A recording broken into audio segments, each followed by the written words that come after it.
20 years ago, the world got shattered when massive, tower-sized underground labyrinths suddenly burst into existence. These dungeons are packed with ruthless monsters, but hidden deep inside are valuable magic stones brimming with energy.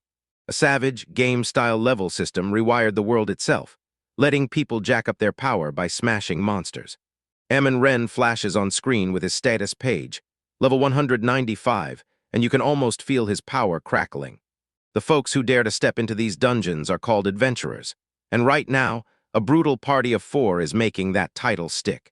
In the Unagi dungeon, Rin just moves like a blur, slicing through a swarm of level 120 goblins with effortless ease. He stands over the wreckage and, with a sharp breath, confirms he wiped every last monster out. A system alarm blares in his brain, level up, and pure excitement detonates in him. With a fierce, determined gesture, he snaps his focus and demands his status screen pop up in his mind. A massive, see-through interface suddenly blooms in front of him inside the cavern. His screen flashes fresh stats and a ruthless, line-by-line breakdown of every one of his skills. He takes a hard look at his progress and admits it. He's nowhere near the top-level adventurers yet. He can't shake the feeling. There's no way he'll ever catch those veterans who have been doing this for decades. Recalling that 5-level reward after clearing this dungeon sparks a fresh wave of determination in him. A diagram lays out the dungeon's whole map, right from the entrance, winding through every turn all the way to the boss room. The diagram marks the surface entrance, the exact starting point where every adventurer's journey kicks off. Most adventurers team up in tight parties so they can farm those dungeon rewards fast, every level up locked and loaded. Rin, a lone adventurer, stares into the distance and realizes his road, and the reason he keeps walking are nothing like anyone else's. They lay out the span system for you. After a dungeon takedown, you've got a brutal 168-hour cooldown before you can go again. He stands there all by himself, weighing whether hunting only level-up rewards is the smartest way to push forward. That 1-week stretch gets slammed into everyone's path like a brutal wall all adventurers have to beat. He's chasing the dungeon reward like it's the key, so he can push his unique skill all the way to level 10. A wild flashback hits. Young Rin bolts for her life as monsters burst out of a dungeon and come hunting. As a monstrous beast charges at them, he fiercely clutches the young girl protectively to his chest. An unseen hero snaps in with a razor-fast slash, stopping the monster's deadly strike cold. Ever since that crushingly powerful adventure saved him, the memory has burned itself into his mind. That one memory lit a fire in him, and after high school, he chose to chase the unknown as an adventurer. A tight close-up of young Rin's face captures the rescue scars and the hope that refuses to fade. The first dungeon is a brutal trial. Only 10% of the hopefuls walk out with real stats and skills. Rentz throws a full-on celebration after his first dungeon clear, because he just pulled off 2 brand-new skills. He's baffled by the mysterious skill, Dungeon Teleportation LV1, staring back at him on his status screen. The truth hits him like a thunderclap. Turns out he's got an extraordinary, one-of-a-kind skill all his own. Fresh adventurers swarm him right away, begging him to join their parties and sign up with their guilds. A charming stranger leans in and tells Rin, "You're special, nothing like the others." The man steps up and declares, "I'm Kazami Shin," then thrusts a hand out like he's inviting you into the action. Kazami lays out his wild plan, build a brand new guild for people just like them. Rin remembers jumping into Kazami's party, praying it would supercharge his power. They finally uncover what his level 1 skill really does, and it's brutal, painfully slow, totally useless. Kazami's crazy move, Lightning Strike, gets revealed, and it's brutally overpowered. Even the other members of their elite party had jaw-dropping, one-of-a-kind powers that hit like a cheat code. Within a week, Rin's skill got exposed as useless, and rumors hit the streets like wildfire. Kazami throws out a fake calm, but Rin can tell there's not a drop of malice in him. Rin promises to quit if his power doesn't level up the moment he hits level 2. He catches a female party member, whispering about why nobody just tells him to quit. Kazami tells Rin, "For our image, you've got to quit, make it look like you chose it." The flashback snaps shut on the ruthless, ice-cold logic his old teammates used to lay bare. The very next day, Rin up and resigns, acting like she has zero clue about their whole scheme. After he leaves, he brushes off tempting offers from famous guilds and chooses the hardest path of all, going solo. Even with everyone treating him like dead weight, he refused to quit, never once. He was dead sure his dungeon teleportation skill had secrets way deeper than it looked. He knew that once you hit level 10, your skills don't just grow, They explode with a massive power boost. With fresh hope blazing in his chest, he steels himself for the dungeon's final boss, because now feels like the moment. He charges straight at the level 150 twin-tailed beast on the final floor of the Unagi dungeon. The beast drops without a fight, because the power gap between them is so massive it might as well be unfair. A system notification flashes, confirming he just nailed a 5-level dungeon takedown, and the reward hits. He gasps for breath, and then bam, his brand new level 200 status flashes right in front of him.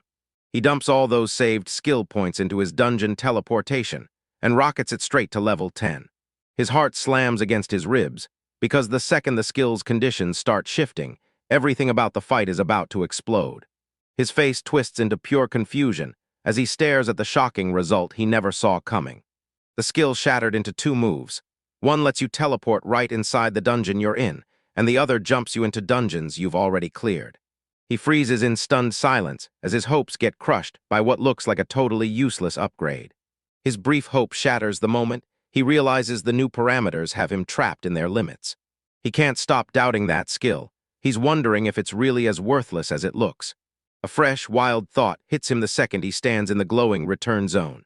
He sprints over and snatches the priceless magic stone right off the fallen boss's corpse. He lets out a heavy sigh, knowing his next massive skill boost is stuck waiting until level 20. He feels like he's been slammed right back to square one, like all those years of brutal work were just the warm-up, and the real grind is still waiting. He gets ripped back to the dungeon's return zone, then bolts out the moment he's ready to leave. Outside, that massive dungeon tower looms over him as he finally decides, yeah, it's time to go home. A rattling train screams past on the overpass as he pushes through the city streets. He slips through a turnstile and keeps rolling through the city streets, like the whole urban jungle is calling his name. He heads straight through Cheyenne Park, a bustling public spot where the whole world can see him coming. A pensive storm flickers across his face as this brand new, shaky plan starts to lock into place. He charges up to the entrance of the Orang Cheyenne dungeon, another hidden spot in the park. He remembers that first dungeon like it was yesterday, easy enemies, but he still walked away with a tiny prize. With the span's weight on his shoulders, he decides it's time to strip it all back to the basics and go from the ground up. He storms up to the reception desk, ready to register for the dungeon. The uniformed supervisor beams at him and demands his adventurer card. He holds out his card, and it instantly records his name, his age, and every single dungeon he's ever survived. The supervisor gives him a hearty thanks for his cooperation, then sends him off with a strong warning to run safe and stay extra cautious. He charged down a flight of stairs, plunging deeper into the dungeon's dark interior. He bursts into the Shandungeon's return zone, a massive, echoing tiled chamber with not a soul in sight. A diagram lays out exactly how, after they crush the boss, adventurers get yanked back here by teleportation. He stands right in front of a shimmering, energy-charged gate, the real entrance at last. He thrusts his hand forward, then a brutal magical barrier slams him back. He huffs in frustration, then confirms, yeah, the span system is working exactly like it's supposed to. He grits his teeth, cursing the cooldown for locking him out just when he needs to farm the level-up rewards. He remembers how others charge the dungeon walls, only to crash and fail every single time. A vital rule snaps into his head. Teleportation only works inside dungeons he's already been to. Staring at that gate, he wonders, can his dungeon teleportation skill slip him right past it? He slams the idea down as impossible, then, against his own doubts, decides to give it a shot anyway. He stares at his mark a full meter past the gate, then clocks the timing and figures out exactly when the switch flips, 2 seconds. He shuts his eyes tight and starts that nerve-wracking 2-second countdown to fire off the skill. Right as he hits the second count, a brutal wave of magical power crashes over him. His eyes jolt open in an instant, brimming with pure wide-eyed shock and stunned disbelief. He's planted on the far side of the barrier, and his mind is fighting to accept that this is really his new reality. The truth slams into him. Who cares about the limit now? He can level up to his heart's content. He grits his teeth and forces his breathing steady, but his heart keeps hammering with adrenaline and raw excitement. He throttles his excitement fast, because it's pointless unless he can score those level-up rewards. With fire back in his eyes, he commits to tearing through the dungeon and pushes deeper inside. An hour later, Rin stands triumphant over the fallen, centipede-like dungeon boss. A system notification bursts onto the screen. His takedown reward hits, and one level climbs right into place. He lets out a quiet laugh that doesn't sound real, and a bead of sweat breaks on his brow. Suddenly, his disbelief snaps into a victory roar. Hell yeah. Then it hits him, pure dawning excitement. This could be a real, literal game changer. He figures out that farming those low-level dungeons over and over is the fastest way to rocket his level up. Fresh purpose ignites him, and he charges back into the Xian dungeon again and again. By sunset, he'd surged up 9 levels, but somehow time slipped right out of his grasp. He finally makes it home late, tiptoeing to the door and quietly easing it open while calling out that he's back. The light snapped on out of nowhere, and a jolt of shock ripped a sharp scream straight from his throat. He jerks back in real shock, stunned by the totally unexpected welcome. His sister Hannah shows up in the entryway with a spatula in hand, annoyance clearly simmering on her face. She chews him out for showing up late, and he squirms as he confesses he got completely lost in his run. A sizzling grilled fish and a mound of fluffy rice hit the table for dinner, looking absolutely irresistible. He practically cheers her on, praising her cooking like she's the greatest cook who's ever lived. She tells him to stop acting so weird, but you can tell she's secretly thrilled by just how wild that compliment is. She spots his sky-high mood and blurts out, "Did something amazing happen to you?" With a grin burning on his face, he swears that something incredible just happened. She nails it. This is totally about the dungeon, and he shoots back, "Yep, it was worth every second." She gives his answer a calm nod and says, "All right." He realizes she's terrified for him because she knows he's got zero adventure in his bones and no talent to save him. He feels genuinely grateful that she keeps looking out for him and his well-being, again and again. That brutal accident stole their parents' memories, and it's the reason they keep fighting through the pain every single day. The cash he pulls in from adventuring barely scratches enough to pay their everyday bills. He's fully aware that Hannah's unwavering support is the only thing keeping him moving forward. She's basically asking, so this means he can finally start taking on C-rank dungeons now. He remembers it took a full year to grind up to the magic level 500. He bursts with excitement and starts spilling his breakthrough, dungeon teleportation, like it's the greatest secret ever uncovered. Panic hits him like a wrecking ball the moment he finally realizes what he screwed up. He decides it's way too risky to ever spill that secret skill. He can't shake the fear that as soon as his power slips, dark enemies will hunt them down. To keep Hannah safe, he locks the secret away inside himself and refuses to tell a soul.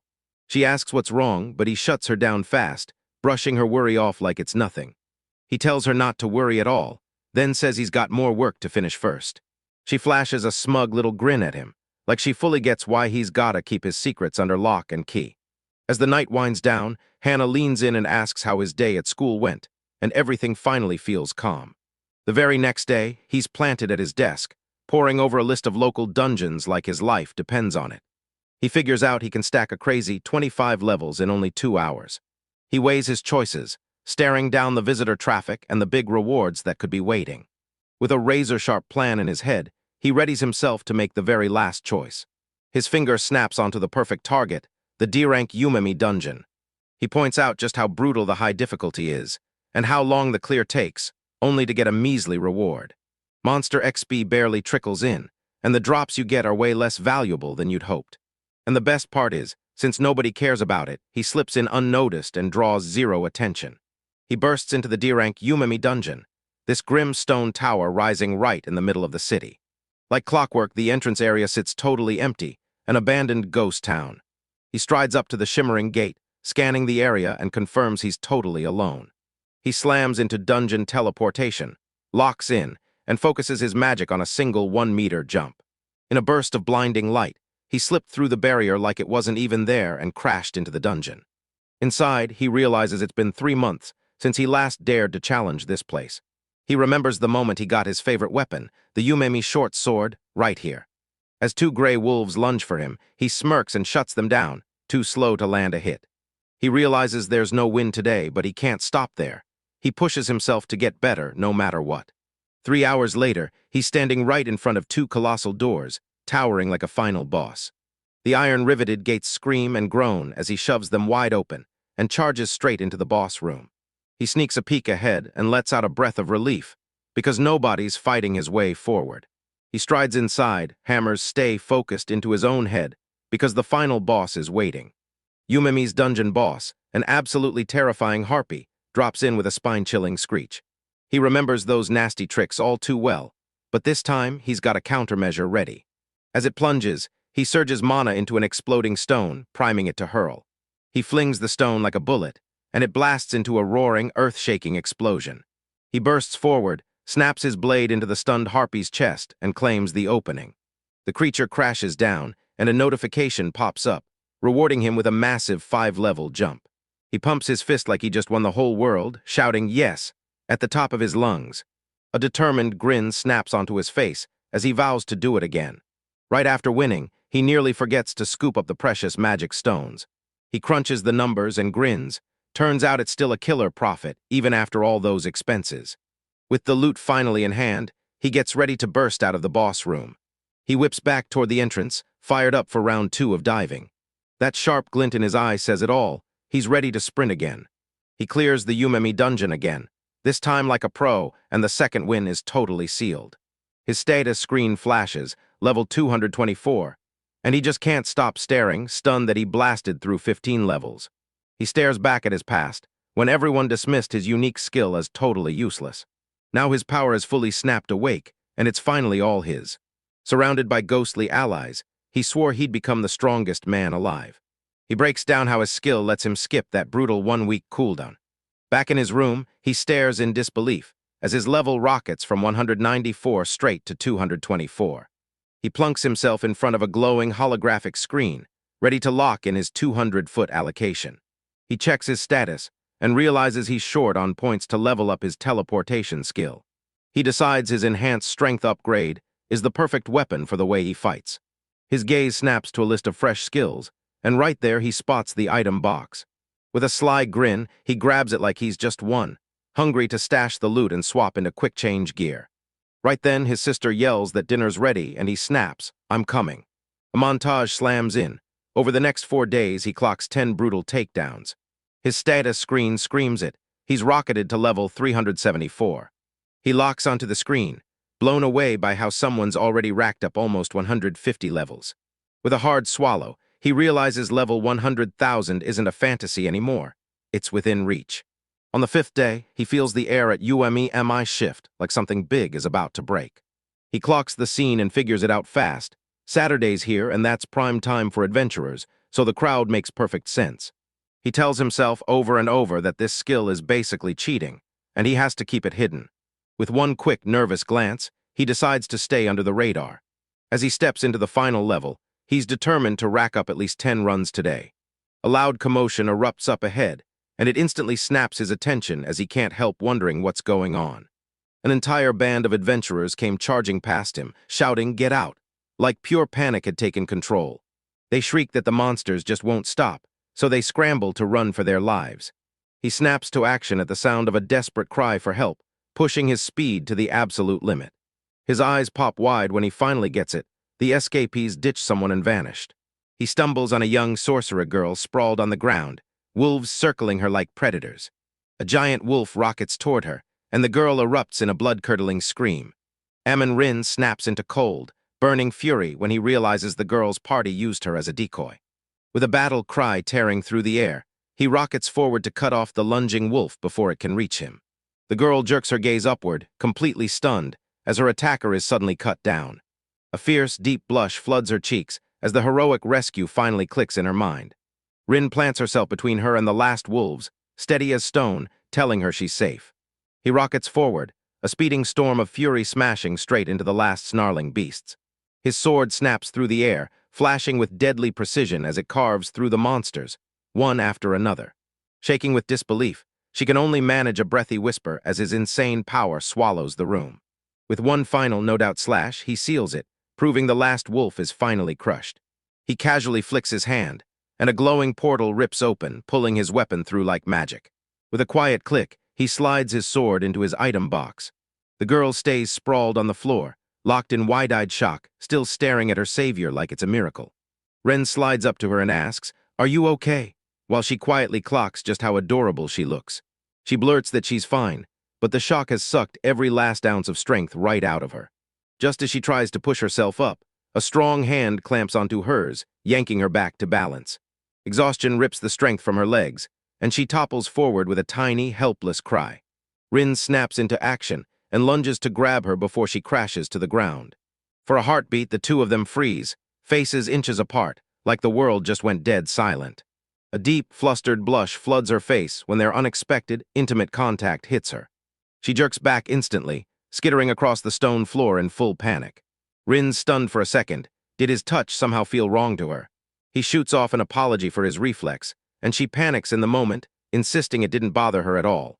Once she steadies herself, she dips into a deep, formal bow and pours out her deepest gratitude. She leaps right in with a name, Yui, and tells everyone she's a 17-year-old high school student. Rin quietly grieves that he never managed to become an adventurer while he was still in school. His face hardens as he leans in and demands, point-blank, why she was alone. He starts piecing her tale together, peppering her with questions, demanding she confirm every event. In a brutal flashback, her party casually left her behind, right in front of a snarling horde of gray wolves. Yi crumples in defeat, and it hits hard. His grim verdict on the felony finally turns out to be right. He tells her to follow right now and pushes them to get moving. They crash up to a huge riveted metal door, then it slams shut in one brutal bam. Yi stares up at the sealed door, and worry floods her face. Ren tells them, challenge the boss, it's the quickest ticket straight to the exit zone. She blurts out that she's worried sick about the two of them taking on the boss all by themselves. That giant door gives a slow, grinding creak, like the last guest is finally gone. He steps forward with pure intent. His boot pounds the stone floor, cracking it with a sharp snap. He leans in and reassures her, then fires off with rock-solid confidence. So who do you think I am? She can only gape upward at him, her face caught between pure awe and total confusion. Inside the chamber, Yui demands to know who he is, and the shock hits him hard. He never once introduced himself. He tells you his name, Amani Rin, and then asks, can you call me Rin, please? He nods along and she flashes a grin, I'm Yui. Right as the harpy boss lets out a spine-chilling screech. Rin flashes a warm, friendly smile and grips their hand tight, sealing the start of a brand new friendship. With a blur of motion, he slams forward and cleaves the harpy in one brutal strike. Yuya just stood there, stunned, while she slapped her hands together in pure amazement at the one-hit kill. A system message flashes that RIN's level shot up by 5, landing at a brutal 399. Yui bursts with joy, thanks him again and again, and announces, I hit level 85. Rin's eyes widen. She realizes she was just level 80 when they first met. A sharp vertical panel punches in, and suddenly you can feel their conversation and their power flip on a dime. She admits she was just a low-level sorcerer, stuck in the support role, right there to keep her party standing while the real battles raged. Ren's face shifts into deep focus as a missing piece locks into place with a perfect click. He asks if she's a healer and she beams back, yes, bright and cheerful. He finally gets it, now that even the low-level healers are few and everyone's scrambling for them. With everything finally clear, Rin urges them to go grab the boss's magic stones. The two of them pounded side by side toward the dungeon's designated return zone. When Rin finally reaches the blazing portal, they let out a shaky breath. Made it. They actually made it. Yui's calm shatters the moment she jerks back, hearing a strange sound out of nowhere. She whips her gaze to a shadowy archway nearby, trying to figure out what on earth that sound was. Through the archway, the party that ditched her spills out, laughing like it doesn't matter. They casually tossed around the plan to tell their supervisor that only 4 of them made it out. Ren shoots right in front of Yui, his face set with iron resolve. His sudden burst into the scene makes the others jump back. One of them gasps in straight-up shock. Kasai, their leader, gapes in pure disbelief, because the girl they swore they left for dead is standing right there. The rest of his group is hit just as hard, eyes popping wide, fear and confusion crashing over them all at once. The two teams crash into each other inside the return zone, and the tension hangs in the air like it's about to explode. One of them lunges with a furious question. How on earth did Yui slip out of their trap and survive? His comrade blurts, shut up, as guilt crashes down on them, no doubts left. Rin snaps that you're scared, and that you never deserved what they did to her. Kasa quickly slaps on a fake grin, trying to hide the shock crawling across his face. Shielding Yui, Rin coldly snaps at Kasai to back off, and the command instantly rattles him. Kasai's fake smile evaporates the second it shows up, and a scowl of pure annoyance and anger takes its place. Rin brushes off his past, claiming Yui spilled every single thing that happened and left nothing out. He blasts them, accusing them of turning her into a decoy just so they could slip away from the gray wolf horde. The blonde woman explodes into denial, and Rin fires back that she'll report them all. Kasa clenched his fist hard, white-knuckled with pure rage. The other party members snapped their eyes to their leader, panic flashing at the incoming threat. Kasa bares his teeth and snarls that he'll have to shut Rin up to keep their secret safe. He barks at his team to gear up and hit the battlefield hard, because they're taking Ren out fast. Rin can't help but wonder if he'd really go that far just to protect his status. Kasa lays bare how fame, fortune, and special powers hit like an addictive drug. He scoffed at the idea that he could crawl back into ordinary life after getting a taste of something better. He sneers out a condescending deal. Bend the knee and apologize, and I'll spare Rin's life. Rin's flat-out refusal sends Kasa into a furious spiral. He's absolutely livid now. Rin whips her gaze to Yui and with a calm, reassuring look makes her a promise. We'll be okay. He mutters that he'll wipe the floor with them because they bolted from the wolves. In the tiled return zone, both sides are locked in, poised like a loaded spring, ready to smash into each other. Kasai smirks and taunts Rin, asking if he really plans to take on 4 guys with nothing but his bare hands. Rin's sharp little retort, says you, snaps right across Kasai's already frayed nerves, the composer practically recoiling. Rin snaps that if Yui is going to stay safe, someone has to wipe out those wolves. Kasai goes completely still for a split second, stunned speechless by the sheer, undeniable logic. He snaps an order to his mage, Ami. Then she hurls a blazing fireball straight at Rin. Rin stands there stone calm and points around like, so who was that supposed to be? A blazing fireball rockets toward Rin, but he snorts it off like it's way too weak to even matter. Kasai screams at his tank, Ryu, to intercept the moment Rin suddenly rockets forward. Ryu slams on counter-impact, just as Rin's fist crashes into his shield. Rin studies the move in full focus, realizing it's a powerful defense, but it comes with a brutal price. Grasping how the ability works, he unleashes a battle cry that shakes the air. With a bone-rattling smash, Rin drives her fist through the crystal shield and shatters it completely. The tank just freezes in disbelief, staring at what happened like his brain can't even process it. Ren coolly breaks it down. This all comes down to one simple thing, the raw strength of the MP they have at hand. Right as the tank tries to recover, Rin rockets in and slams his side, shouting that he left himself wide open.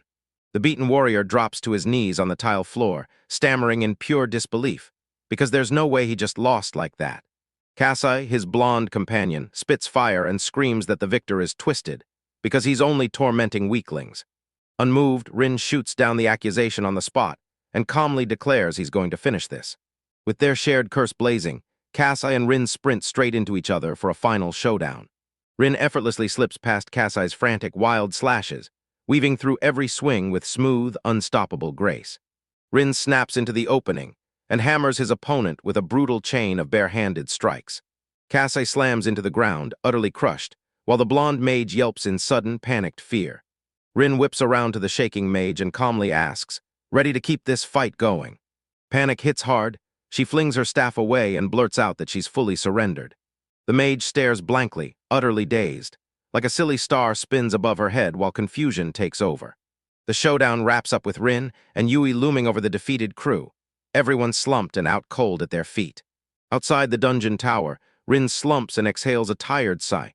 Every second of that ordeal was nothing but a headache. That night, Rin leans in and tells Yui the authorities' interrogation dragged on for ages. Yui demands to know what fate awaits them, and Rin snaps back that the punishment will be brutal.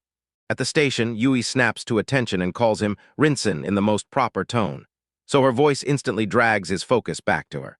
She drops into a deep bow and thanks him again and again for everything he did for her that day.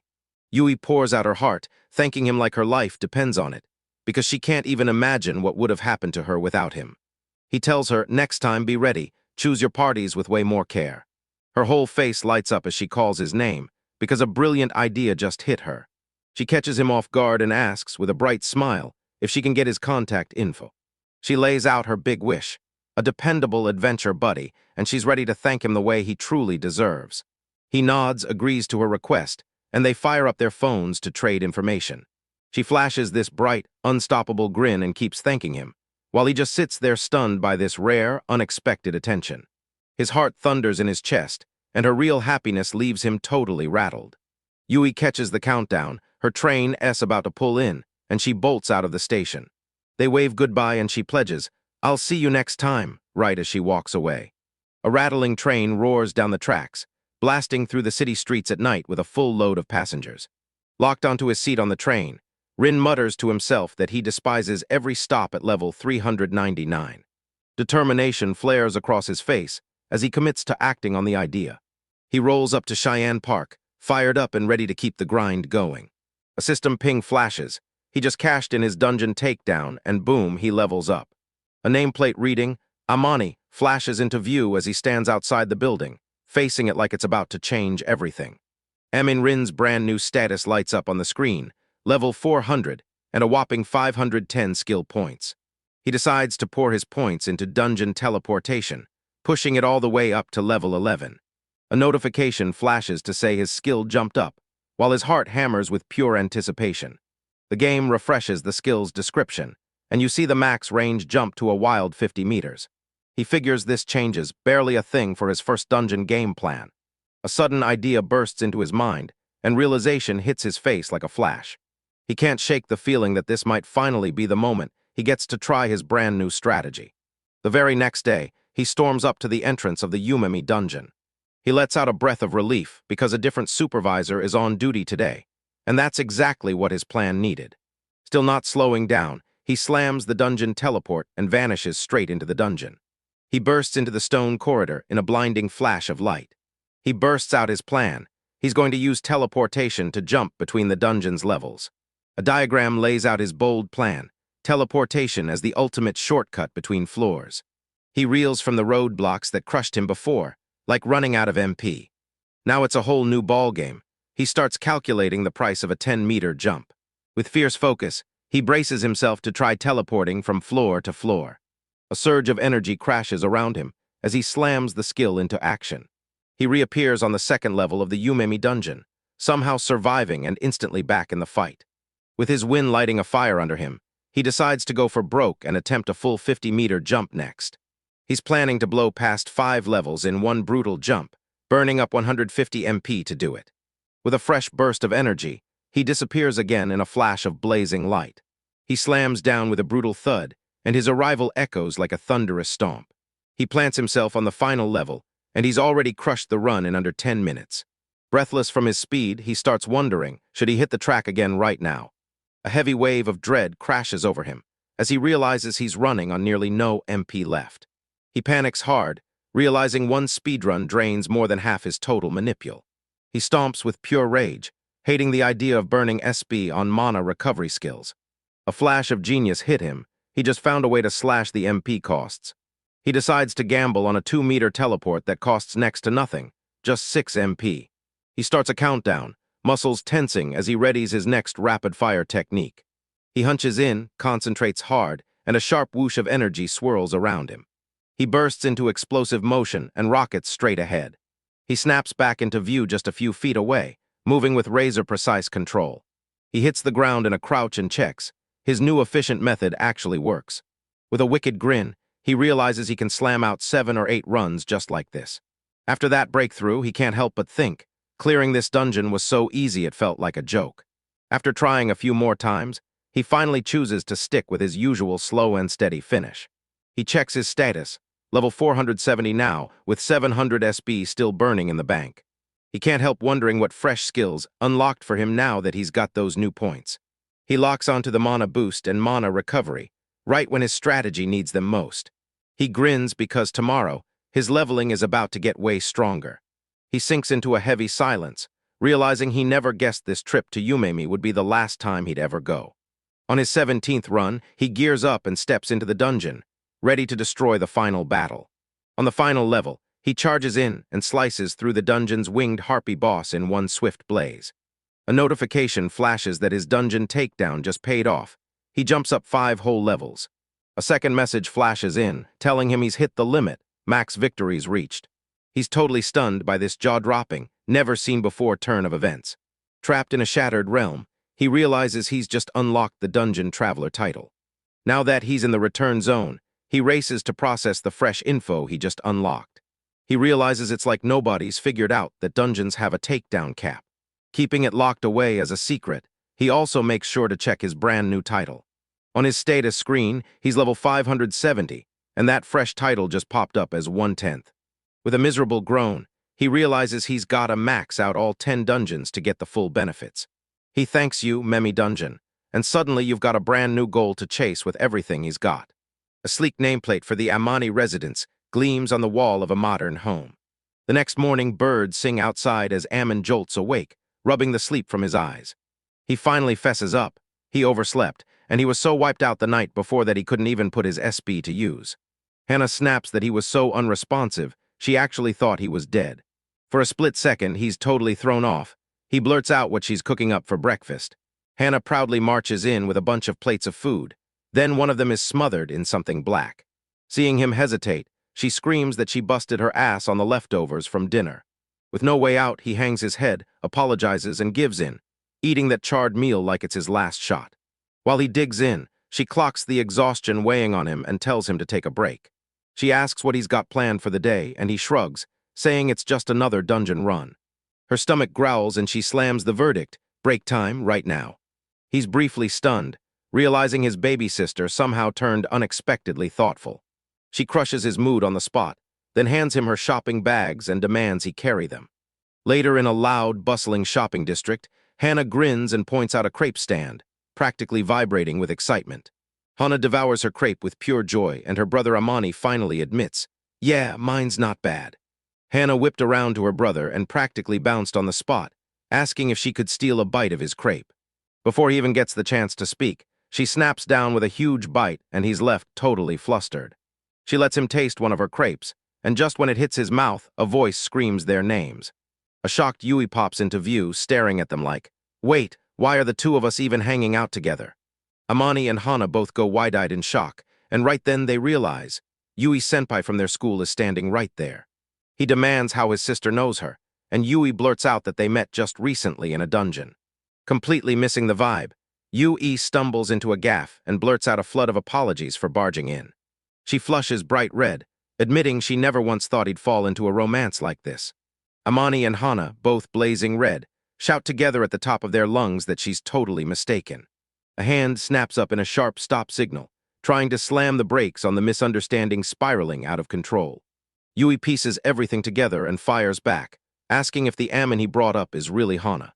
A new, way more brutal ending lands on you as she suddenly gasps, realization hitting like lightning. Panic hits, she blurts that they've got to get married, and Rin snaps back hard, absolute denial. Amani leans in, grinning at Hannah, and tells her Yui's always been a magnet for assumptions. Later, at a family restaurant, Yui is spilling out a heart-to-heart apology like it's the only thing that matters. She keeps bowing non-stop, apologizing through the floor, not knowing they were siblings, while they calmly reassure her everything's okay. Hannah grins and flicks Yui's forehead, admitting she loves watching her brother get so flustered. A waitress rushes in and slams two gorgeous, over-the-top parfaits onto the table in front of the girls. As Hana digs in with pure hunger, Yui can't stop fretting that she's just in the way. Ammon tells her to treat it like a thank you for being kind to Hana, and she takes it without hesitation. He leans back with a soft smile, watching his sister devour her dessert with pure joy. Amani asks why she's not full yet, and she just lets out this mysterious giggle. Hannah beams and proudly claims that girls come with a secret extra stomach, just so they can absolutely crush dessert. While he sipped his coffee, Amani admitted to himself he only ordered it to look cool to them. Yui brings up that he even attended their school, and he winces like the bitter taste just hit him all over again. Yui wonders if they could have crossed paths back then, totally clueless about Hana's sneaky theft. Her eyes light up as she blushes, stunned that this new connection is actually real. You tell her to call him Rin Senpai from now on, and he jumps right in and agrees. Hannah then leans in and coaxes a nervous Yui to ditch her doubts and stick with them for the rest of the day. Amani cuts in fast, pitching Yui a solid excuse to tag along and finally calm her nerves. Both girls stared him down with grim disappointment, and they snapped that his comment was rude. He's left totally stunned, replaying every word, desperate to figure out what he said that could have flipped everything. Even with the awkward vibes hanging in the air, they push on through the clothing and accessories store. The girls can't stop staring at the stunning dresses hanging on those racks. Yui bursts out, gushing that the shoes on display are ridiculously cute. Hannah thrusts two shirts in front of her brother and blurts out, grinning hard, "Which one should I try?" Yui stares at a gorgeous necklace, her eyes sparkling as she wonders which accessory she should try on next. Amon drags out a tired sigh, tells Hana to shove the clothes back, and then it hits him. She totally ditched him. He realizes he needs a breather, then calls out that he's heading off to grab something to drink. He's right in front of the vending machine, hunting down the perfect snack with intent. He pops the can open, then it erupts with a furious hiss, fizzing over him and spraying everywhere. He whips his head back to the store, and his can clatters loudly onto the floor. He headed back to the shop, only to slump with a heavy sigh. He'd taken way too long. He spots Yui standing all alone, and panic hits him as he frantically wonders where Hana vanished to. His eyes lock onto a tense situation right up ahead. Two young guys press their luck, trying to talk an awkward Yui into coming with them. Yui snaps her gaze away, clearly shaken by their relentless advances. Amon steps in like a storm, slamming a firm hand onto one of the men's shoulders. He slides a protective arm around Yui and in a calm voice, tells them she's staying right by his side. Even with doubts in their heads, the two men snap their tongues in pure frustration and storm off. A flashback hits, and you realize this isn't the first time he's had to muscle his way through a showdown like this. He rushes to apologize to Yui for leaving her by herself, but Yui brushes it off and insists she's totally fine. When Hana finally comes back, Yui collapses into relief, muttering that she's always the one getting rescued. He gently pats her on the head to comfort her. He yanks his hand back right away, cheeks burning, mumbling that it was nothing but a reflex. Panicked, he blurts out, "Did I mess up again?" But she shakes her head and says it doesn't bother her at all. Yui jerks her gaze away, cheeks burning, and whispers under her breath that she secretly wants him to do it again. More. He catches her confession mid-breath, and the second it lands, she turns beet red with instant, crushing embarrassment. They're both left blushing hard, totally stunned and unable to speak after that intimate moment. Tension snaps the moment Hana shows up, smirking like trouble as she lifts a gigantic ice cream cone. Amon glares at his sister, and you can practically see annoyance and embarrassment collide in his face. He shrugs off her teasing and locks in on the brand new problem in front of him. Because she kept teasing, he shot her a stern look and demanded she explain what she was gripping. With a dramatic flourish, she slams down the towering ice cream and grins, saying it looks absolutely delicious. Amani and Yui can only stare, exhausted and downright fed up, as her wild antics keep escalating. He ends it with some dry, savage humor, claiming Hana somehow needs 3 extra stomachs. After that fun break, he snaps right back to his adventure, and dives into his duties the very next day. In the E-rank Sean dungeon, he smashes a monster, and right after the dust settles, he levels up. He checks his dungeon teleport skill and realizes it's leveled up. Now the clear is smooth as butter. And he realizes this is exactly how it was supposed to play out. He smashes yet another monster, but the non-stop grinding starts clawing at him, draining every ounce of his strength. Slumped in exhaustion, he can't shake the feeling that this endless loop of the same task will never end. The very next day, after more than 100 runs, his drive to keep going starts slipping away fast. He forces himself back into action, replaying every time they called him useless, and he swears he's going to succeed. He slams into his dungeon teleportation skill, vanishing in a blink and reappearing with insane speed. He slips in behind a second colossal insectoid monster, right as it rears back to strike. On the 4th day of his brutal grind, he's finally poised to bring everything to an end with the last, crushing strike. With one thunderous slash, he announces it. His 200th run is finally done. A system notification bursts onto the screen. Your dungeon takedown just earned you a whole level. More messages roll in. Turns out he's fully cleared the dungeon and rockets up by 15 bonus levels. His eyes bulge with pure disbelief, then triumph crashes through him. He hurls his arms skyward, screaming like he just won the world as he maxes out his second dungeon. Exhaustion crashes over him, and he lets out a broken whimper. Those 4 horrible days left him traumatized. Back home, he sits in the aftermath and realizes the misery he survived paid off. 2,310 skill points in his pocket.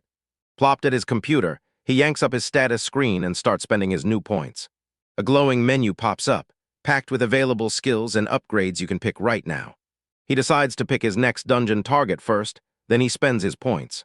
He hunts down a nearby C-rank dungeon, no status-hammering enemies allowed. His search drives him straight to the Kanzaki dungeon, level 600, no excuses. Once he clears Kanzaki, he's already plotting to jack up his strength and speed skills. He suddenly panics. Turns out he's still stuck on cooldown for the dungeon he's fighting right now. He looks back on a whole week in Unagi, stacking cash through a handful of levels to make it count. With everything set, he's done waiting. Tomorrow, he's finally ready to take on his very first C-rank dungeon. The very next day, he storms right up to the colossal crystalline Kenzaki dungeon. The dungeon's doorstep is packed. Adventurers swarm the area like something huge is about to happen. He watches the other adventurers like a hawk, and the air feels electrified. The adventurers closing in around him are perfectly geared up, moving in tight squads and ready to strike. An ally adventurer blurts out, stunned by how huge the crowd is. Amin can't help but wonder if the rumors are right. C-rank really is the most packed, and it's starting to feel undeniable. Right at the Kanzaki dungeon entrance, Amin Rin feels completely out of sync. While every other party is stacked with gear, he's staring at the fact that he's the only solo adventurer there. He catches the crowd's buzzing chatter and realizes, right away, that a legendary party just pulled up. Other adventurers huddle in awe, buzzing about the party's rare skills and jaw-dropping wins, even though their career is still barely off the ground. As the legendary party closes in, Amani can't stop thinking, what in the world could drag them into a C-rank dungeon? Ice-cold fear hits him the second he recognizes them, and it seals the worst suspicion he's carried since his past. The famous party marches straight through the crowd, radiating confidence so strong it splits the other adventurers out of their way. Their leader, a confident blonde man, slams to a stop and snaps his gaze straight onto him. Kazami flashes a dazzling, totally disarming smile and greets him warmly, calling him by name. Kazami can't believe the twist of fate. Of all places, she just happened to cross paths with him right here. Amin shoots back with icy sarcasm, basically admitting that their reunion is the biggest shock of all. A flashback rips open the past and shows the exact moment Kazami picked Amin up to join his brand new guild for special people. The scene snaps to Amani eavesdropping in secret, hearing someone suggest she should just tell him to quit the party.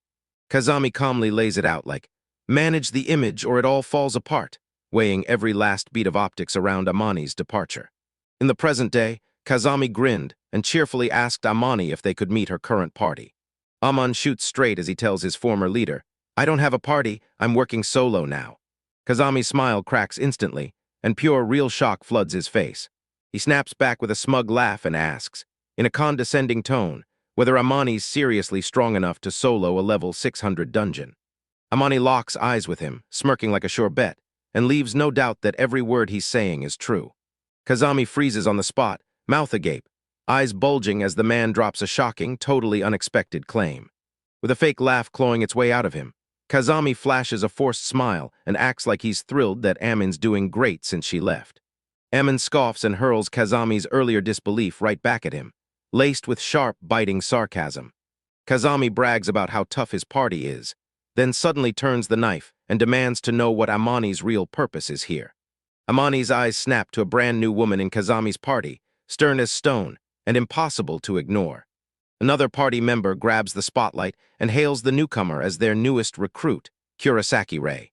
The woman tells her that she personally tracked Ray down, because that rare, insanely promising skill of hers is exactly what she's been looking for. Amin presses for answers, then gets hit with the shocker. Ray already busted through level 500. This revelation blindsided Amani. She couldn't believe how fast she'd surged forward. Right before they head out, Kazami shoots Amani a warm wave and sends them off with the best of luck. Amani let out a shaky breath of relief, finally escaping the grip of his former leader. He suddenly catches a chilling stare from the side, like someone's locking onto him and won't let go. Startled, he whips around, and there's Ray, staring him down with unshakable, dead-serious focus. She comes right up to him, confirms it's really him, and tells him the others in her party had already been talking about who he was. With chilling honesty, she straight up tells her they told her he was completely useless. Amani's mind snaps at her blunt honesty, but deep down, she isn't shocked at all by that brutal judgment. He starts grilling himself over whether she even knows what's going on, because she can't read the room at all. Her face lights up as she flips her whole opinion, straight up saying he's not useless at all. This wild, last-second turn of heart smashes Aman's focus and leaves him totally baffled. When he pushes her for answers, she finally confesses it's nothing but a gut feeling. She just has a hunch about him. She leans in and tells him, I can feel it. There's this real toughness and unshakable confidence in the way you carry yourself. Her blunt assessment leaves him flustered, but after the shock hits, he admits, at least he still believes in himself. He asks if she's getting hazed, and she shoots back that this party is all support. Everyone's got her back and meeting her needs. Her face hardens as she finally admits the one maddening exception that ruins everything. She leans in so close her presence overwhelms him, eyes locked on his, pushing him to answer one make-or-break question.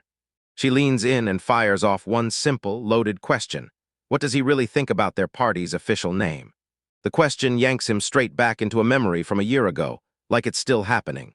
He remembers Kazami's over-the-top speech, where he crowns them geniuses and treats their party like it's basically royalty. Kazami proudly threw their new flashy title into the spotlight, Kings of Unique, and made sure everyone saw it. Amon just nodded with a deadpan, totally lifeless sure, like none of it even excited him. Right now he lays out the truth to Rei and tells her straight up that her name is awful. A flashback kicks in, and the rest of the party absolutely adores the name, roaring with wild cheers. Over the moon, Rei clasps his hand and pleads, "From now on, call me by my first name." As they lock hands, a brand new, hilariously weird alliance snaps into place between them, official and all. Amani is left utterly stunned by how fast everything flips into the most bizarre, unexpected twist imaginable. He finally slips into the dungeon, just as a gigantic ornate door slams shut behind him. In the C-rank dungeon, he steps in and instantly realizes the air feels nothing like what he's used to. He slipped around the corner and stared down a long hallway, then spotted a bunch of monsters waiting in the shadows ahead. He yanks his sword free, squares up to the monsters, and slams his appraisal skill on to size up the danger. The skill zeroes in on one monster and flags it as a terrifying level 400 orc. With a fearless grin, he announces that the dungeon takedown is about to kick off. An exterior shot locks onto the massive crystalline tower of the Kenzaki dungeon, stabbing the city's skyline like a shard of light. He hammers out the mission in his head, crush all 30 floors and grab that massive reward for the big takedown. He's got one goal burning in his head, take down the boss with a blade, and the legendary sword is his. With a fierce glare and his sword poised in his grip, he squares up and steels himself for the fight. His eyes snap onto a monstrous red boar and the fight erupts. Officially, the battle has begun. An orc barrels in, slashing with a filthy cleaver, but he just slips under it like it never even mattered. He darts through the chaos, a blur of motion as he slips past attack after attack. He clamps down on his sword, muscles screaming with tension as he braces to intercept a crushing incoming strike. With a ferocious roar, he snaps the massive club strike out of the air, nailing the parry as the charging orc barrels toward him. He staggers from the brutal impact, and vicious growling monsters swarm all around him. Panicked by the odds, he's outnumbered. He rips open his dimensional item box, hunting for an edge. He rockets through the monster swarm, clutching an item and ready to flip the whole battle in an instant. He slings a tiny glowing object through their mist, screams its name, and it detonates, blasting stone apart. The stone detonates with a thunderous blast, blasting the orcs into the air and choking the corridor in a wall of smoke. He grabbed the opening from the blast and charged straight into the chaos. He slips through the disoriented monsters like a ghost, and his blade flashes as he strikes. His razor-clean blows tore through the monsters, dropping them one by one with deadly, flawless precision. He towers over the fallen beast and weighs the idea of claiming a magic stone as his hard-won trophy. He spots a weapon lying on the ground, and his appraisal skill kicks in, instantly identifying it. He freezes when he realizes that the orc stone axe he dropped is way tougher than his own short sword. He grins and stuffs that powerful new weapon into his item box, saving it for the moment it'll really hit. He reels from the brutality of that fight, and the shock hits hard. He's not used to getting wrecked like this. With the challenge staring him down, he sprints even deeper into the dungeon, fueled by a fresh, unshakable purpose. On the 5th level of the dungeon, right in the hallway, he spots a tiny creature bouncing and hopping like it owns the place. It's a horned rabbit, and those long, floppy ears bounce wildly as it hops straight toward him. He clocks just how tiny the opponent looks as he tightens his grip and steels himself for the next fight.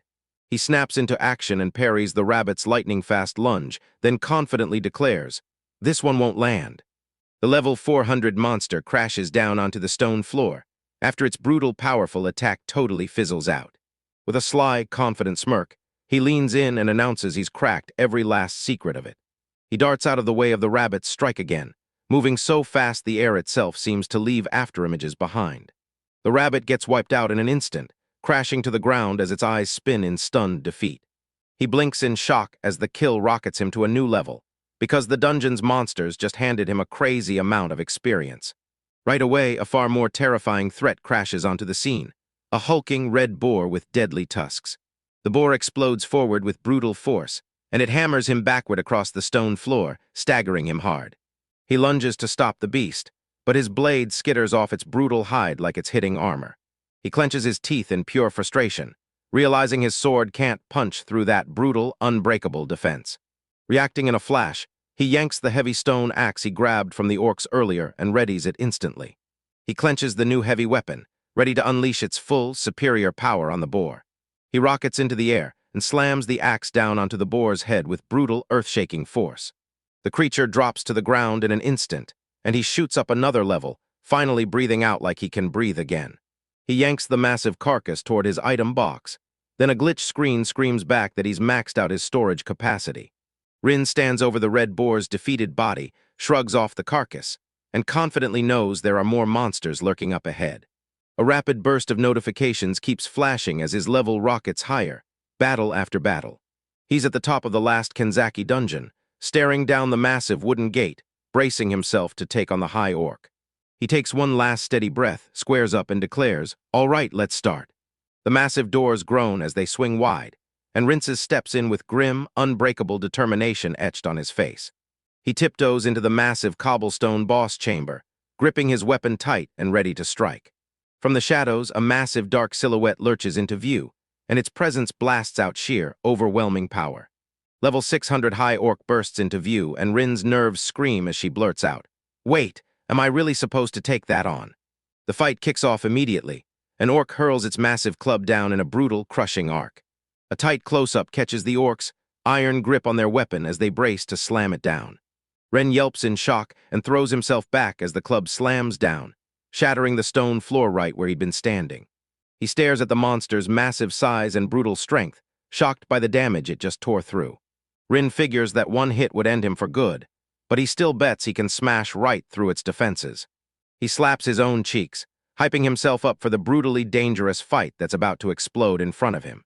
With a sudden burst of speed, he rockets forward, turning the chamber floor into a blur behind him. Swearing it was his time, he blasts out a swarm of afterimages, scrambling the unstoppable high orc's senses. The massive beast whips its head around in total confusion, staring at phantom figures zipping past it like they're everywhere at once. Seizing the opening, Rin screams for everyone to strike, right when the enemy is still lost and confused. He lunges from the shadows, swinging a brutal slash straight for the orc's briefly bared back. The orc throws a wild blind swing, and Rin snaps, clicking his tongue, furious that his feint didn't land. He slips away from another earth-shattering swing from the orc's club, and the brutal impact rattles the whole room. His feet squeak against the stone as he lunges forward, just barely dodging a crushing blow. With a piercing battle cry, he slams back in and drives his attack forward, closing the gap on them all over again.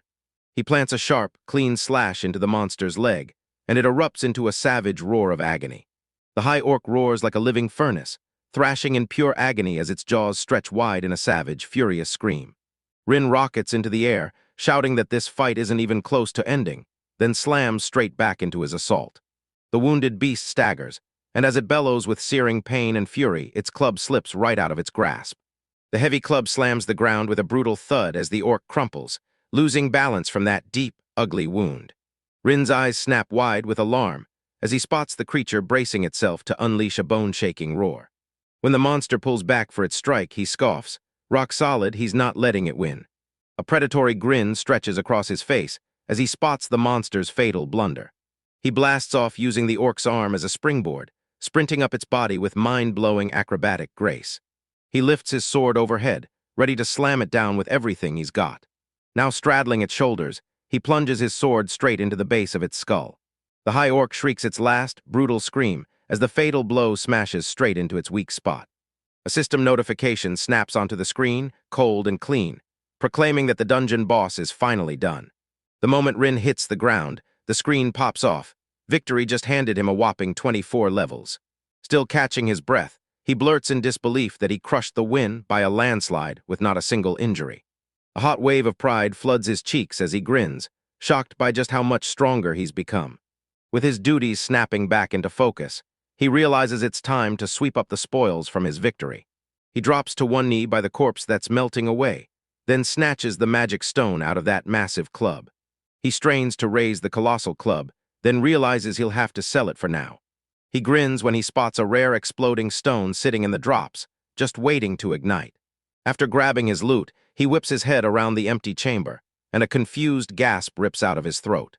He whips his eyes across the room, scratching his head in disbelief, wondering where the legendary sword of Kenzaki could possibly be. Convinced he nailed everything, he leans back, then decides he needs to dig into the details himself. Right when the system booted up, a sudden voice with no body at all blared out, and it jolted him hard, shattering the silence instantly.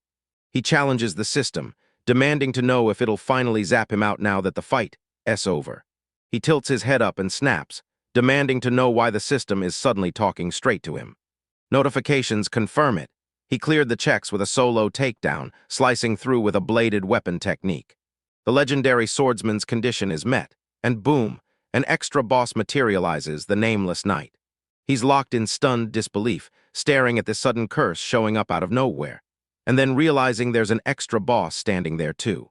A bone-deep tremor of terror tears through his body as the horrifying truth finally hits. From a puddle of murky darkness pooling on the floor, an armored warrior with a horned helmet surges upward, like something waking up from the abyss. The knight sprawls in full force, its razor-thin presence dripping with overwhelming, deadly power. Rin trembles and whispers in terror, convinced the universe can't be doing this, because his own stats are flashing in front of him. A nameless knight, an extra boss at level 1100, stands right in front of him, and the gap between their levels hits like a gut punch. He blurts out, stunned out of his mind, because Kenzaki has never, not once, seen a report of a creature like that. He's left with one chilling thought. He has to be the very first person ever to cross paths with this monster. Sword clenched in his grip, he realizes surviving at level 808 is basically impossible. He spots the boss room door sealed tight, and now he's trapped in there until one of them finally gets knocked out. With grim determination burning in his eyes, he realizes the only option left is to grab his courage and fight. He steels himself for the fight, gritting his teeth and forcing his focus as he locks his stance. That massive sword slices through the night, screaming past at a speed so terrifying it feels unreal. Rin snaps up the attack with a sharp parry, then blurts out in disbelief at the absurd, jaw-dropping force behind the knight's strike. With the throne clamped down on his defenses, he clenches his teeth and realizes the only move left is to dodge. His gloved hand strains like a lifeline as he fights to block yet another thunderous strike from the knight. He darts in and out, weaving through strikes while the knight's blade whips through empty air all around him. That knight's brutal onslaught hits with insane power and races even faster than you'd ever believe. Rin's on full defense, getting pinned under the monster's relentless barrage with nowhere to breathe. The knight lifts its blade high for yet another brutal overhead slam, and you can practically feel the destruction coming. With fear and pressure crashing down, he knows he has to find a way to strike back against the assault. Catching the tiniest opening in the chaos of the knight's swings, he roars, "Grab it, now's your chance." He rockets forward with everything he's got, ready to finally crash back and land a hit on his foe. His sword slams and clangs against the knight's armor, and he realizes, shocked, that it's impossibly strong. His sword explodes into shards from the knight's counterattack, and suddenly he's left completely defenseless. That follow-up hit crashes in, and he yells as his HP suddenly plummets. The knight crashes forward with a savage gauntlet strike, blasting him backward as pain rips through his body. A stone-still knight towers over Ren as he staggers back, demanding answers. How the heck could one single hit do that much damage? Ducking out of danger, he blurts that this enemy is totally, completely out of his league. He sizes the knight up instantly, like a walking tank, built with insane attack and defense that just won't quit. Hope flickers as he realizes it. He's got one tiny, desperate edge. He's faster than them. A fresh plan ignites in his head. He'll hunt for an opening and smash through the one spot their armor can't protect. He declares this isn't a simple brawl anymore, then launches into a brutal, one-sided beatdown. He turns into a phantom, and his shattered blade chews into the knight's elbow and knee joints piece by piece. He dodges the knight's sloppy strikes and relentlessly hammers the few openings that actually give in. He whips his guard aside to block another brutal hit, then hammers the armor's weak spots again and again. He feels it, victory is right around the corner, and he's inching closer with every heartbeat. He spots the knight's guard stutter for a split second as it recovers from that brutal swing. He erupts in triumph, spotting the exact opening he's been hunting for. He lunges forward and drives his broken sword straight into the joint of the knight's right arm. Victory adrenaline surges through him the second the slash lands perfectly. The knight's gauntlet snaps out of nowhere, clamps down on his wrist with an iron grip and yanks him hard. Rin's mind goes totally blank, and confusion slams into her as she can't make sense of what just happened. He glares at his trapped arm, then swings his stare back to the knight's still, silent body. Beneath his helmet's shade, he imagines a ruthless, triumphant sneer carving into him. Horror hits him like a wave. The moment he realizes the opening he saw wasn't an accident, it was a trap set just for him. He finally gets it. The knight baited him on purpose, chopping off its own right arm to set up the perfect opening. He's shaking with fear at the monster's brutal brilliance. So cunning, so strategic, it's terrifying. The knight unleashes a savage kick, and Rin rockets backwards straight into the sealed door. Rin gets blasted clean off her feet by a savage kick from the nameless knight. He lets out a brutal cry of pain as the blow's sheer force crushes him. He slams into the sealed door, and right then, his health plummets to the edge of death. Knight creeps forward, and every step echoes with a blade clattering hard against the stone floor. Blood drips from his mouth as Rin's thoughts scream, is this really the end? He finally admits it. His opponent's power dwarfs his, and it's terrifying how much stronger they are. Slumped against the door, he admits that just dodging its attacks had drained every ounce of him. A spark of hope ignites in his chest when he remembers his secret weapon, dungeon teleportation. He clocks that he's right there by the door, and he could vanish to safety with a teleport in seconds. The knight lifts his sword for the final strike. His only way out, it looks like, is to run. He's convinced that breaking free is the smartest, most logical way to stay alive. So for that reason alone, he clamps down on a crystal-bright object, refusing the easy escape route. Muttering his apology, he snaps the item out of his hands, tossing it aside just to buy himself a little time. A massive explosion rips through the nameless knight, blasting everything apart in a blinding flash. The blast detonates like a shockwave, hurling smoke and debris into the air. The knight jolts, stunned by the sudden, earth-shaking detonation. Those words, "You're not cut out for this life," ignited the fire in his chest and turned into pure defiance. With a fierce roar, he pours his power into a dungeon teleportation spell. He remembers how they mocked his skill as worthless, yet he refused to quit. He knows that if he just followed the crowd, he would have bylaid. The whole world explodes into a blinding burst of light as he digs his heels in and drives straight ahead. With a smug grin, he disappears in a heartbeat and reappears in a blink like the fight rewrote reality. The nameless knight jolts hard, sensing someone standing right behind him out of nowhere. Rin fires back from behind, saying his opponent's way too slow to even react. He grips his shattered sword, poised to slash through the dark as Knight turns. The knight snaps off a counterswing so fast it catches everyone off guard, just a blazing blur of steel. Rin can't believe how fast his foe reacts. A flashback shows just how obsessively he prepped before that teleport. He chugged a recovery potion in a flash, and bam, 1,000 GP came roaring back. Then he opened his status screen, and instantly started dumping those skill points into the skills he wanted most. He pushed his Herculean strength to its limit, because he knew this was his final shot. In the present, he surges forward with one last counterattack, like his entire fate hinges on it. His dagger slammed into the knight's pauldron, and shattered in midair, crushing his attack before it could land. He snatches the shattered hilt, and slams his knee straight into the knight's helmet. He yells for one more hit, eyes blazing with pure, desperate determination. The knight snaps back into motion, whipping through the air like a war hammer smashing down. Rin throws down a challenge with the move on her lips, ready to barrel straight into the next phase of the fight. In a jaw-dropping twist, Rin viciously slams the knight itself with its own hammer. With a razor-sharp stare, he declares that it's over. He's ending this fight right now. The knight screams in agony as the crushing hit lands and everything reels. He sprints right past the battered knight, snatching its dropped sword out of the air. Gripping the hilt tight, he steels himself to land the final, decisive strike. The sword vibrates with raw, hidden power, so strong it sends a violent jolt straight through him. The nameless knight barks out one last, earth-shaking roar of pain and rage. With a thunderous shout, Rin drives her glowing sword downward and unleashes a crushing slash. The swing's unstoppable force rockets him forward, dragging him past his defeated opponent. Panting hard, he stands over the fallen knight, like the whole war just finally stopped. The knight's heavy armor hits the ground with one brutal final thud. He surveys the wreckage, then gives a sharp nod to that faceless knight, because that's his toughest enemy of them all. His declaration echoes through the silent, massive dungeon chamber, like it's choking the air. A sharp ding blares as he triumphantly wipes out the extra boss. Rewards explode across his vision, massive level gains hit at once, and a brand new title unlocks. He can't believe it. He's just tallied up a total of 82 levels, and the shock hits him all at once. His eyes lock onto the fallen sword, and with appraisal he dissects what it truly is. The sword of the nameless knight hits like a truck, and on top of that, it unleashes a crushing conditional buff when the moment is right. Gawking at the specs, he decides to call the weapon nothing, just keep it nameless.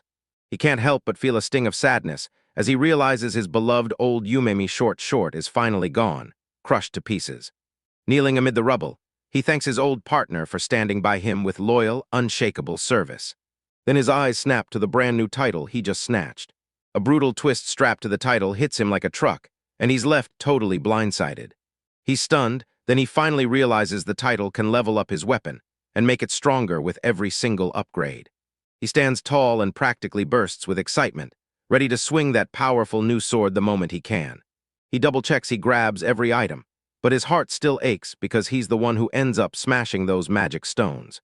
His brutal, soul-draining day at the Kanzaki dungeon finally hits its end. The very next day after his fight, he storms into the city center to check out a place right in the heart of it. He bursts into a sleek modern building, and a bright, cheerful employee greets him right away. The young blonde shopkeeper, with a calm smile, politely asked to see the adventurer's card. Nodding in agreement, he calmly slides his ID into the waiting attendant's hands. He scans the place and his eyes lock onto it. This armory is packed to the brim. He came for the great sword, because the one he snatched yesterday still has his name all over it, even if no name exists. A flashback slams onto the screen. He's battling a monster, until the whole reason he came here finally clicks into place. He admits that Nameless packs an insane punch, but it also leaves him dangerously exposed. The great sword surges into his attack, then instantly drags his movements down, slowing him hard in every clash.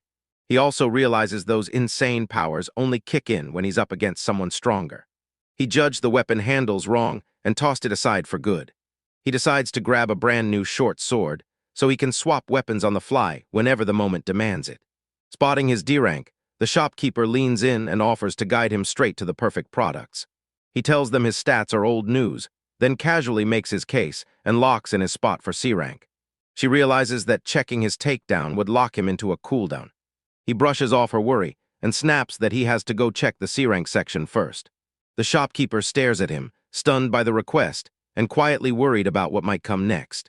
She hovers with bated breath as he starts digging through the C rank adventurer area.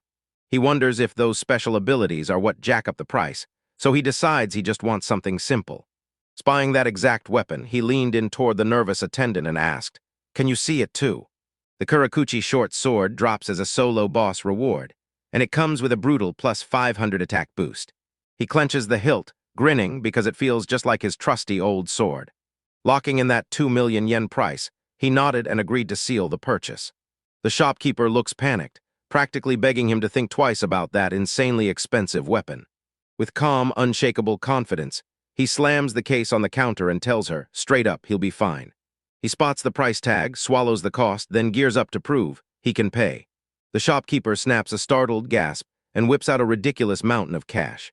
He slams the cash on the counter and declares, loud and proud, that he can pay in full. She's left stunned, her mind scrambling to wrap itself around that jaw-dropping pile of money. Her shock snaps into a raw, wide-eyed gasp of total disbelief. Then her face lights up with a flawless, professional grin, pure delight shining through. As he steps out of the building, she beams and thanks him like crazy for his purchase. Back in Kanzaki, he dives straight back into his dungeon conquest, fueled with fresh, unstoppable energy. He puts his brand new sword through the test, driving the blade straight into a massive boar's neck. The blade slices clean through with ruthless precision, proving it's built with deadly quality and unstoppable power. Towering over the defeated beast, he grins like the whole fight was a walk in the park. Rin screams in heartbreak as he's forced to haul himself away, leaving those precious red boar carcasses behind. Then bam, a notification blasts through, and his item box skill shoots up a level. He snatches the boar away, hands it secured, and now he's fired up to claw back what his sword cost. After hitting level 30, he faces a colossal, ironclad door with bars thick enough to stop a storm. After leveling up twice, he finally snaps. This is the moment he goes straight for the boss. But first, he dives into his item box and yanks out a totally different weapon. He grabs a massive greatsword, swings it like a declaration, and confidently calls out its name, Nameless. With his newly acquired title in hand, he's ready to trigger the special effects and make them go off on command. A system window flashes his Nameless Swordsman title, and it makes his blade hit even harder.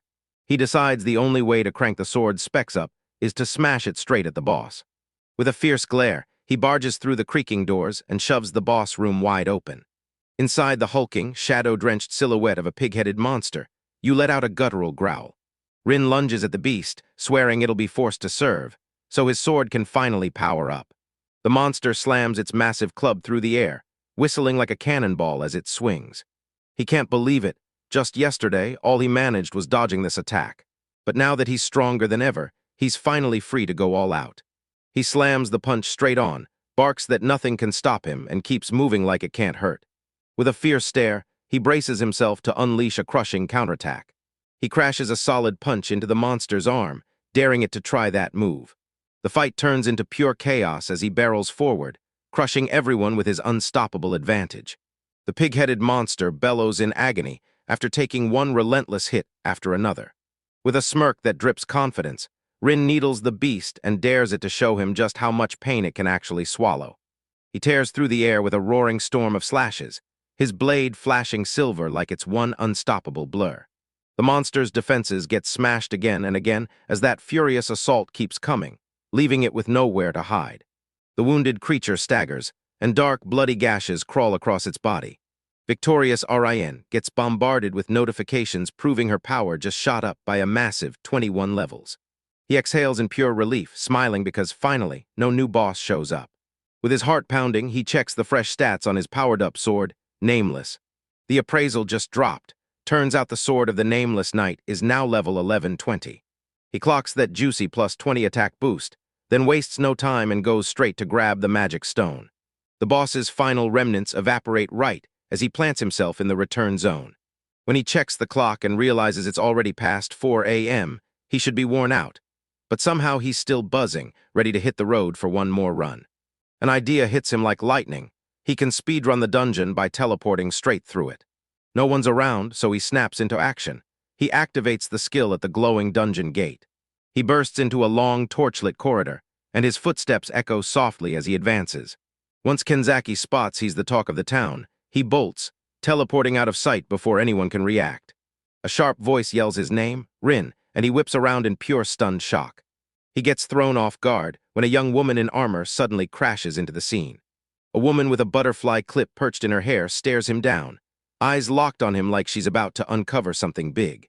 He murmurs her name, Ray, and pure shock hits him as recognition crashes in. Right when she comes closer, he spots his sword, still nameless, shivering like it's alive. Ray fires off a sharp remark about the shock of seeing him, then snaps at him to keep his focus. He blurts that it's way too soon to see her again, and she laughs back. Yeah, we met just yesterday. When someone brings up her party, she shoots back that she can't always lean on them to babysit her. She vows to climb to level 10 by herself and level up on pure willpower. He remembers she's already over level 500, and that's not just strong, it's downright terrifying. He figures she can crush the weak ones, but a high orc, that thing could spell real trouble. Her appearance throws a wrench into his plan to keep looping the dungeon and farming rewards over and over. He's terrified she'll spot what's off the moment he keeps showing up again and again. With a sharp wave, he decides it's time to go and tells them he'd better get moving. Right before he can leave, her hand clamps down on his wrist and yanks him to a sudden stop. He stares at her hand like it's a mystery, totally thrown off by what she just did. She clamps her hand on his arm and refuses to let go, even while he keeps grilling her with questions. She declares it's the perfect opening, then grabs Ren's attention and begs him to go with her. Rin is left totally stunned, because that indirect invitation hits her out of nowhere. A massive crystalline dungeon looms in the heart of the city, and that monster of a place is the reason they're on this quest. Just a few minutes after she proposed, the decision got slammed into place. Right now, fresh with hope, they step into Kenzaki Dungeon's 5th level, though this party is only temporary. An awkward hush drops between them as they stride down the stone corridor, and the silence feels heavy with every step. Rin keeps his eyes locked ahead, And that tense, quiet pressure keeps climbing with every single step. Ray keeps her eyes locked on the road ahead, and her expression gives away nothing. He sneaks a quick glance at her, but both of them clamp their mouths shut and stay silent. A suffocating silence hangs in the air, broken only by the thunder of their footsteps. They keep on trudging in silence through the torchlit hallway. The silence between them hangs heavy, so thick you can practically feel it. Rin couldn't take it anymore, and at last she snapped and broke the silence. He leaned in and grilled Ray about her age and hobbies, all just to spark a real conversation. He shoots out a gasp the second he realizes, yeah, that question was way too personal. A crushing wave of regret crashes over him, as fear screams that he just made the worst mistake of his life. To Ray's surprise, he shoots a playful wag of his finger, totally unbothered, like it hasn't even bothered him for a second. She finally lets it slip. She's 17, but then hits you with a smile and keeps her hobbies locked up as a total secret. Then she flips the question back on him, demanding to know what he's actually into. He tells her he's 19, then he stops mid-sentence and weighs his hobbies like they matter. He pauses for a beat, hunting for the perfect answer. He shoves aside his usual routine in his head, terrified it'll make him seem weird. He digs into his memories and goes digging back to his school days for sparks of inspiration. He tells her he's into manga and games, and she jolts, pure shock on her face. She gets flustered and can't stop fidgeting, and he's left panicking, thinking he just scared her off. He throws a quick curveball and shifts the topic, just to keep the conversation from collapsing. Right as she starts asking for the details, he snaps out a warning: monsters are coming. He blurts out an immediate apology for cutting in, but the moment he does, her face turns sour. She shuts him down on the spot, saying it meant nothing, then turns on her heels and strides forward like she owns the moment. Right then, a shadowy, beast-like thing slips into view and peeks around the corner. The ambush hits like a flash. Monsters explode from the shadows and lunge all at once. 4 beastmen, 2 boars, and 2 wolves burst onto the scene like they owned the place. They lock into a back-to-back stance and snap-split the targets in seconds. Renek rockets forward, blasting into action as he charges straight for his 2 opponents. He bursts in and slams a rapid 2-part slash into the boar man and the wolf man. He's stunned. Those creatures are tougher than usual, and they're still standing. The monsters let out a vicious roar again, charging in harder like they mean to tear everything apart. He's shoved into defense, and he whips between their non-stop strikes like it's second nature. The battle surges, and he braces himself to block a brutal, heavy hit. His sword crashes into the club with a brutal clang, and a nasty shock jolts straight up his arm. He's left reeling from the brutal weight and raw impact of that hit. The boarman's strike hits like a meteor, crushing, unstoppable, and so heavy it feels unreal, with power that just smothers everything in its path. The swing's raw momentum slams him back across the stone floor. His blade erupts into shattered pieces from sheer force, and he just stands there, stunned and frozen. He jolts in shock, realizing this isn't just any ordinary orc. He slaps his hand onto the staggering wolfman and triggers his appraisal skill, instantly reading him like a living target. And just like that, everything flips. The orc is level 600, a power level no one here has ever seen. Rin, the young adventurer, is absolutely stunned. He blurts out a question: how the heck is a level 600 monster even here? Once he sees what he's up against, he steels himself and launches at the wolf-headed beast with everything he's got. With a fierce leap, he rockets through the air straight at the roaring beast. His body turns into a blur as he drives a brutal, surgical thrust straight through with his sword. The sword drives straight through the monster's armor-thick hide, blasting out a violent spray of dark blood. With a gut-wrenching roar of agony, the beast lurches forward, and its last strike goes wide, right before it collapses. Rin effortlessly slips past the clumsy swing, and in the same breath he clocked exactly how badly his opponent fumbled. With one smooth, final swing, he drives a decisive slash straight across the creature's back. After the monster crumples, he gasps for air, smugly crediting his too easy win to that fresh level boost he just scored. He whips his focus to his companion, asks where Ray stands, and promises to back them up no matter what. His face snaps into pure shock as he sees her gearing up for a fight. Ray locks eyes with the world and starts chanting, summoning the sacred wind's raw power with every breath. With a sharp command, she summons a ring of swords in midair and makes the wind slash straight through her enemies. As Ray rockets toward the far-off monsters, Rin panics because she's convinced her attack won't make it. Her blade shoots out like it's stretching reality itself, carving down both enemies in one smooth, deadly sweep. Rin stood there frozen, his brain scrambling to understand how that sword could have stretched like it was alive. As the attack ends, the blade slips back to its normal size with a quiet, sharp whoosh. With unshakable calm, Rei declares that her part of the fight is over too. Still staring in disbelief, Rin demands answers. How did she wipe them out that easily? And then she blurts, "What about my sword?" She raises her weapon and reveals the truth. This isn't just a sword, it's her one-of-a-kind skill, the magic sword. To prove it, she grins and says she drew inspiration from the wind, then shaped it into a blade that reaches forever. Rin stares in awe at what she can forge, then quickly admits the catch. The swords are only as strong as her MP level lets them be. He praises her skills as incredible, and she instantly blushes, shooting him a quick, grateful thanks. Rei shoots back a grin and tells Rin, "You're amazing too." She admits Kazami called him weak, but his smooth, fluid moves hit back and proved that lie to be nothing but hot air. Blushing from her praise, Rin rakes the back of his head and stammers, trying to form a thought while his mind races.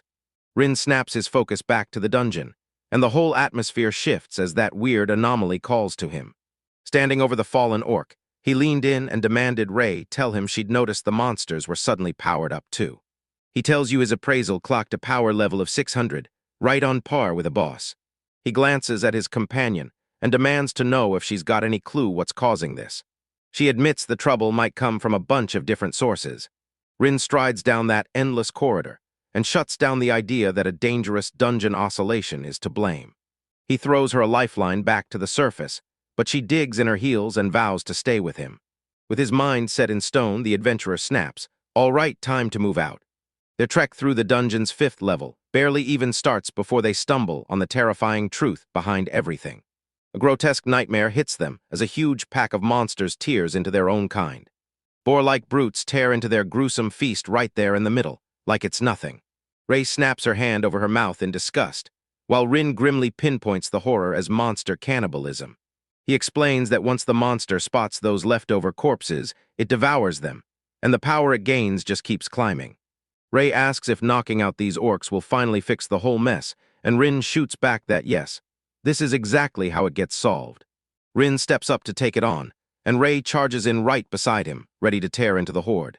After the fight, Rei shot Rin a smug grin and demanded her verdict on that wildly impressive performance. The last monsters slink together, whispering frantic plans as they brace for their final showdown. Rin bursts forward with razor-sharp speed and perfect control, mowing down the last of the enemies. Rei grips her blade and stands poised, her steel blazing as she's ready to clash beside him. Once the fight is done, Ren grips the magic stones while Rei blasts the corpses to ash. He thanks Rei for her wisdom, and she shakes her head, insisting it's a team effort, nothing more. He reels her in and blurts that there's something huge he has to ask her. He leaned in and grilled Rei, asking what sparked her to become an adventurer in the first place. He freezes for a second, thrown off when she asks him why, his own reason. Rin finally confesses that the only person he's ever let into his true motivation is his sister, Hannah. He tells you that back when he was a kid, a fearless adventurer swooped in and saved his life. The hero's image burned into his memory, lighting a fire in his heart. Rei murmurs softly that she finally gets why her heart keeps pulling him in. When he presses her for an answer, she brushes him off with a soft, mysterious smile that says she's holding back. She asks if he remembers the name of the person who saved him, and he can't. With a calm smile, she thanks Rin for opening up and sharing his personal story with her. Rin gets hilariously flustered by his sincerity, blushing so hard she mumbles that she's glad he's glad. He asks what she's planning next, and she grins as she confirms she's staying in the dungeon game. No stopping, just more dives. In the dungeon corridor, a quiet little spark of connection flares between them. Rin admits to himself that he's been taking every fight on alone for as long as he can remember. He straight up admits that, just this once, it feels amazing to team up and fight with another adventurer. The very next day, Rin storms back to the Kenzaki dungeon, alone. He unleashes a brutal storm of strikes, his blade flashing as it carves through multiple monsters. His hard work pays off in a ridiculous way, 301 levels, and more than 3 million yen in his pocket. The very next day, he keeps grinding, using teleportation to track down and hunt red boars. Orion ended up with a packed inventory after he racked up 400 levels and pocketed 4 million yen. The very next day, he storms right back into the dungeon, teleportation blasting him there instantly. He stays icy calm as he squares up to his 23rd armored monster, then he's ready to smash it. With a thunderous smack, he casually snaps the monster's massive club swing out of the way. He shrugs off the attack like it's nothing, leaving the monster stunned, utterly speechless. With his final strike on the edge of disaster, Rin surges forward, brandishing that ornate sword. Rage floods away as the monster crumples, and Rin gets hit with the ultimate prize, 20 more levels. A fresh notification hits him like a shock. He's cleared the dungeon's victory limit. After 60 grueling runs, he finally erupts in celebration, landing a last-minute 50-level bonus and a brand-new title. He can't believe the insane 11,510 skill points he's piled up. His skill menu lets him beef up old abilities or snap up brand-new, game-changing powers. Rin huddles in deep focus, sharpening his strength and speed skills like weapons, so every fight hits harder and faster. Once he's locked in his choice, he slashes through the menu and confirms the skill point allocation with a bold, no-question gesture. A status screen flashes his fresh, fully maxed strength and speed upgrades like a victory roar. He can't even process it. He's gotten insanely stronger in just a few minutes. With his next move rattling in his head, he weighs his options and wonders which dungeon he'll storm next. He's stuck between two choices, diving back into the Unagi dungeon or heading to the E-rank Arakawa dungeon for a rematch. 3 days later, they drag him straight into the center of a brand-new, brutal fight. Standing over the beaten beast, he declares it, Unagi is finally maxed out. That night, he sits back and relives the 4 dungeons he crushed, then braces to spend his SB. His phone suddenly dings with a brand-new email, and it hits him like a truck out of nowhere. The very next day, a familiar voice cuts through the noise and calls out to Rin on a busy city street. Yui finally shows up at the shopping center, breathless, and rushes to apologize to Rin for keeping him waiting. He bluntly calls her out for being late, and she snaps back at him, chewing him out for his awful manners. Rin looks totally baffled, blurting out, "Wait, was I really supposed to say that?" He admits he was only messing around, then pushes them to hunt down a cafe so they can talk. Inside, he grabs milk tea while she orders a sweet drink, and as she does, old regret crashes back into her. Yui clocks it instantly. This meeting has to be about dungeons. She lets it slip that just recently, she snagged an awesome invite to join a guild. Rin can't believe it. She stuns him with an unexpected guild invitation. You break it down like this. Guilds are huge, always-on powerhouses that hunt down the best talent they can find. Then she leans in and asks, "So how much higher is your level than last time?" Yui proudly blasts that she hit level 100 yesterday, and Rin is left genuinely stunned. A sudden flash of clarity slaps you in the face. Big guilds mean way better resources, and that's exactly what you need to grow. You'll ask about the guild that's been trying to recruit her. She flashes a business card and drops the name, Yuzuki Guild. Rin hears the name and snaps into recognition, replaying their sudden, lightning-fast climb up the ranks. He clocks it instantly. She's the target because healers are so rare they stick out like a beacon. Yui then presses him for his real, no-holding-back opinion on whether she should join. Rin bursts with unstoppable excitement and blurts out his support, right when she's totally unprepared. He steadies himself and starts laying out the pros and cons, one sharp point at a time. He breaks down how those big guilds aren't just cool. They're top-tier gear and the perfect setup for the entire party. The idea that she might get stuck with shady, untrustworthy party members instantly makes Yui's smile drop. Rin shifts focus to the dark side, laying bare how hard limits crush personal freedom. When Yui presses him about the limits, he leans in and explains you've got to schedule the dungeon divies. He says the real problem isn't small, it's the dungeon association's brutal demands. He explains that guilds have to live up to strict obligations to keep those special privileges. The association can force its members to take on terrifying, off-the-charts dungeon disasters. He decides guilds are the perfect launchpad for fast growth, but they'll never set him free. Rin shifts gears and leans in, then asks Yui straight up why she decided to become an adventurer. Yui's eyes widen as that painfully personal question hits her straight in the heart. She blurts out the truth. She never meant for any of this to happen because the moment she thought about monsters, pure terror swallowed her whole. Her friends pulled her in, and she decided she'd wrap it up the moment she snagged the basics. Rin admits that a whole lot of people chase stats just to scrape by and survive everyday accidents. He admits that only a tiny handful of people truly throw themselves into that kind of work. The moment she uncovered her healing powers, her whole life flipped. She finally knew exactly what she was meant to do. When she's pictured in full adventure gear, you can practically feel her grit shining through, like she's found that every hard day is worth it. Now she's convinced this crazy gift she got is her calling, and she's ready to use it. With a trembling honesty, She admits her wildest dream is to master a power that can save lives. A calm, unstoppable resolve settles across her face, her decision crystallized, and now nothing can shake it.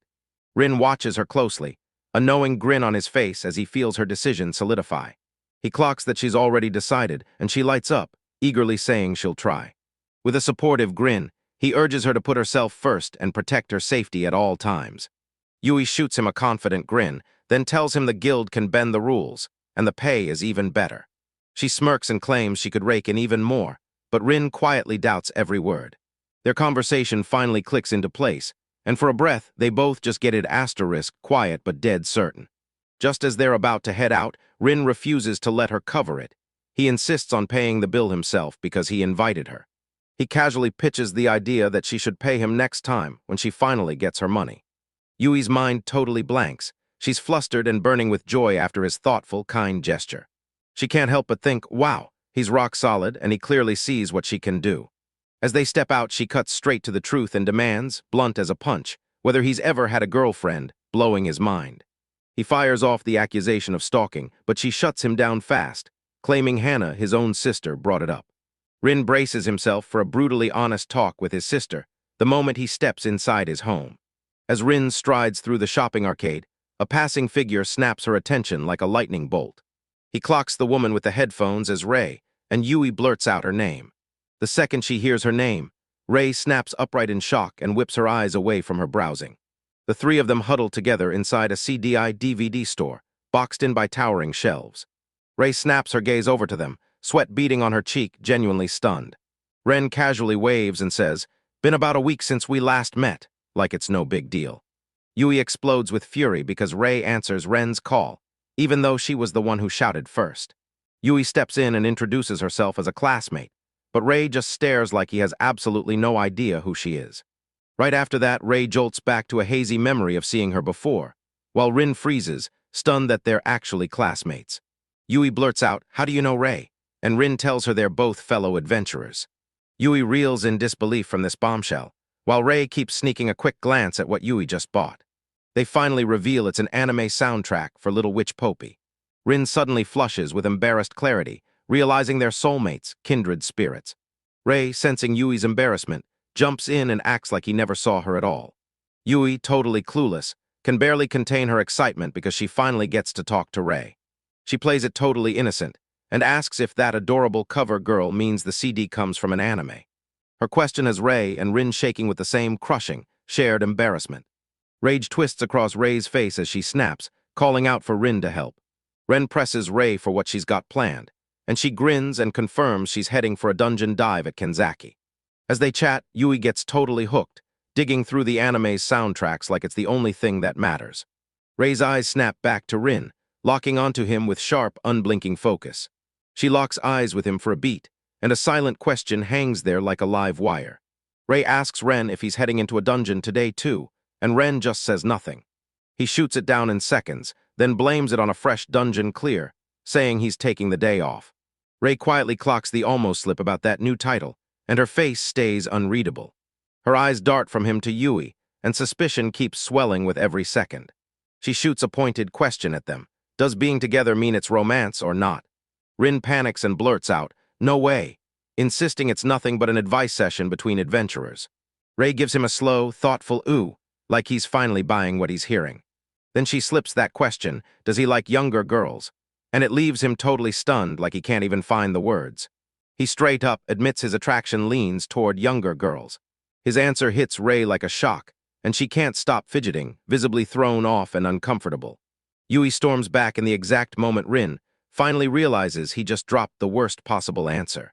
Just when they think they can finally shake off that awkward moment, the ground suddenly starts to rumble.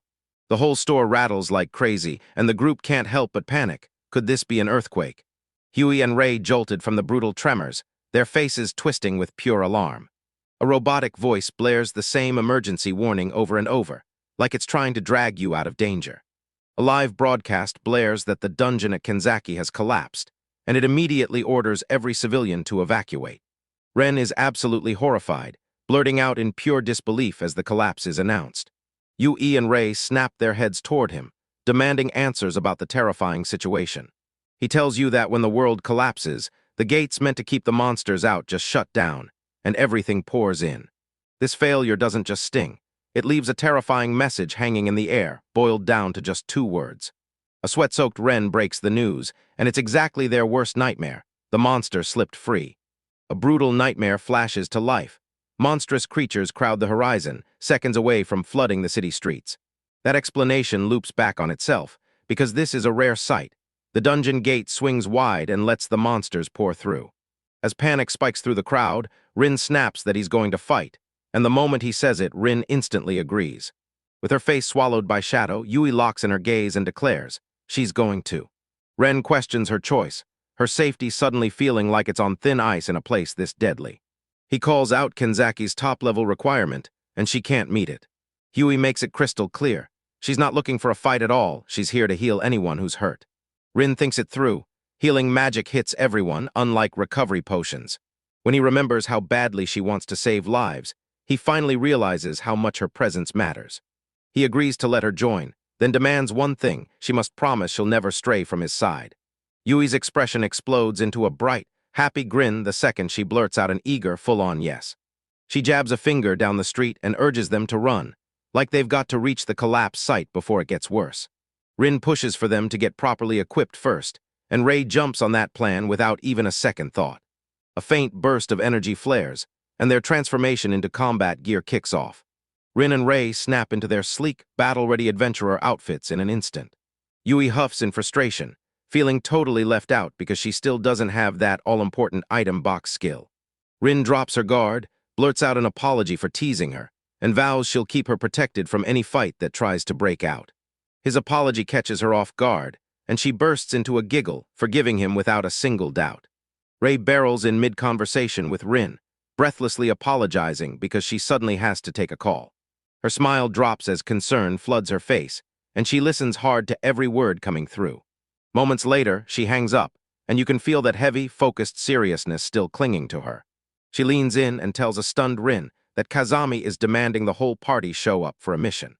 Guilty over the abrupt exit, she rushes over to Ren and Yui and begs them to forgive her, because she has to bolt immediately.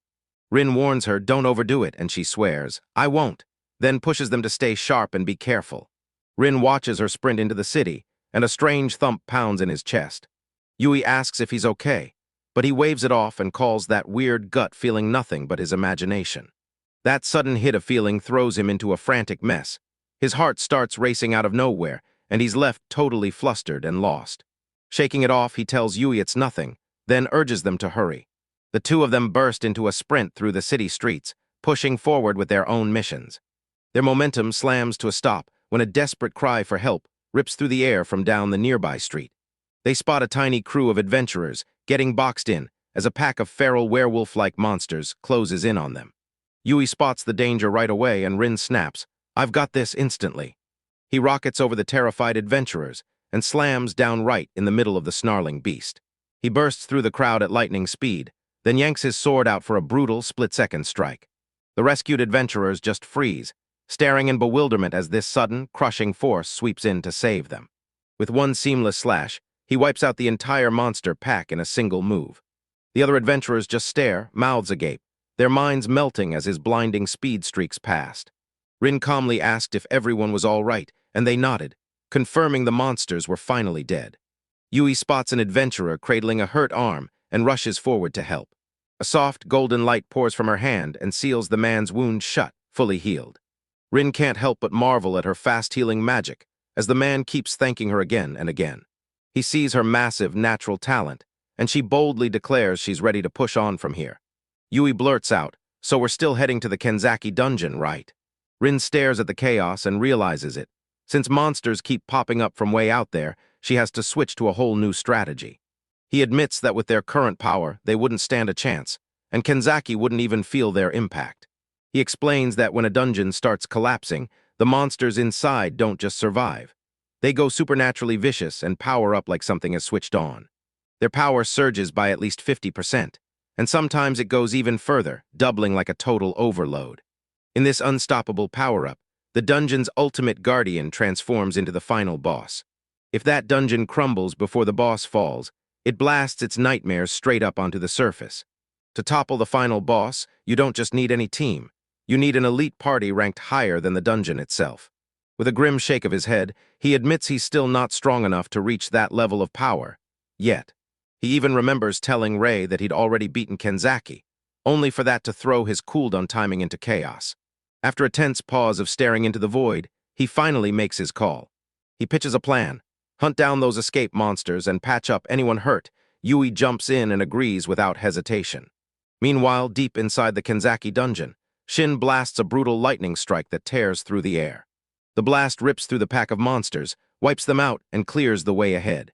Her crew rolls into the boss room way earlier than anyone predicted, speed winning the whole way. One of the party members explains that Kazami's frantic attempts to track their progress didn't slow them down at all. It lit a fire under them and kept them moving. Another member snaps that their only job is to clear the path for the B-rank party that's about to roll in. Rei can't take it. She's worried about Kazami's weird shift, but instead of stopping for the monsters, he just barrels ahead. With a confident smirk, Shin throws out a reckless plan. Right then and there, they dare to take on the final boss themselves. Rei and the other party members stared in shock, yelling at Shin that they couldn't move yet. They had to wait for backup. Shin waves their worries off, smirking that the monsters aren't nearly as tough as they thought, and that they're about to take the win. She leans in, fires up their ambition, and tells them this is the moment to earn prestige and finally get the recognition they've been chasing. Rei's stomach drops. She realizes Shin is choosing the party's glory over stopping the collapse. The other party members get swept up by her magnetic speech, itching to leave their mark. Shin blows off Rei's worries and insists the dungeon supervisor promised the boss would be a total pushover. She tells Rei to just chill, soak it all in, and get ready for the glory they're about to lock in.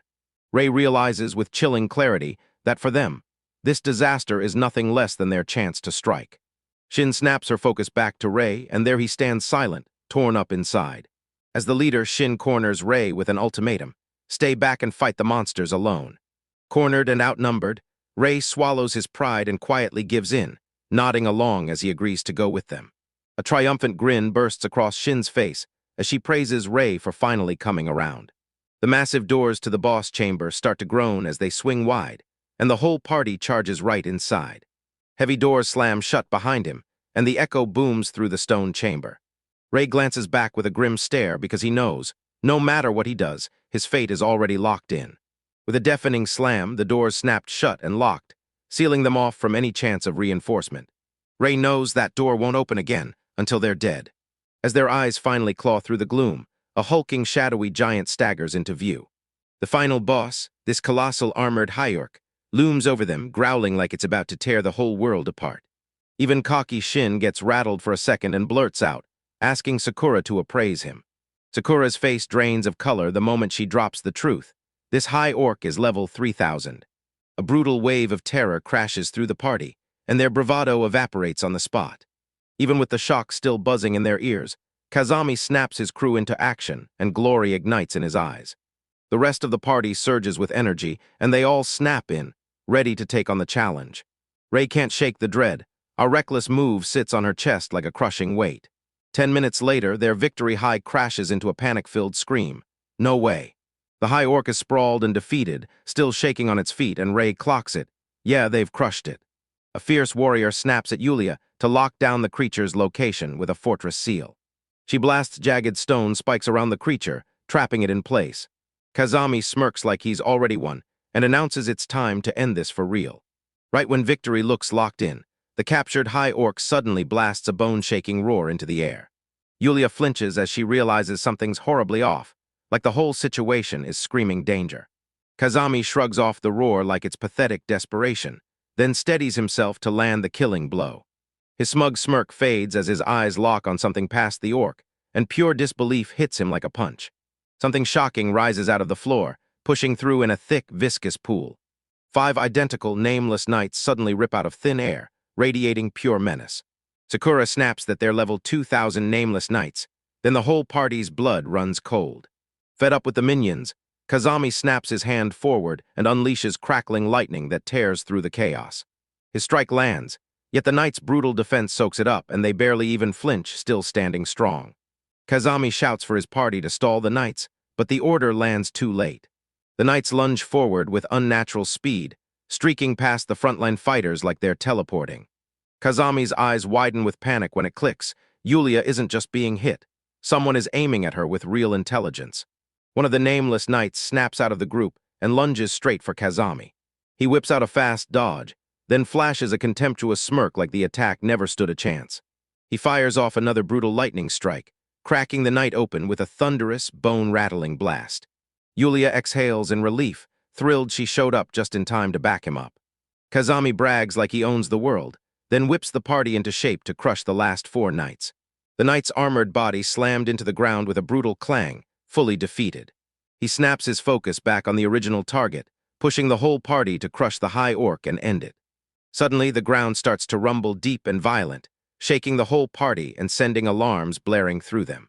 Sakura's gut screams danger, and she demands they rush, because the high orc has to be destroyed now. She's clinging to one dream. Once that orc is finally down, they'll burst out of here and make their escape. Her hope gets brutally obliterated the instant the next moment hits.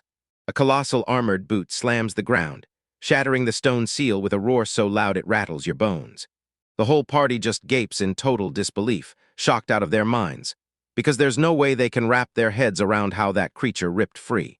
The dust finally clears, and what stands there is nightmare fuel. The high orc has evolved into something truly terrifying. Yulia's eyes widen in pure horror when she realizes the dungeon isn't just a prison. It's feeding the boss, draining the fallen knight's energy to make him stronger. A panicked member of the adventure crew grabbed her partner, Sakura, and demanded the high orc's current level right now. With pure dread in her eyes, Sakura tells Orc General the monster has evolved into a superior species.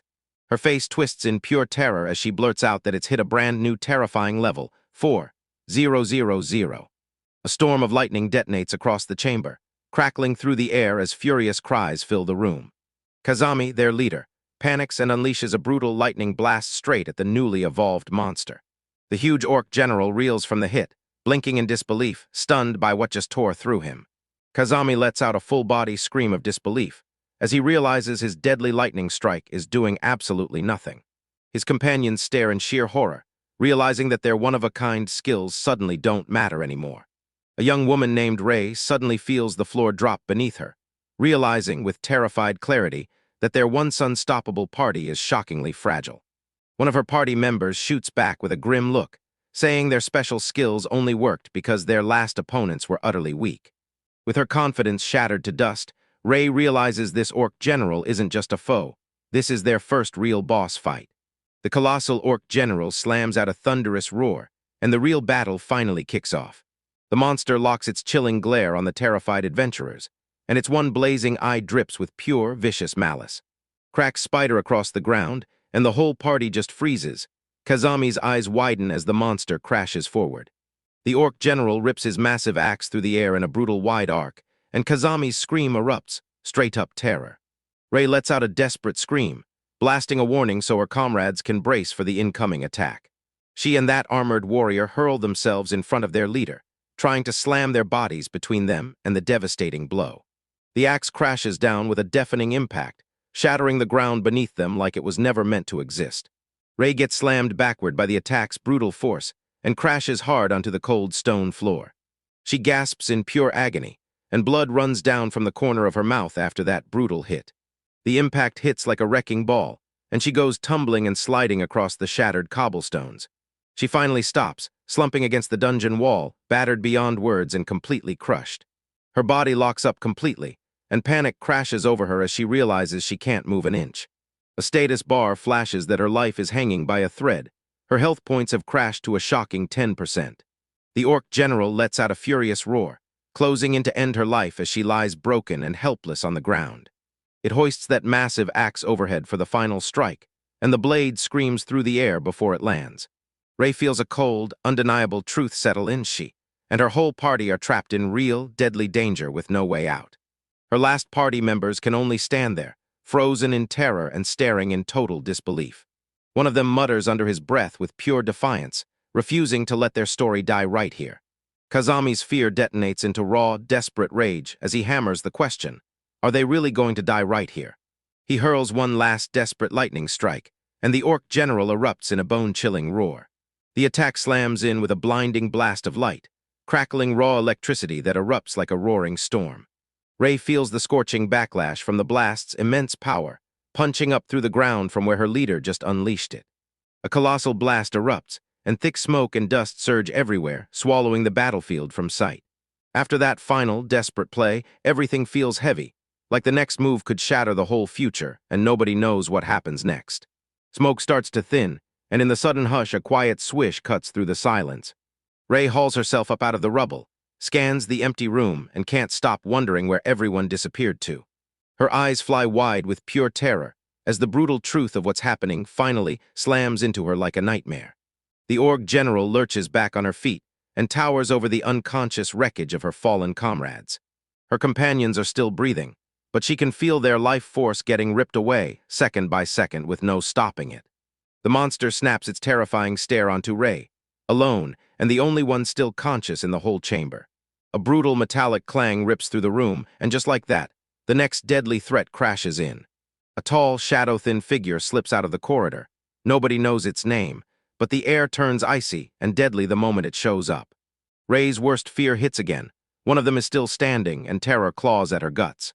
She clamps her hand around the sword's hilt, but terror and exhaustion pin her body in place. Her eyes go wide with raw terror, and a tiny gasp of fear slips from her lips as the night creeps closer. With her body frozen and strength drained, she drops to the floor, her mind racing. Asterisk, is this really how her story ends? Her eyes lock onto the massive wooden door at the far end of the chamber, thick, heavily barred, and staring back like it's about to shut her in. She keeps staring at that door, praying it's still shut, because once it is, there's no escape, and these stone walls lock her fate in place. She can't stop dreaming that the door will slam open, and a hero will burst through, ripping in to save them. She snaps the idea away fast, calling it an impossible miracle, because in her mind, heroes only live in fiction. A crushing wave of despair hits her as she spirals into regret, frantically asking herself where everything went so horribly wrong. The nameless knight halts right in front of her, sword tip aimed at the ground like a dare. A heavy acceptance crashes over her, because if she and her crew die, that door finally, mercilessly opens.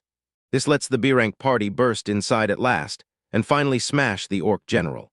A tear slips down her cheek as she shuts her eyes and finally accepts it. At least it'll only be their stupid little party that gets wiped out. She braces for the final, killing strike, as the nameless knight hoists its sword high into the air. Instead of searing pain, a sharp clatter snaps into the air as she braces, knowing the impact is seconds away. She can't stop wondering why she feels zero pain, so she keeps asking herself what on earth could have happened. With shaking caution, she slowly forces her eyes open. Then the whole world crashes in, all blurry and spinning. Her blurry sight snaps into focus, and she stares up in total shock at the scene unfolding in front of her. The nameless knight's horned helmet suddenly slips free and smacks down on the cobblestones with a harsh, clattering crash right at her feet. The knight's entire body drops backward in a flash, its chest tears open, and a fatal gush erupts as it crashes to the ground. She freezes in total disbelief, trying to wrap her head around how in the world this could have happened. A lone figure in a sleek black uniform steps right over the fallen knight's body, standing with his back turned to her. He drops his gaze, offering a soft, almost gentle apology for keeping you waiting. Rei can only stare back, her face flickering through shock, pure confusion, and then, finally, this wave of relief breaks through. Rin, the young man, whips his head toward her with a confident grin, then seals his apology like it's done. Earlier that day, Rin and a young woman named Yui were tearing through the city, trading hard-earned intel after they wiped out a batch of surface monsters. Ren told Yui he was heading straight for the Kanzaki dungeon, then leaned in and asked how she was holding up. Yui flashed a confident grin and practically declared, "I'm totally fine, and yeah, I'm an adventurer too." Rin couldn't help but stare. Her resilience and raw strength blew him away, and he thought, she's something else entirely. The scene snaps forward, flashing a few lines that scream, time passes fast. He couldn't stop remembering that insane hour where she healed nearly 20 injured people, one after another. Yui grinned at her finished work and practically shouted that it was finally time for them to hit the road toward the next big challenge. They reached the Kanzaki dungeon entrance and found a massive crowd of adventurers packed tight, all jittery and desperate for something to happen. The adventurers leaned together and hissed in low voices, their faces tight with worry and pure uncertainty. Ren and Yui burst onto the scene amid the chaos, stunned and asking what on earth could have triggered all this commotion. an adventurer spotted a Yuzuki Guild member, one of the B-ranked party that was meant to take down the boss. Rin strode up to the armored man, polite as ever, and asked what was going on right in the middle of the chaos. He shot a worried glance and asked if something was wrong, because the vibe in the room felt totally off. The adventurer nodded and locked in the truth, then started laying out every grim detail of what had just happened. Rin's eyes went wide when she realized Kazami's party had charged into the boss room like it was a death wish. The adventurer told us the door slammed shut behind them, and it still hadn't budged for over 10 whole minutes. He guessed the glory-hungry party was trying to muscle in and steal the final boss kill for themselves. Rin sucked in a sharp breath when he realized the threat was real, because they weren't just strong, they were monsters with rare, one-of-a-kind skills, and every single one of them was over level 2,000. He panicked and demanded to know where Rei was, because she was the weakest, lowest-level target and totally defenseless.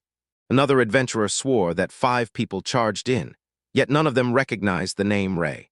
Speed lines streak across the screen as Rin's panic ramps up fast and hard. Horror hit him as he realized Kazami had to have tricked Rei into walking into the boss room with them. Right then, the earth detonated with violent tremors, and the gargantuan dungeon entrance roared with an ominous, shaking menace. The crowd erupted in panic as they realized the collapse was in its final moments, and the clock was suddenly screaming for them to move. The adventurer leaned in and warned them. This wasn't even the worst of the bad news they were about to face. He said the longer the collapse drags on, the more powerful the final boss grows. The moment Rin understood the party trapped inside was doomed, this news slammed into him like a punch to the chest.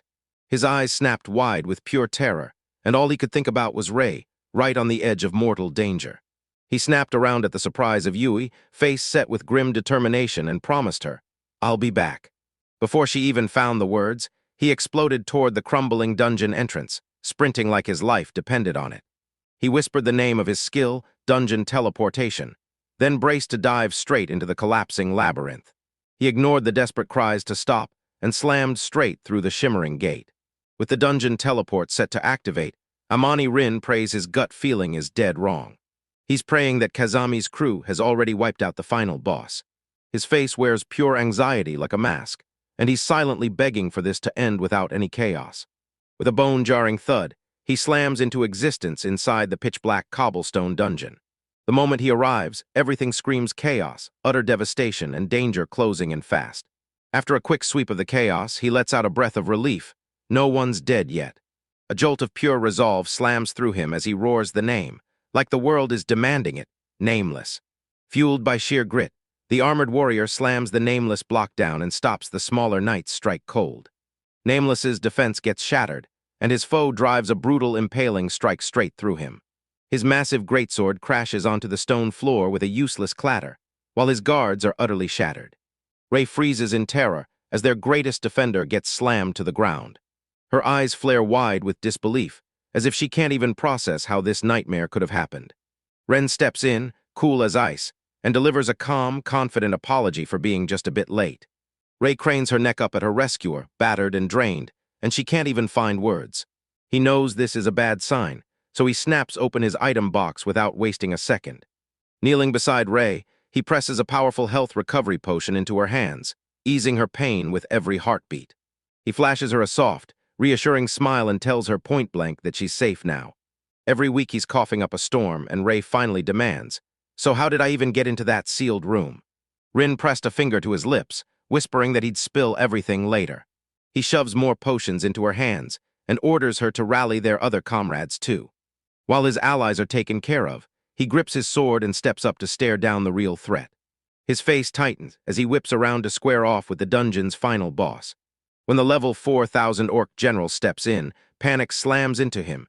He feels his body begging to run. The orc goads him with a cruel grin, smugly calling out how he already clashed with Nameless before. The colossal monster explodes into a deafening, guttural roar, like it's daring the entire world to try something. Rin straps on her shield and swears she'll show that beast exactly how weaklings fight. Rei watches in stunned silence as he stomps his foot and blasts up a cloud of dust. Rin launches forward in a split second, smashing headfirst into the ogre's charge as the battle explodes. He lunges aside at the last second, and the ogre's massive axe slams into the ground, shattering it under his feet. The ogre roar slices the rune lands, with a rapid string of shallow, lightning-fast cuts. Rin rockets across the battlefield with impossible speed, and his sword becomes a streaking blur. He keeps hammering the monster, slipping through its defenses like a blade finding every opening. Every single parry blasts a jarring, numbing shock straight up his arms. He grimly admits he's facing a truly brutal opponent. He knows one clean hit would end him for good, while his own blows barely leave a scratch. Even with the pain screaming in his bones, he swallows his pride and admits there's no other way out.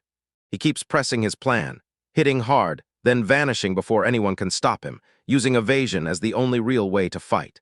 Ray stuns himself as he remembers how he tore through danger and saved everyone. She leans in, staring at his impossible duel with the colossal boar-headed monster, like the whole world is holding its breath. Her heart slams in her chest as she scrambles to make sense of the power he's throwing at the world. She's stunned, demanding to know how he slipped into the boss room and how he got that strong. She still remembers that wild talk, how his power shot up insanely in just 1 week. A memory hits her out of nowhere, an old party with the kings of Unique. A former teammate leans in, sneers at Amon Rin, and declares him a worthless adventurer. His teammate only remembers one standout talent. He can dungeon teleport like it's nothing. Ray hammers the skill name again, and this time the pieces snap into place, one perfect connection at a time. She suddenly realizes this power might have let him slip straight past the main door.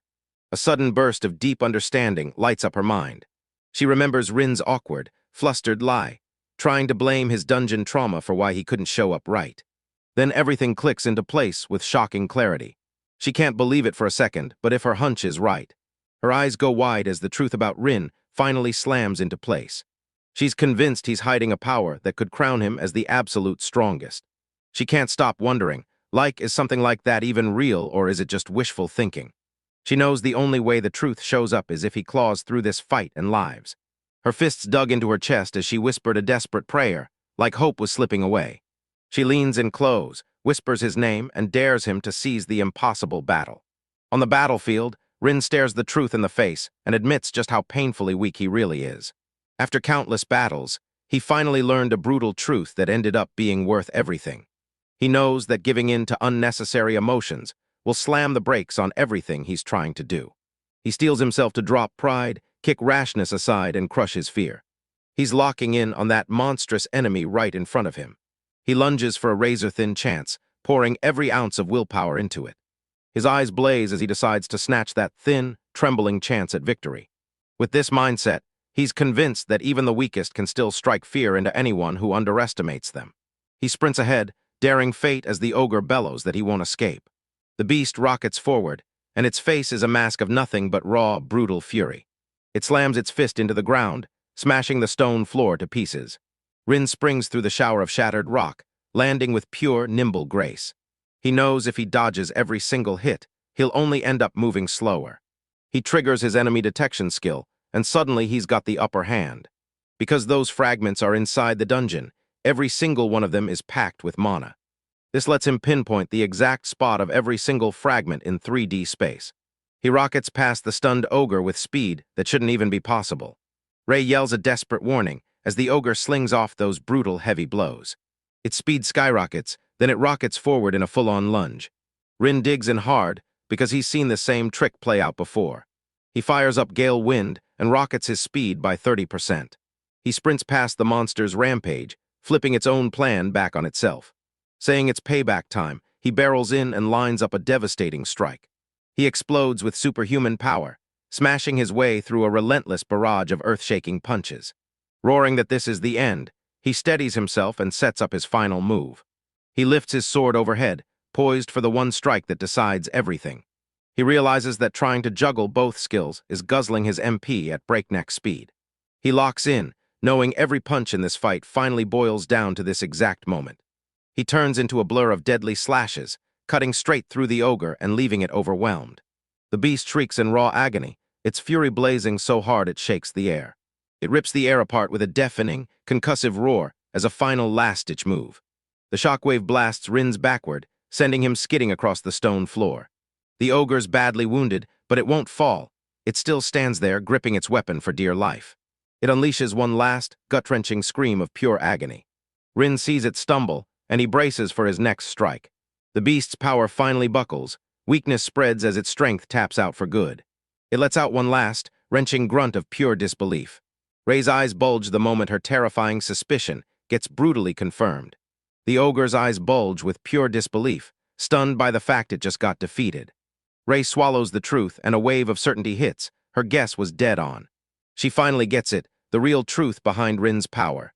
Rin snatches the opening and launches herself high into the sky. He crashes down from above, sword locked and loaded for the final, decisive strike. With one lightning-fast slash, the air gets torn open by a thunderous, swooping whoosh. Rin slams a surprise aerial strike into a hulking, boar-headed armored monster. The hulking beast snarls in rage, lifting its weapon high to smash back at the assault. With a defiant shout, Rin snaps that his opponent won't pull off a win today. He bursts into a full-on storm, spinning his sword in a blur of savage slashes. A smug grin snaps onto his face as he declares, loud and certain, his opponent is done. His blade bites into the monster and rips its shield apart with a single, brutal slash. Rin drops in like a flash, and right as he lands, that colossal monster towers over him. With one brutal final swipe, the creature's head is ripped clean off its body. The monster's head slams into the stone floor with a bone-jarring, final thud. He calmly flicks blood off his ornate blade, the battle not won. From the ground, a battered Ray gapes upward in stunned disbelief at the rescuer. The final boss's headless body collapses to the floor at last, finally crushed. Ray's eyes go wide, and you can see awe and pure relief hit him all at once. Rin turns with a soft, winning smile and tells Ray the fight is finally over. Tears spill into Ray's eyes as she snaps a hand over her mouth, overwhelmed by pure emotion. System notifications blared as he secured the win, and massive level gains exploded in his favor. A fresh title, **** bringer error ****, pops into place as he drinks in his brand new power. He flashes a confident smile, letting his sword rest easy on his shoulder like he owns the moment. Ray, tears still streaking her cheeks, whispers his name in pure, grateful relief. She bows and thanks him for saving every single one of their lives, and he just waves it off with humble acceptance. His eyes sweep over their unconscious comrades as relief floods his face. Everyone's okay. He stares at his hands as a faint glow shimmers over them, totally stunned by this wild new power. A sudden realization slams into her mind. She finally gets exactly what just happened. Ray starts peeling back the truth, pinning the danger on Kazami's solo, reckless call. She thinks he has to face what he did, and she's just relieved that no one ended up dead. With a hard swallow, she steps up and admits the truth. She and the others messed up too. Rin hears her out, and the second her words land, his face hardens into something serious.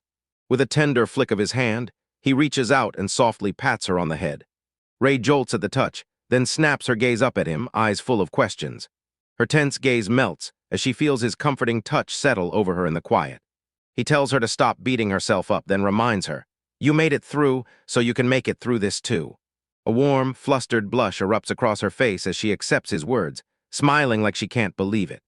A sudden idea hits her mind, and her face instantly lights up with pure curiosity. Leaning in super close, she demanded to know how he ever got inside the SEAL boss room. Panic hits him as he realizes she's got answers, and he scrambles to figure out what he's supposed to say. She cuts straight to the chase, demanding to know if his dungeon teleportation skill can cheat the cooldown. The two lock eyes in a tense silence, neither one daring to blink first. He tries to brush it off, but the moment he lies, she clocks it instantly.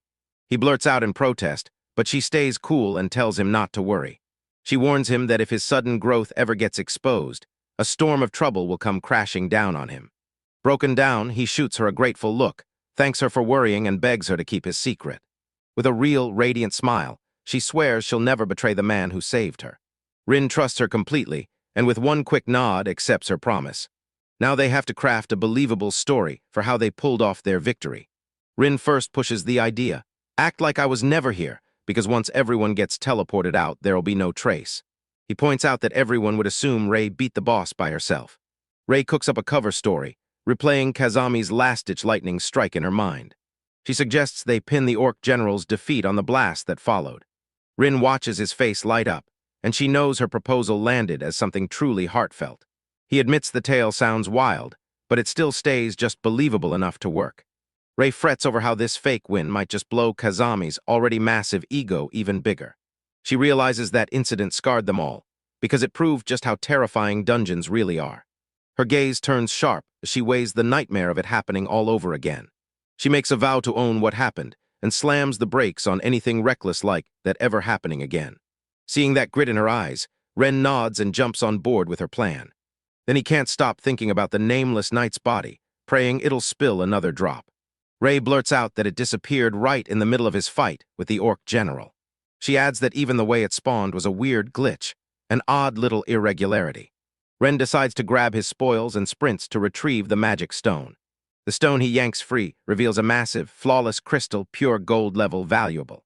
He figures there's no harm in grabbing it, and that please look on his face begs for permission. With the job done, he slams his hands together and activates the teleport spell, then bolts out before anyone can stop him.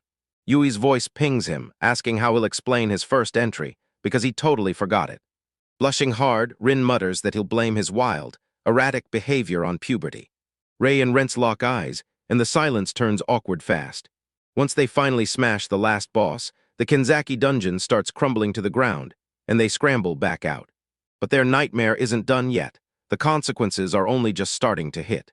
The dungeon supervisors ripped into both of them for their reckless stunt. The authorities finally bought Ray's story about the final battle. They got the green light to head home, but with a harsh warning hanging over them. Expect more questioning soon. Yui strides down the street, eyes wide as Rin's reckless charge leaves her completely stunned. Rin blurts out that it's humiliating, and Yui cuts in fast, assuring him that what he did was just desperate. She pinches his shirt with a playful little tug and tells him to quit hiding. No embarrassment allowed. Then Ray leans in, her voice soft but honest, and tells Rin she's genuinely grateful he showed up to rescue her. Rin's eyes widen and she can't help it. One sharp gasp escapes her. Yui watches their sudden closeness bloom, and jealousy flares into her heart as suspicion digs in. With a fierce possessive shout, she surges forward and snaps for Ren's arm. She grabs his arm with a crushing squeeze, catching him completely off guard.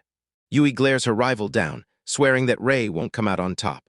Rin can barely move as the two girls yank him along like he's holding on for dear life. He sighs, gives in to the inevitable, and accepts his fate like it's already decided. As the crew sets off, another adventurer shadows them from afar, eyeing every step. That night, Rin heads back to the Amani residence, finally letting his brutal long day come to an end. He stares at his new Endbringer title, and that name feels ice cold in his gut. He figures out what went wrong. Turns out he didn't land every last bit of damage by himself. He vows that one day he'll take on one more final boss and finally fix what's broken. His mind snaps back to that Dungeon Traveler title, and he can't stop wondering what wild stuff is about to hit next. He's also fixated on his dungeon teleportation, wondering what mind-blowing upgrade it'll unlock next. He realizes that if he hammers these skills, he can climb straight to the top and become the strongest. Now he knows he can finally chase a goal no one thought was ever possible. Every single setback since that first rescue has driven him straight to this exact moment. He swears he'll become the world's greatest, and he'll get there at full throttle. 1 hour after the collapse, the story yanks you into a modern building. In a quiet office, a long-haired man sprawls back in his chair and lounges on his desk like he owns the place. A loud knock at the door jolts him, and he scrambles to regain control in an instant. The door swings wide, and right on cue someone calls out their arrival with a pardon. Claire, a stunning young blonde, bursts into the office. The guildmaster, this man, welcomes her with a jaw-dropping surprise and a pleased smile that says he's thrilled she's here. Claire's eyes snap with a razor-bright glint as she calls him, cold and formal, Master. In a fancy guild office, the guildmaster grins and teases his daughter, asking why she won't call him Papa. She fires back a blunt no, swearing she'll keep her private and public life worlds apart, until his shoulders drop and defeat sinks in. She wastes no time. She dives right into her report on the Kenzaki dungeon collapse. He lets out a huge breath of relief that it's finally over, and points out that the first party involved barely got through it. When he hears the party is the Kings of Unique, the guildmaster freezes with shock. Claire backs her up, saying she'd heard about them more than a year ago, so the news hits him like a shock. He remembers it was barely a win. Only one guy stayed conscious long enough to spill the details. The guildmaster's eyes narrow as he guesses the final survivor was none other than Ammon and Rin. Claire snapped back and said it was Kazami, the leader at all. It was the newcomer, Kurosaki Rei, who kept his mind clear and stayed conscious. Rin's name strikes a spark in Claire's mind, and she peppers her father with questions about where it comes from. He makes it clear, Another adventurer, a non-guild member named Amano Rin, came back from the dungeon too. The moment he realizes a completely separate, unaffiliated quest was right there at the scene, his world flips. He's stunned. Claire asks if Rin really fought in the final battle, and her father shuts it down fast, because that simply wouldn't have been possible. He claims the boss room door would have been sealed shut, unless Rin got in. Rin, he argues, had zero role in the fight that decided everything. Caught in the grip of this mystery, Claire tiptoes toward her father and quietly demands, "Do you know this Ammon Rin?" He confirms he invited Rin to join the guild a whole year ago, and she shut it down instantly. Claire figures Rin must be crazy talented, until her father drops the truth. Everyone used to call him useless. Confused, she demanded to know why he'd hire someone like that, and he just said Rin's got a promising, totally unique skill. But the guildmaster tells it straight. What really hooked him was the fire blazing in Ren's eyes. Claire repeats what he said, and her eyes narrow as she wonders why those young adventurers' gaze matters so much. He describes Rin's narrow, laser-focused eyes, burning with pure, unshakable determination to smash straight through to his goal. Then the guildmaster drops a bombshell and tells Claire that Rin's eyes look just like hers. Claire freezes mid-breath. The comparison hits her like a lightning strike, and pure shock takes over her face. She swallows the unsettling truth in silence, her face slipping into shadow as the weight of it hits her. The guildmaster wraps up the report with a deep bow, thanking his lucky stars that nobody died in the whole incident. Once the deal's done, Claire strides in and declares she's leaving the office. The moment the door clicks shut behind her, she freezes in the quiet, sunlit hallway. A troubled look crept over her face as she replayed that weird, unsettling conversation in her head. She leans toward a huge window, staring down at the city like she's chasing answers in the distance. She repeats his words under her breath, staring at her own gaze and wondering why her eyes were compared to Rin's. The scene snaps into a young woman's hazy dream, one sweet, smiling memory of her family that feels like it belongs to another life. She remembers how that perfect, peaceful life got ripped apart the moment despair crashed down on them. Her older brother, Anishin, was her steady rock every single day, and she'll never stop being grateful. But as she stares at the ceiling in the dead of night, one truth keeps pressing down on her heart. You get a shot of their sleek, modern house from the outside, spotless, polished, and all set to impress. Young Hannah jolts awake, like she's been yanked straight out of a nostalgic dream. Even though she can't recall the dream's details, one stubborn tear keeps sliding down her cheek. She shoots a quick look at her digital clock, 8:12, and then she gasps like she's just been punched by shock. She yanks open her room and storms out in her school uniform, yelling that she'll be late. Rin slips into the kitchen, all calm, and greets her while he hands over toast he just made.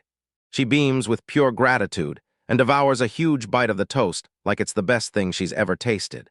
While she eats, Rin looms right behind her and starts working her magic, expertly styling her long, dark hair strand by strand.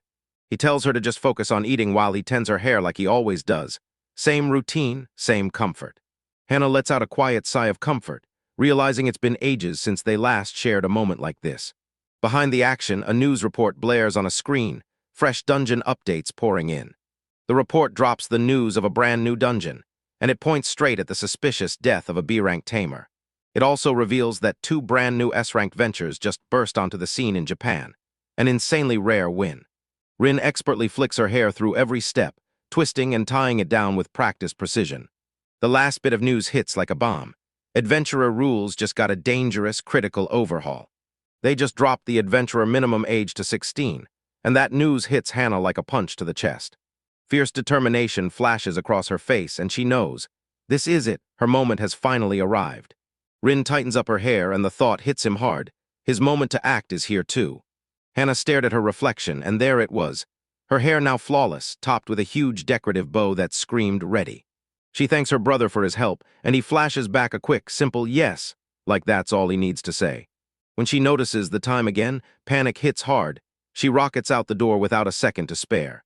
Rin beams at her with a warm smile and cheers. Have a great day, as she walks out. A brand new normal day kicks off for Hannah. Same routine, same school grind, and it's all about to kick into gear. Rin's day doesn't slow down. It's all about his 150th run through the Orang Arakawa dungeon. A flood of system alerts screams that he's hit the dungeon's cap.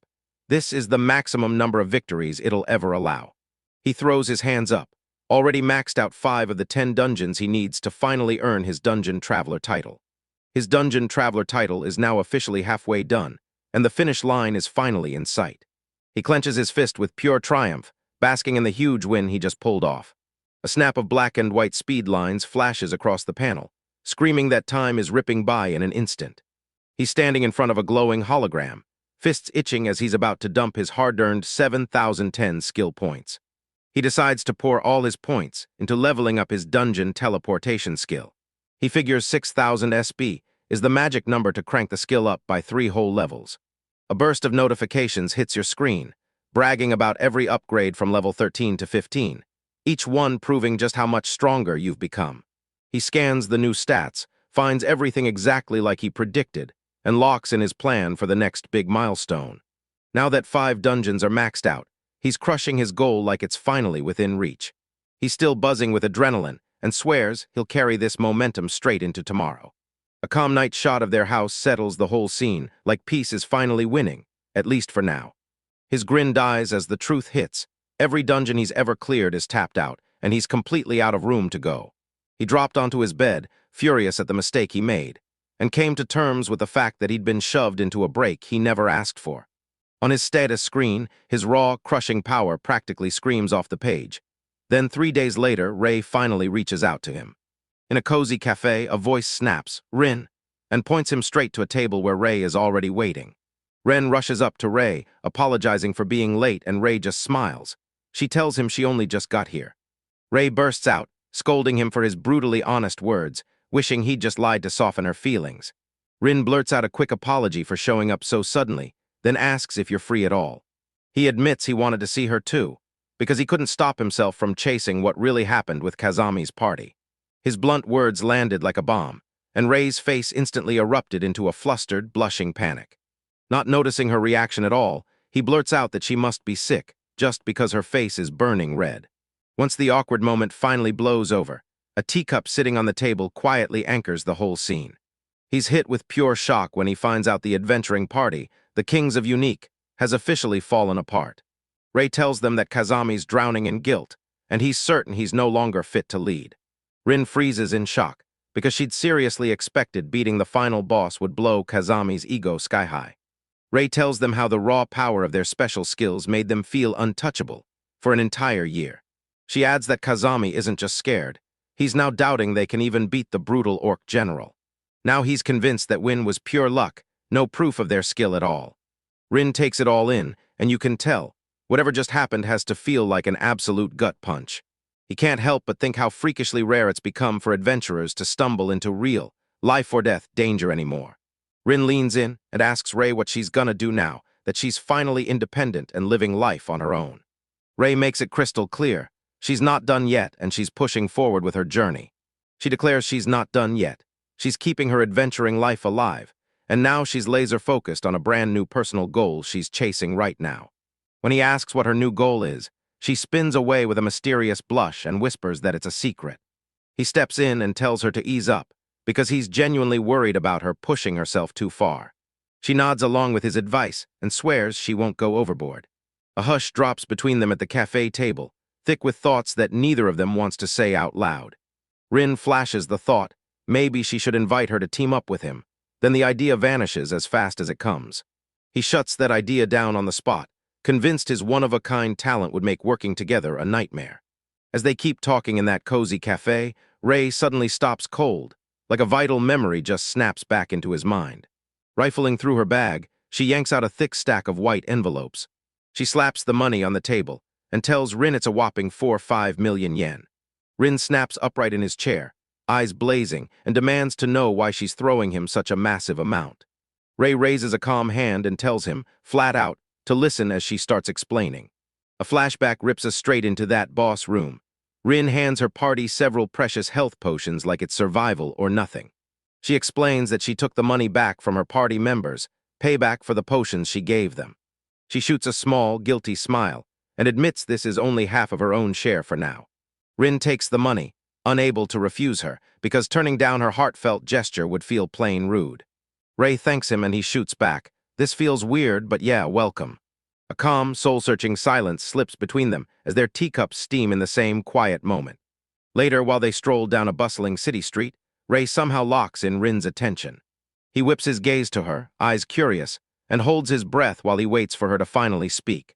She fidgets nonstop, cheeks burning with a faint blush as she hesitates like she's about to confess everything.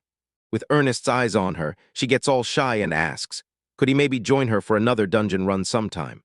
A soft smile blooms across his face as he eagerly agrees to her proposal. Rin tells Ray she has to go for now, says she'll be back, and begs to see her again soon. Ray shoots back a gentle smile and even calls him by his first name. He's frozen on the sidewalk, staring as she turns and walks away from the cafe. Ren can't help but wonder if their next meeting won't come for ages. His eyes blaze with calm, unshakable resolve, locked onto what's coming next. He admits he's counting the days for the moment they finally get to meet. He stares at the sky, waiting with bated breath for the moment their paths crash back together. The story cuts to Rin in the Maru dungeon, where she charges in and brings down a gigantic rainbow king wolf. He tells the story like it was nothing. He blew through a backlog of 10 brand new dungeons in just 2 straight days. He challenged a special boss version that only appeared when he collected 9 magic stones. His win didn't just feel good, it blasted open a huge bonus prize, the Ring of Maru True. A status screen flashes his levels climbing steadily, and his skills hit max. Feeling on top of the world, he vows to keep that unstoppable momentum going. Next morning starts with a calm breakfast, then his sister Hannah calls his name to pull him in. She can barely contain herself as she blurts out, "Hey, Oni-chan, are you free this weekend?" He says he's got time, and she tells him to throw on something that lets him move easy. He lets out a silent groan, already knowing they're about to drag him on yet another shopping trip. The weekend hits, and he's hauling bags like crazy while she strolls around, browsing. The narration kicks in, and the long-awaited weekend finally hits, right on time. With a grin so bright it practically glows, Hana declares, "We're here at our destination." Their real stop gets exposed. It's the Irank Sumafuku dungeon. Rin erupts in shock, shouting, "Why are we in a dungeon?" Hana admits, with a shy little flinch, that she might have left out that one crucial detail in her plan. She launches into a fiery explanation of the fresh changes to Japan's adventuring laws. Now anyone can join the adventure, because the minimum age just got slashed to 16. Now students can stack qualification classes right into their high school curriculum. The application form hits the desk to confirm it. HANA has officially chosen to jump into this program. She tells them that students can earn provisional qualifications by going through a stripped-down, simplified course. The Dungeon Association even lets them bring along a familiar adventure as their guide. Rin seethed because she never warned him about the time. Hannah's face twists into confusion the moment he brings up that span, like he's calling out her inexperience. She shouts at him to hurry as they sprint toward the dungeon's gathering point. A huge crowd of would-be adventurers huddles at the dungeon's entrance, whispering with nerves jangling in every breath. The air feels razor-thin, packed with tension and that jittery can't-breathe-yet energy. They finally show up, and Rin's eyes widen. She spots an insane crowd pouring in from multiple schools. Katajiri, the official, barks that when they hear their names, they'd better flash their stats. This order slams into Rin like a shockwave, and panic floods her, eyes wide, mouth shut, trembling in silence. He waves off Hana's worry in a heartbeat, and his mind starts sprinting for a way out. He finally clocks it. His power level could blow his secret teleportation skill wide open. He tells Haunted to wait, then yanks up his status display to check something right away. He frantically tears through the menus, hunting for a brand new skill he hasn't unlocked yet. He tracks down exactly what he needs, Conceal LV1, and it hits his wallet hard with a brutal 5,000 speed price tag. This skill exists for one brutal reason. It wipes your status and replaces it with something new. That's exactly why the danger is real. Someone can fake their rank just to trick everyone else. With that kind of danger on the table, adventurers treat it like a deadly no-go, strictly banned. He defends his choice, insisting it's all for self-preservation, never to hurt anyone. Right when Hannah asks if he's finished, he snaps into action and starts overwriting his level. He slams it done at the last second, and a wave of pure relief crashes over him. An official, Katajiri, marches right up to them and demands, "Are you guys the participants?" They introduce themselves, and Katajiri snaps his eyes to the clipboard, confirming their names. Katajiri demands to see Rin's stats, and now they're screaming back at him, level 1034. The official nods in approval, smugly deciding his power is more than enough to take on the dungeon. Katajiri flashes a grin and tells him, Relax, my own level is past 7,000, and just like that, they're safe. He spots another promising association member and waves him over, calling him straight into the circle. Yanagi, the young man with reddish-brown hair, snaps his head around at the shout. Katajiri steps up and introduces Yanagi, an insanely skilled adventurer with a level soaring past 5,000. Yanagi beams as he introduces himself, practically humming with joy that he gets to work with you. Rin shoots back the same energy, grinning as they say they can't wait for it. The second their hands lock into a hard handshake, something odd crackles in the air between them. Yanagi's face flickers into a thoughtful stare, like he can suddenly feel something lurking in the air. He shoots it down with a quick wave, then insists loud and clear that everything's totally fine. Then he snaps his orders. Everyone drops their normal clothes and gears up in their adventuring outfits for the trial. Armor on, Hannah strikes a bold pose for her brother, basically flaunting her brand new look. She beams and proudly declares that the association supplied the equipment. Ren spots the truth instantly. The gear was picked out for each person in advance, tailored to them before anyone even arrived. The official snaps the group to attention, orders them into a line, and leads them straight into the dungeon. Rin's inner monologue spills the truth.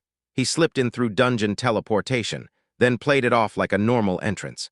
The crew gets shoved into a huge open stretch deep inside the dungeon, like the walls just cracked apart for their next fight.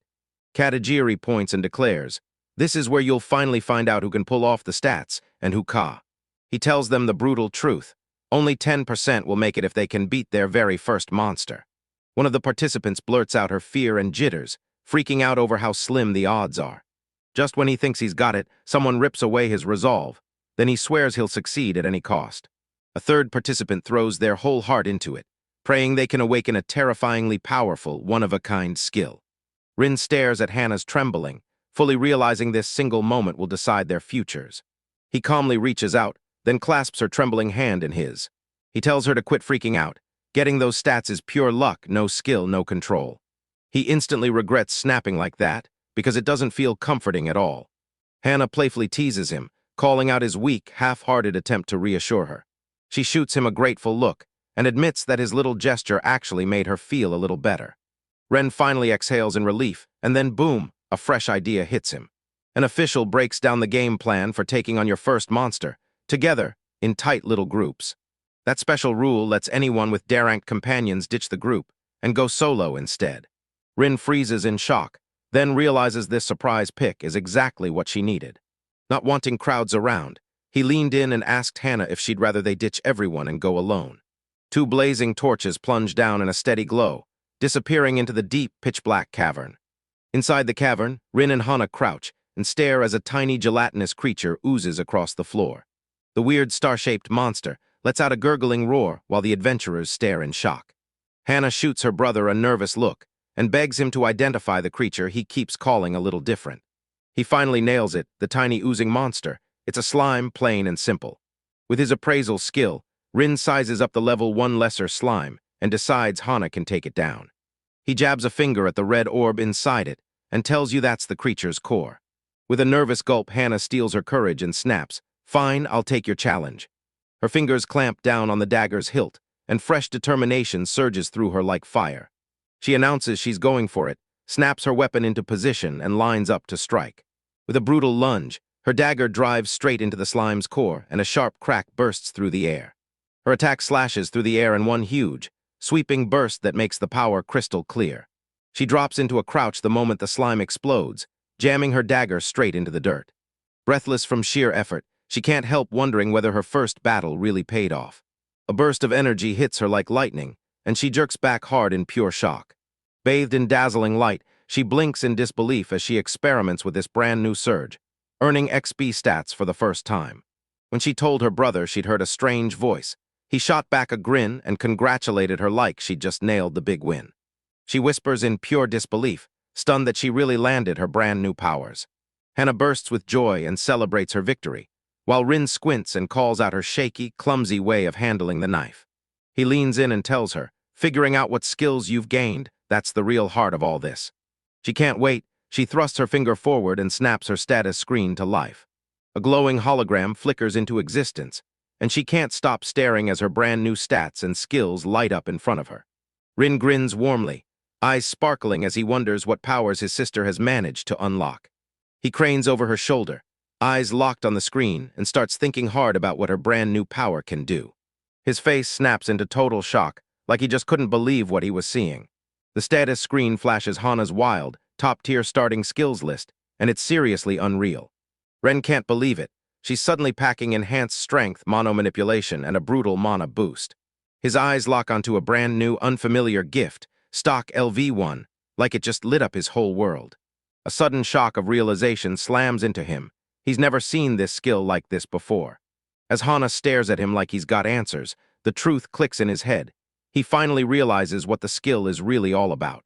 With a grim, dead-serious look, he clenches the thought in his head and confirms it's a one-of-a-kind skill. Hana finally snaps her eyes to her own screen, and a shocked gasp bursts out of her as the new ability hits her.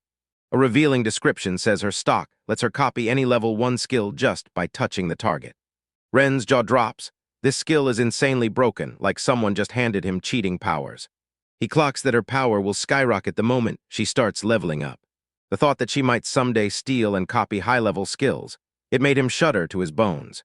He can't stop admiring how effortlessly she shifts from one fighting role to another, like she's built for any battle. It hits him, she might copy his dungeon teleportation skill. Hana takes a beat, realizing her skills are limited right now, but the future they promise is absolutely enormous. In that open cavern, she fires off a quick question, is it any good? And Rin grins, confirming it's got insane value. Hana's eyes flare wide with pure excitement, like she can already see just how great her skills are going to be. Rin fidgets non-stop, squirming in her seat, because she absolutely doesn't want that kind of attention blasted in public. His sister peppers him with one hard question. Why did he become an adventurer? Was it just to chase safety? Hana goes totally flustered and snaps that her reasons are a secret. No one can pry them out. Rin tells her to bury her stock skill and keep it hidden when she shows up to report to Katajiri-san. She frets that the official will still force her to spill her stats, no matter what she does. A lightning bolt of an idea hits Rin, and suddenly he sees the perfect, clever way to fix everything. He tells them to try her brand new skill right now, just so his whole plan can kick into motion. He wants her to use the conceal skill he just unlocked. Hana asks if she should copy it, and he throws up encouragement, telling her to go for it. She slaps her hand onto his arm, and with a burst of power, her stock ability kicks in. A burst of razor-sharp horizontal lines lights up the moment the skill transfer finally succeeds. Hana gasped as the new power flooded into her in a split second. With a victorious thumbs up, she grins and confirms she's copied Conceal Level 1. Rin calls her amazing, then launches into a plan to hide her real power. He tells her to cut her other top-tier skills down to a normal level. Now that their secret's safe, he grabs the moment and urges them to sprint back out of the fiery cave. He forces her to swear she'll never tell a soul about the conceal skill he's got hidden too. She demands to know why he has it, but he dodges the question, swearing he'll explain everything later. Hana beams and claps a thumbs up, urging them to move right now. Even with that bright smile, Rin can't shake an icy, unexplained dread that crawls up her spine. As he starts back, a faint sound snaps through the air, and he whips around, eyes blazing with full-on alert. He shoots Hana a quick hush, then whips around and scans the dark, empty corridor behind them. Hana demands to know what happened, but he waves her off cold and insists that nobody's around. Telling her it was nothing, they step out into a roaring cavern packed with everyone else. Fresh adventurers are throwing celebrations left and right, thrilled they finally snagged their hard-earned stats. A young guy is bawling with pure happiness, while his friend yells at him to pull himself together. An official barks orders at everyone who just leveled up, demanding they line up for verification. A supervisor studies a brand new adventurer's stats and cheers them on for crushing their success. As they burst out of the stone tower, the whole group can't believe how fast it all happened. The instructor slams the announcement. In 2 weeks, I'm jumping into dungeon practice myself. He snatches their attention and warns them not to step into any dungeon alone, then hands them temporary qualifications to get in anyway. After finishing the job for the day, he waves the successful candidates out, one by one. Outside the tower, Rin leans in and congratulates Hana while the crowd starts to peel away. Hana's friend throws a celebration, and she playfully demands a celebratory present like it's her right. Rin hustles his sister into the city center, promising to treat her to dinner. Hana starts spiraling over their money, but he snaps her out of it and swears she has nothing to fear. He winks and tells her he's been holding back for just this moment. Now he can buy her anything she wants. Moved by his generosity, Hannah's eyes light up as she gratefully accepts his offer, humble as ever.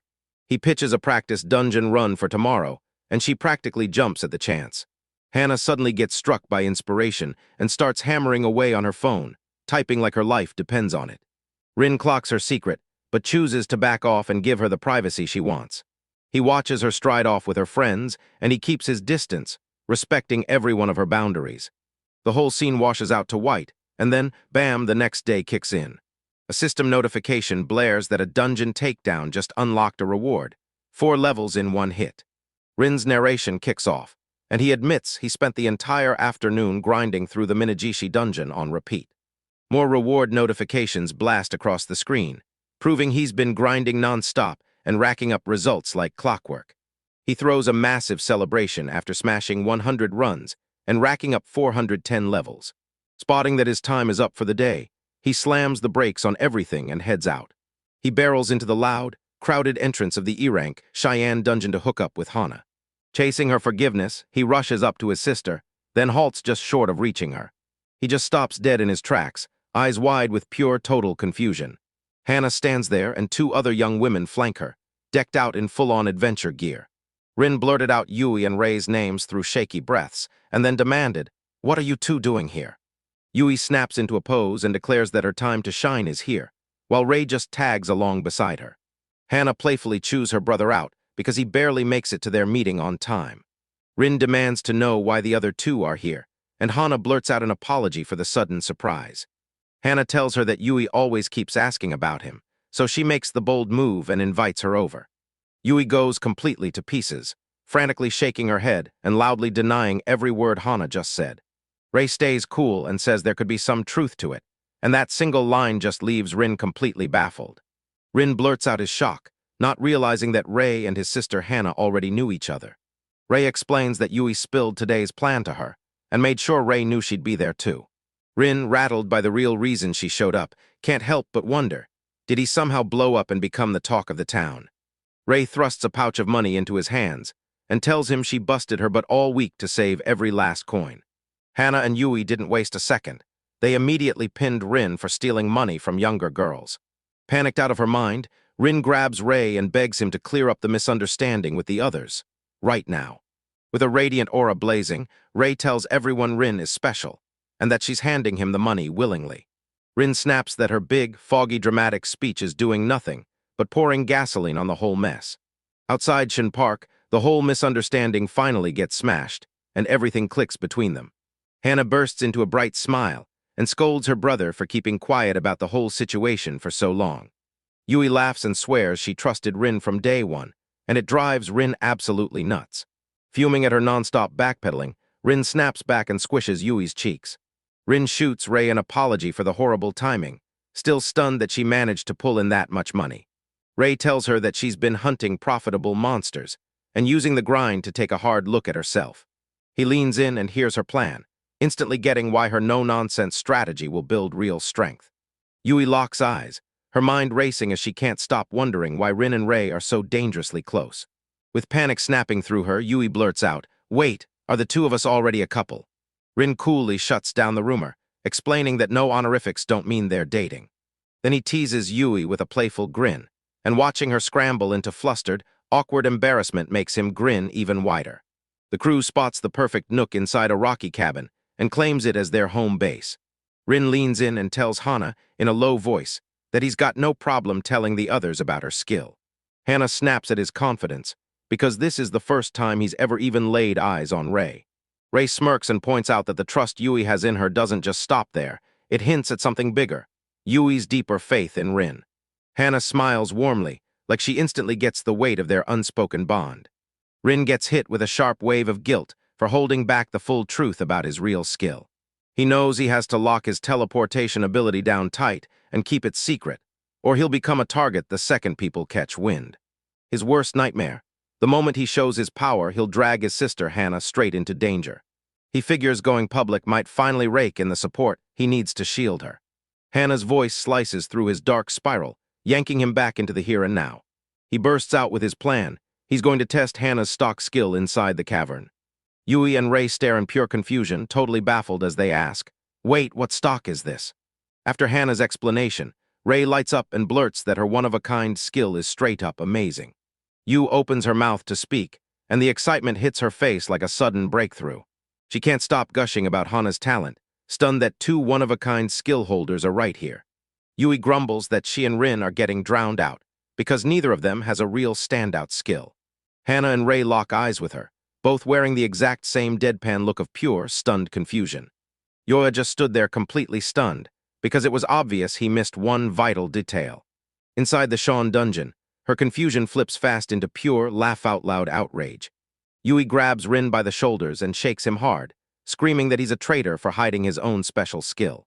She rips into another furious tirade, sobbing that she trusted him with her whole heart. As he squishes Yui's cheeks, Ray grins and reveals she's got a one-of-a-kind skill too. In a massive cavern, Ray steps up and gears to prove it. She's ready to showcase her magic sword. Everyone leans in. She gathers her power with a dramatic, show-stopping flourish. With just one word, she snaps together a quartet of blazing elemental powers, each one completely different. Power surges and gathers into 4 breathtaking floating swords, each wrapped in raw, blazing magic. Her audience is left speechless, showering her with praise for the stunning, jaw-dropping display. With the swords cleared away, Ray stays cool and asks Ren straight up what they're doing next. Ren lays out his plan to test Hannah's stock by copying a level 1 attack skill. He realizes his lone level 1 skill is Conceal, so he has no choice. He needs their help. Pride swells in his chest as he realizes his sister is a total genius for pulling off this plan. He straight up asked Yui and Ray if Hana could copy one of their skills. The two girls lock eyes, and the silence between them crackles as they weigh that wild, unusual request. They shoot each other a quick look, and it's like they've silently agreed on the next move. With a quick shared nod, they whip around and give Rin their final answer. They flat out admit it. Neither of them has the right skill for the test, and it lands like a gut punch. While Rin's stuck wondering what to do next, Yui suddenly lights up with a brilliant idea. She yanks up her screen and snaps up Novus Magic Level 1 right there on the spot. Rin snapped it back into her hands, telling her she didn't have to do all that for him.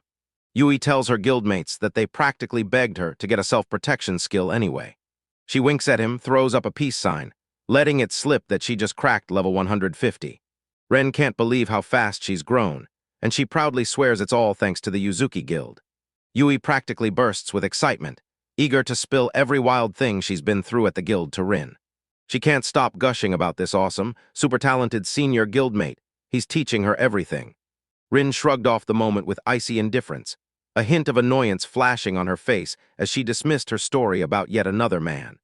He slaps on a smile he can't even believe and tells her, through gritted teeth, that he's totally happy for her.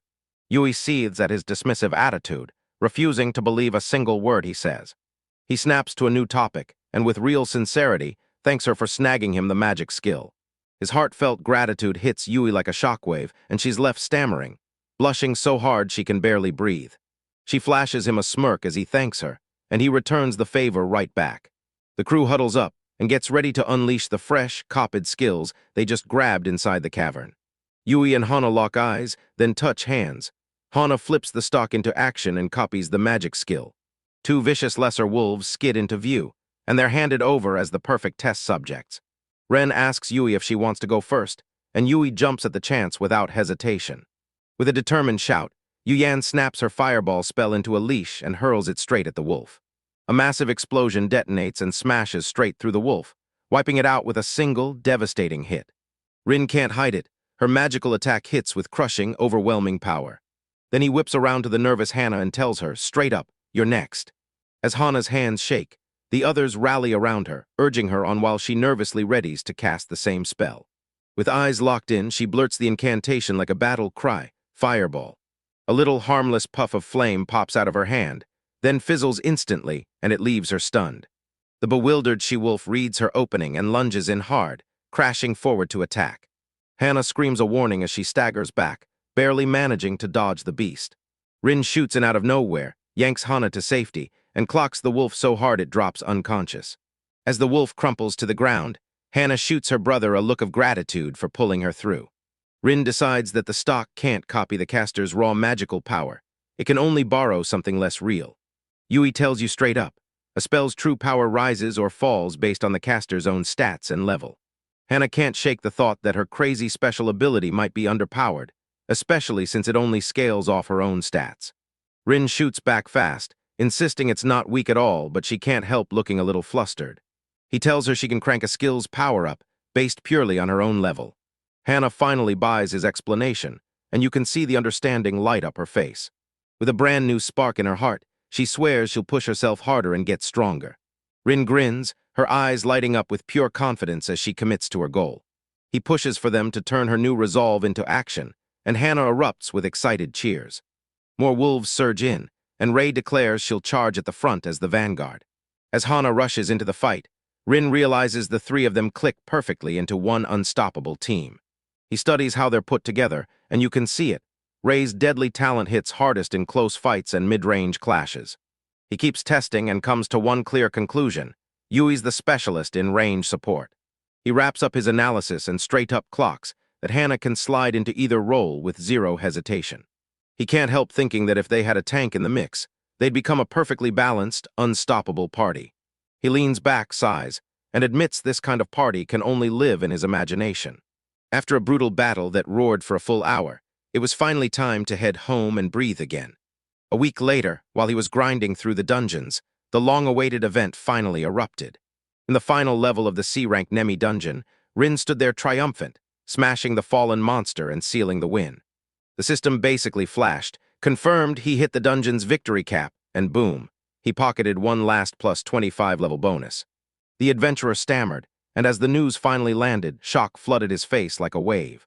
His shock detonated into pure joy as he threw his arms up and celebrated maxing out his Dungeon Traveler title. This title gets handed to adventurers who keep clearing the same dungeon over and over until they hit the exact required number of times. His heart hammered with pure anticipation because he couldn't stop thinking what wild new skill or jaw-dropping effect was about to hit him. He realized that this impossible feat was only possible thanks to his one-of-a-kind dungeon teleportation skill. Eyes blazing with excitement, he watched the system confirm his 10 completed dungeons. His reward finally snapped into view. He'd earned the right to take on an extra dungeon and reach the remote magic tower. That surprise reward hit him like a truck, leaving his face frozen in pure, total confusion. Just like that, a shocking new condition slammed down. His power to level up was totally frozen in place. A sharp error message slammed onto the screen, and it basically screamed. The remote magic tower wasn't real. Right on cue, the system shot itself in the foot. 1 second it contradicted its own rules, and the next it declared it was now summoning the mysterious tower. The whole dungeon started shaking violently, and it caught the young adventurer totally off guard. He gritted through the pain, fighting to keep his balance as the tremors roared louder and stronger. Hunkering down as the world rattled around him, he blurted, "Is this an earthquake?" The shaking hit so hard that the nearby candle started rattling violently in its holder, teetering on the edge of disaster. That deep, bone-shaking rumble kept rolling through the stone chamber, echoing like thunder in every corner. The dungeon's very bones feel like they've been forced to expand under unbearable strain.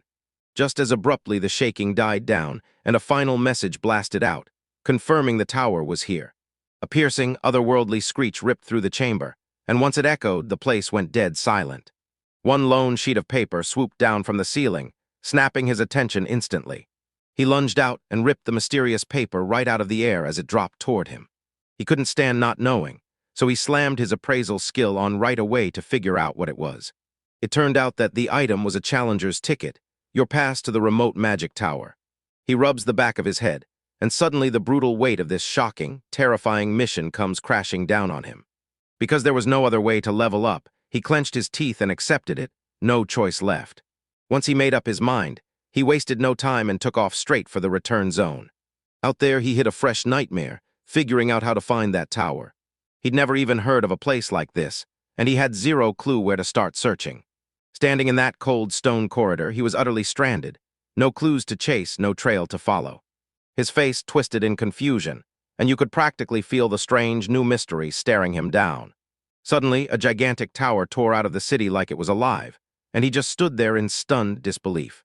Round him, the crowd buzzed with baffled murmurs about the giant tower's strange new look. Onlookers gasped in pure shock. Just moments ago, there was literally nothing there at all. People strain their necks, but the peak's out of sight, so they start whispering, "Is that place even a dungeon?" As the chaos raged on, Rin strode away with a calm face, like the truth had finally clicked in. He was convinced he alone in the whole world knew the tower's real identity. Staring up at that impossible structure, he realized it, plain as day, was the remote magic tower. He dove into his jacket and yanked out that plain little paper ticket, his golden key to everything. The mysterious invitation laid a plain word, "ticket," right on its surface. Resolve turned his face rock solid as he clutched the ticket and swore he'd fight it. His status screen lit up with pure beast mode, an insane level 6604 adventure, maxed skills across the board. A breaking news report spotted a brand new tower that had suddenly erupted into the world, plunging straight up into the clouds like it came out of nowhere. Back at home, he and Hannah stared at the report on screen, and it bluntly pointed out there were no gates at all. Hannah sensed something off, and Ren nodded, because his gut feeling went way deeper than hers. He knew the thing's name, but he couldn't shake why it ever showed up. He was sure the answers were hiding just out of reach somewhere inside.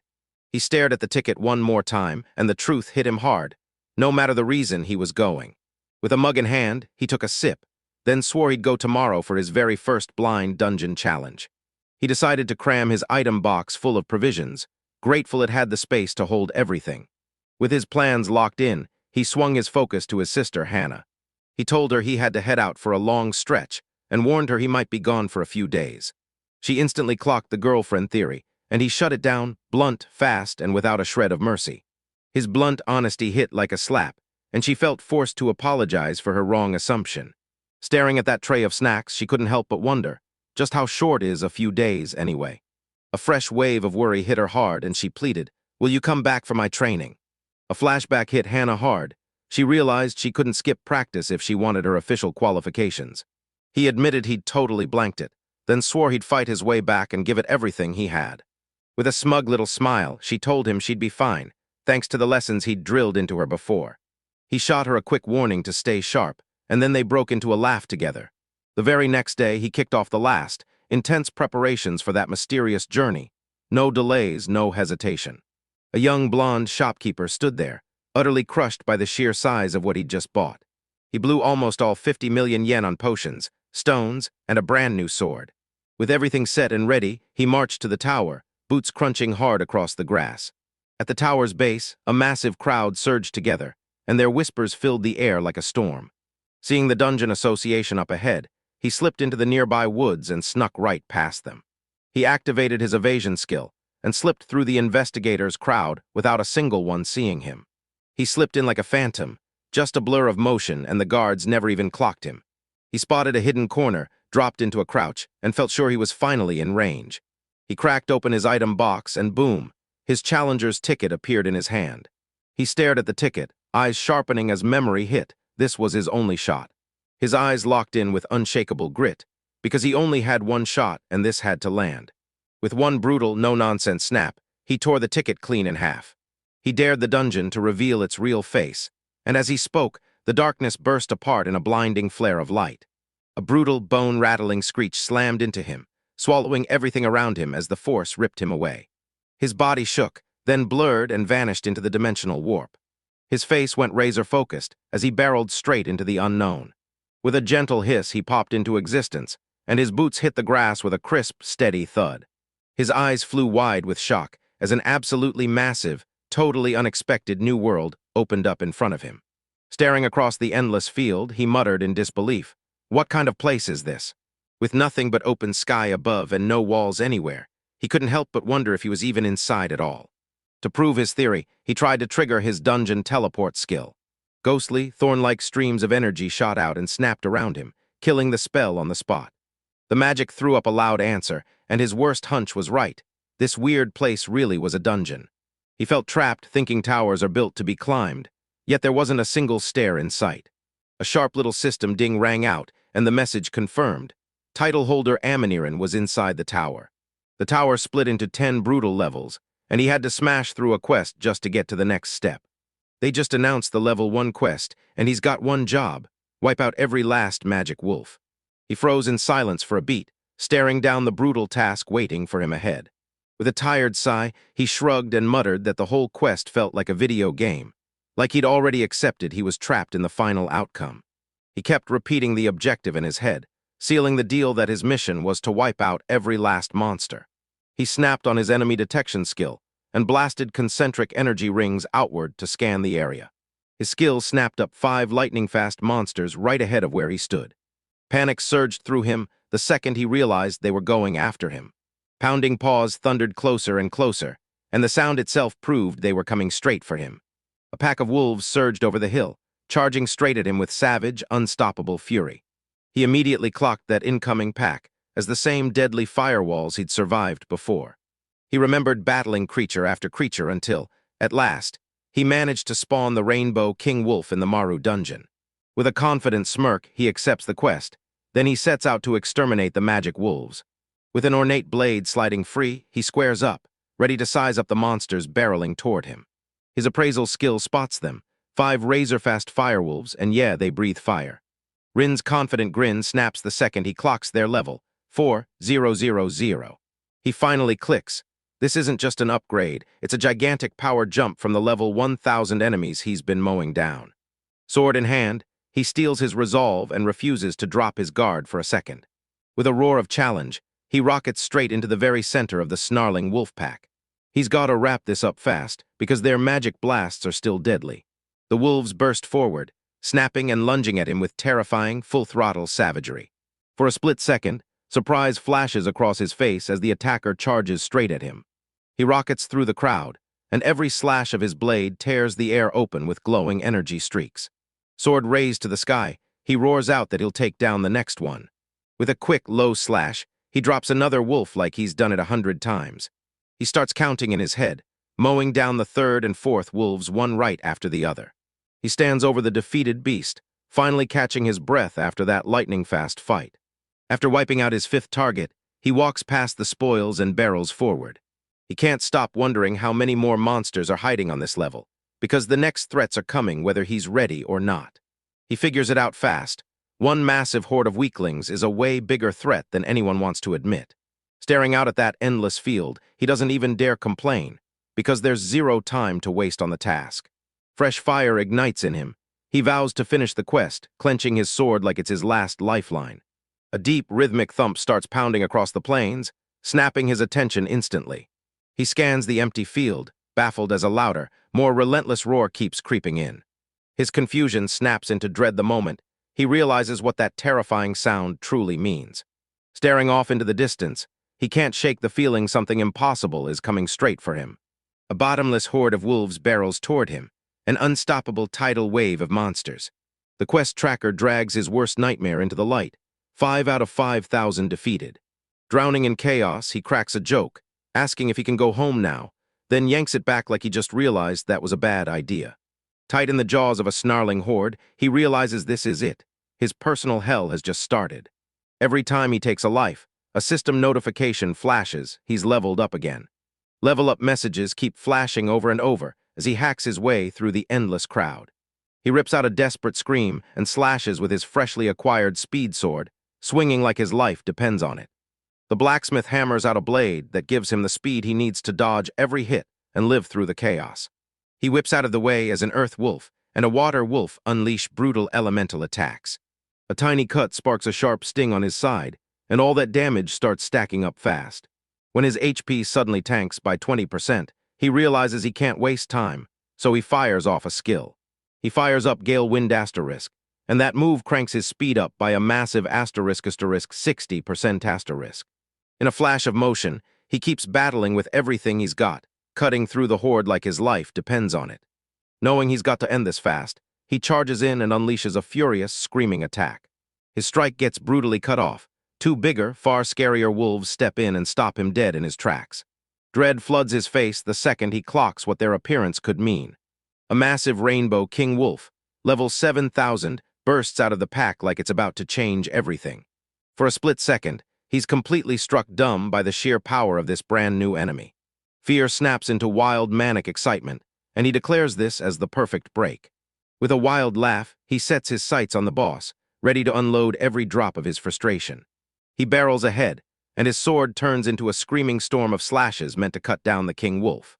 He towers over the fallen beast, gasping hard. He just locked in a massive 10-level boost.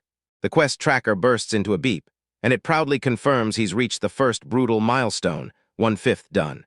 He chugs health and mana potions, then pauses, eyes heavy, as the battle's mental damage hits him all at once. He grabs a quick breather and decides to blow his 3,610, save skill points right then and there. He cranks his mana boost up to level 5, and suddenly his gale wind stretches even longer in the air. He understands this. When you face a horde, even a tiny opening can spell total defeat. Potion in hand, he swallows the last drop. Then the dark thump of the next wave starts closing in. He spots the dust cloud tearing across the horizon. Here comes the second wave. With grim determination, he climbs to his feet, bracing for the next brutal attack. He slaps his own cheeks hard, snapping his focus into place like a switch before the fight. With his curved blade held high, he roars that he's ready, then launches forward again. Time melts away as he storms forward, fighting with pure fury against wave after endless wave. He can only guess how many he's taken out, because the waves just keep crashing back in. Hours of wild sword swings shred the feeling right out of his hands, until they go numb. Strangely, even with exhaustion crushing him and pain screaming through his body, he still keeps his cool. He slips into his usual game plan, mapping out how he tracks standard takedown intel like clockwork. But he knows some adventurers ditch common sense and charge straight into disaster. These are the killer A-rank missions, now leveled up into the even more ruthless S-ranks. They dive into new dungeons every single day, charging into enemies that hit harder than they ever can. He finally understands that this is the real meaning of conquering a dungeon. In a fight where one wrong move equals instant death, only the ones who push through come out with rewards. Now he finally gets it. The rush of pure exaltation hits like lightning. Right here, the chaos of the fight finally clicks, and it feels like everything just makes sense. He's slaughtering through this dungeon like a true legend, chapter by chapter, just like the ones who came before him. He doesn't just promise to catch them, he swears he'll blow past them completely. His face twists in a desperate scream, begging the world to stop, refusing to end his assault here. The notifications scream that his level is blasting upward at a rate that shouldn't even be possible. After 5 brutal hours, he keeps hacking his way through the monstrous horde. A gentle tap lands behind him, and he whips around, terror snapping his attention to a sudden presence. Panting hard, he challenges the room and demands, "Who's next?" His adrenaline still roaring. But the field sits dead quiet. Those magic wolf hordes are gone for good, like they never existed. He's panting, totally baffled, staring around like, where did all the monsters vanish to? As he stumbles from sheer exhaustion, a system notification suddenly blares inside his head. A crisp asterisk ding bursts through the air. Level 1 is finally conquered. The system flashes the truth. He wiped out all 5,000 monsters, and then it blasts him with 50 levels like a victory punch. He locks eyes on that notification, holding his breath like he's not sure the nightmare is finally over. A final status update hits, and boom, his level rockets to 6,900, a wild jump of 296 levels. With a frantic cry of "It's over here," his body just finally collapses. He sprawls on the grass and marvels at how unstoppable his endurance really is. A loud ding blares as the tower opens its doors. Now he can finally challenge level 2. He's got just 24 hours to decide, push forward or walk away for good. Lying on his back, he weighs teleporting out right now, so he can heal up and come back even stronger. But he knows this place is cursed with something else, and this quest could disappear for good. Those takedown rewards are so damn juicy you can't afford to walk away, even if it's risky. With all those unanswered questions, he throws up his hands and decides the only way through is one clear path ahead. He jolts upright, knowing he has to claw back his strength before he can move any further. A sports drink and a high-calorie biscuit are all he's got to survive as a meal. He throws the sleeping bag open, crawls in, and finally collapses into the nap he's been craving. Lying flat on his back, he looks up, and the sky punches his eyes with blinding light. He twists with pure frustration, convinced there's no way he'll ever fall asleep like this again. With frustration exploding in his chest, he demanded the system mend the blindingly bright sky. To his utter astonishment, the world flips on a dime, turning day straight into night. He can't help it. He's truly moved because the system is way nicer than he ever expected. A wave of paranoia crashes over him as he desperately tries to tell himself to calm down. He tears into himself, finally seeing the manipulative system for what it really is, and it's downright cruel. Under a sky packed with stars, Rin huddles in his sleeping bag and swears he'll never forget, because this system is complete garbage. The sun flashes back with a blinding burst, making Ren jolt so hard he blurts out an apology and yanks his statement back. With a snap of his words, the sky instantly calms down. Serene night falling back like the crescent moon has finally been satisfied. The horrified Rind twitches as dread crashes in, like the system isn't just working, it's feeling. Snapping it all off as pure obnoxious noise, he rolls over inside his sleeping bag and finally decides, all right, it's sleep time. About 10 hours later, a rejuvenated Rind snaps awake, grinning because his recovery is finally complete. Standing in the grassy field, he checks his body. Most of his health and mana are back, and he's pumped, ready to hit level 2. A jolt of realization slams into him, and he chokes out a gasp. How on earth is he even supposed to reach the next level? He whips his gaze across the empty field, spots no stairs anywhere, and then the system starts barking his choice. Realizing he just needs to say what he means, he blasts out his intent and shouts, loud and proud, that he's taking the fight to level 2. The system locks in his decision and blares, all set, your transportation starts now. His body warps mid-motion, blinding light swallows him whole, and just like that, he gets teleported away from the grassy field. His boots hit the new surface with a quiet thud, and just like that, he's crossed into the next level of the tower. He scans the place and freezes. This tower feels sterile, fake, and too perfect, like it's hiding what it really is. He blurts out, so what's the next quest? And the system snaps back, the reflect knight. Confusion hits, then it clicks. He has to take down that target knight. At the far end of the chamber, a shape starts to form out of swirling specks of light. The form finally locks into place, and boom, an intimidating presence looms in ornate black and white armor. Spotting the design, he realizes it matches the nameless knight, and hits his appraisal skill to confirm it. His eyes flare wide with pure shock as the appraisal results start popping up in front of him. A system window flashes one shocking truth. That knight was forged with stats ripped straight from Ammon himself. Ren screams in pure disbelief, staring in shock as the knight turns out to be a perfect copy of both him and his sword. Now it clicks. When he first stepped into the tower, that system must have scanned his data. He swallowed his fear, and with no other option left, raised his sword to face that brutal challenge head-on. As he gets ready, he can't stop wondering how his brand-new opponent is about to kick off the attack. That reflective knight snaps the distance shut in an instant, pure, mind-blowing speed, like something only a human could do.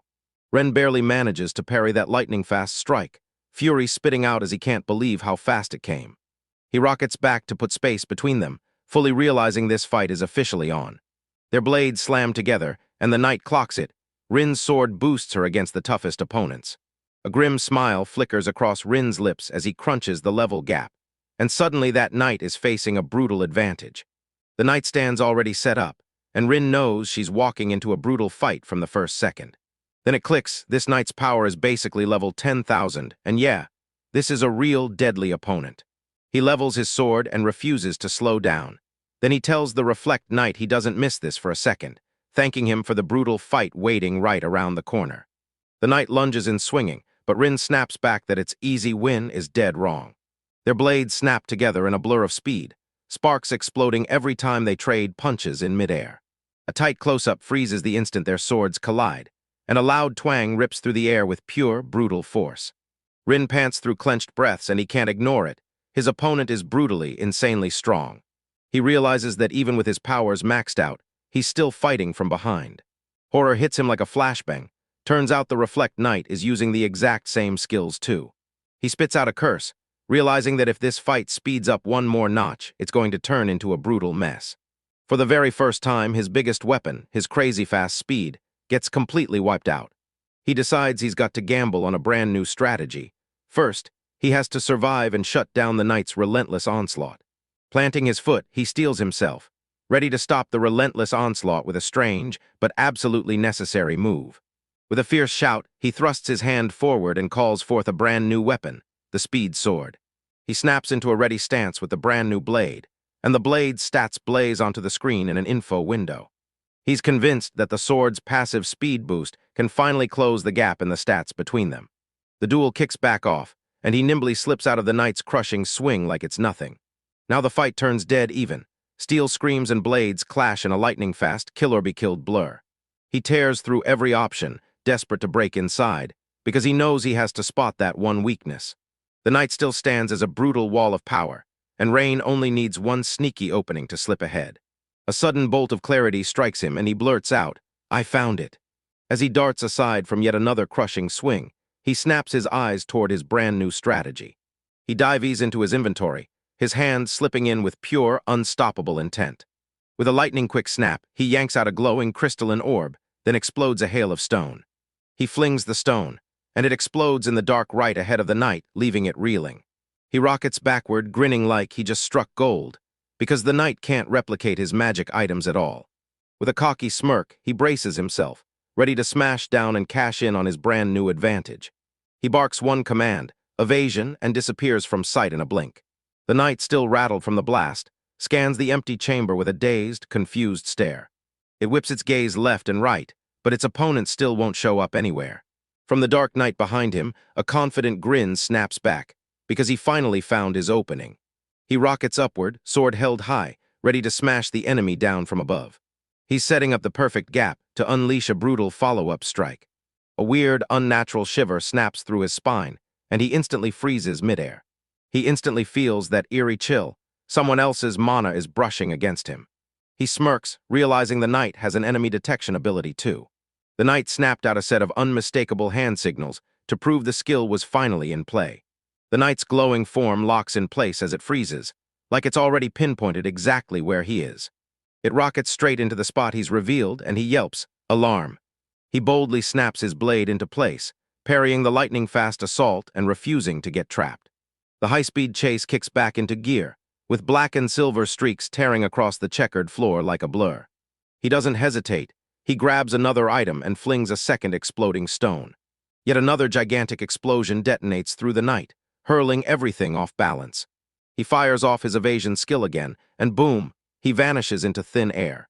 The knight, eyes blazing with rage, unleashes a furious, long-drawn screech that won't quit. A tight close-up locks onto the knight's helmet, one glowing eye burning with pure rage. Rin snarls in rage, locking onto his foes as they rush him. Then he screams his own battle cry.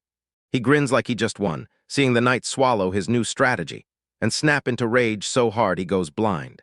The battle of attrition keeps roaring as Rin weaves past the knight's sloppy swings like it's nothing. A panel flashes by, and you realize in the middle of their brutal duel about an hour has already gone. Rin keeps weaving and dodging, slipping through every hit with smooth, razor-sharp control.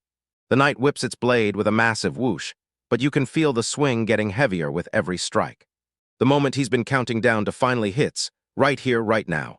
The Reflect Knight's legs betray it mid-stumble, pitching it forward as it wobbles out of control. It coughs out a shaky, unsure grunt, and you can tell its energy is running on fumes. Rin crashes into the opening like a comet, screaming with pure triumph. He shouts to his main weapon, Nameless, claiming it's finally time to fight. He snaps the gap in an instant, and their blades collide with one final, bone-rattling clang. The blast slams into the battered knight, sending him staggering back as his armor groans and protests under the strain.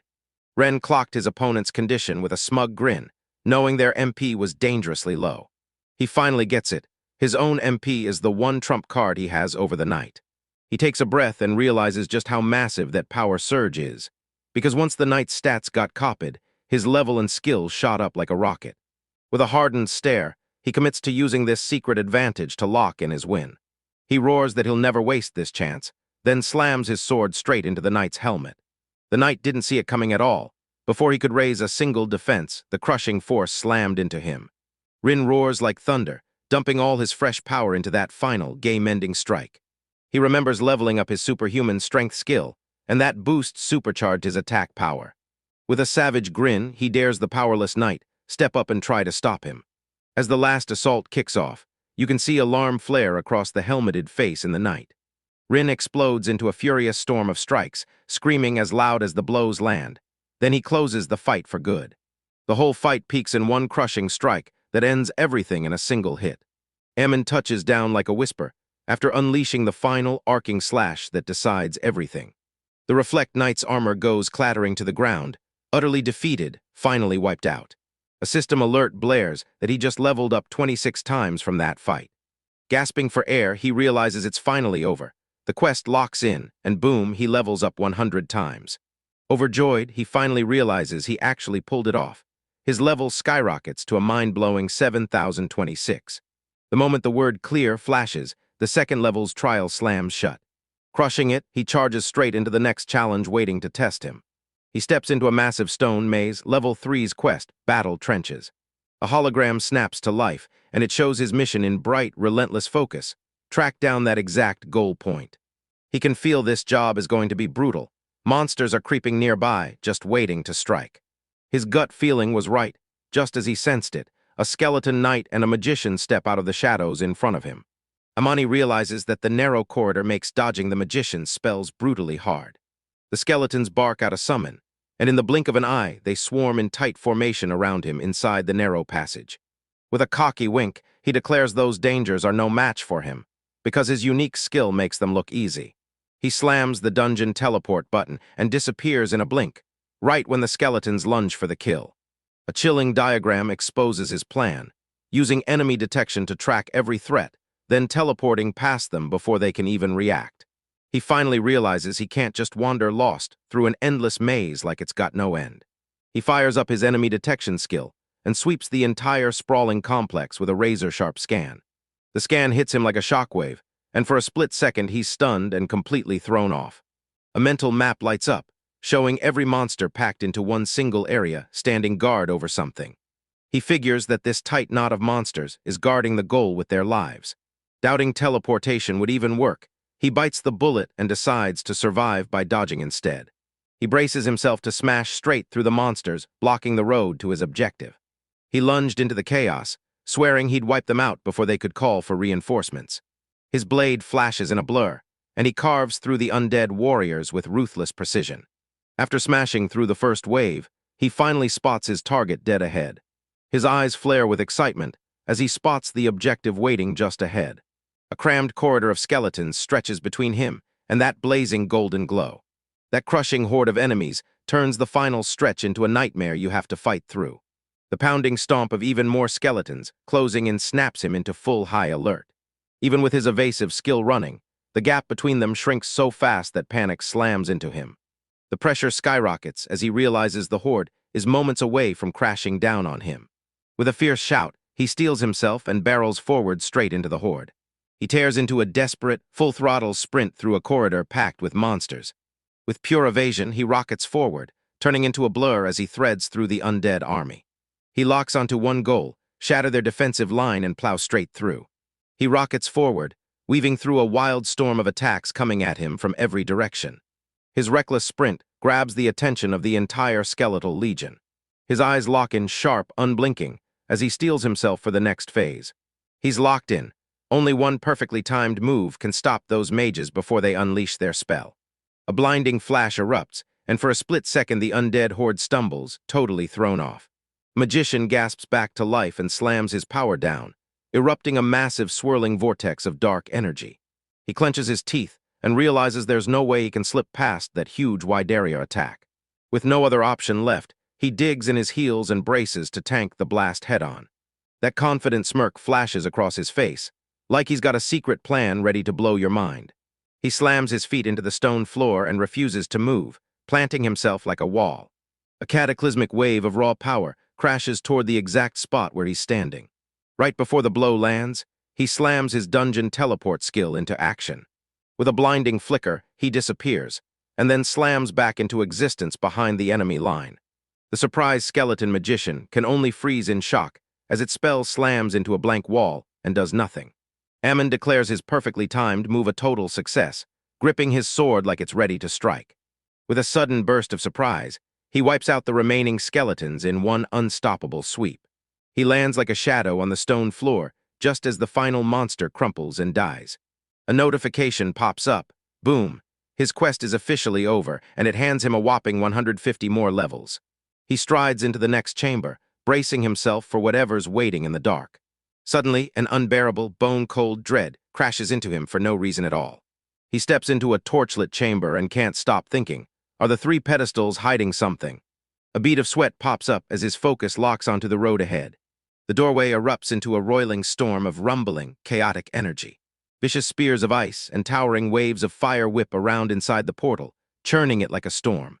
Rushing wind screams overhead while lightning bolts snap and crackle, supercharging the elemental rage. He braces himself in front of that terrifying portal, now stamped with the word chaos. He can't shake the feeling this challenge is hiding something way bigger than that chaotic doorway. Zoom out and you'll see the chamber brags 4 identical ornate doors, all lined up like a challenge waiting to blow your mind. He can feel it, an absurdly thick wave of dense mana pouring out of the other doors. A cold shiver shoots down his spine. This place feels way more dangerous. Their mission is simple: shatter that magical barrier and blast through to the exact destination. He realizes every other door is hiding a monstrous death beast just waiting to tear him apart. These monsters embody the 4 elements: fire roaring, wind howling, and the rest waiting to unleash themselves. These terrifying guardians stand guard over elemental jewels, each one tied to its own power.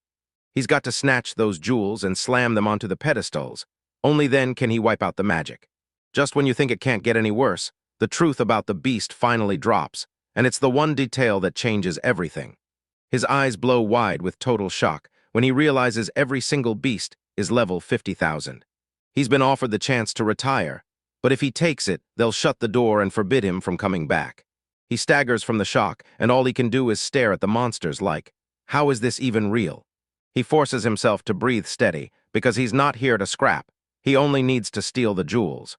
Even the thought of confronting a level 50,000 monster hits him like a wall, and pure denial crashes over him. He finally clicks. His only mission is to smash through that barrier, and the jewels are just bonus. A diagram spells out his backup plan, and it smashes straight through the magic wall, no questions asked. One explosive vision slams into reality, proving this plant is doomed from the start. He makes it crystal clear, he's not just bulldozing through. He feels completely boxed in, staring at the quest like, is this thing built to push me into quitting forever? He admits retiring is the smart move, but one haunting memory slams the brakes. That past vow, etched into a mighty horned figure, hammers his resolve into something unbreakable. He snaps off the right answer and vows to forge his own path instead.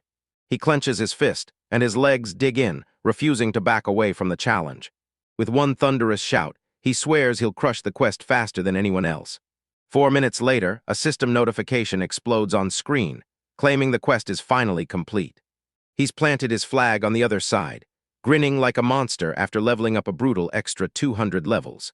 A diagram spells out his genius plan. He slips through with dungeon teleportation and wipes the whole problem clean.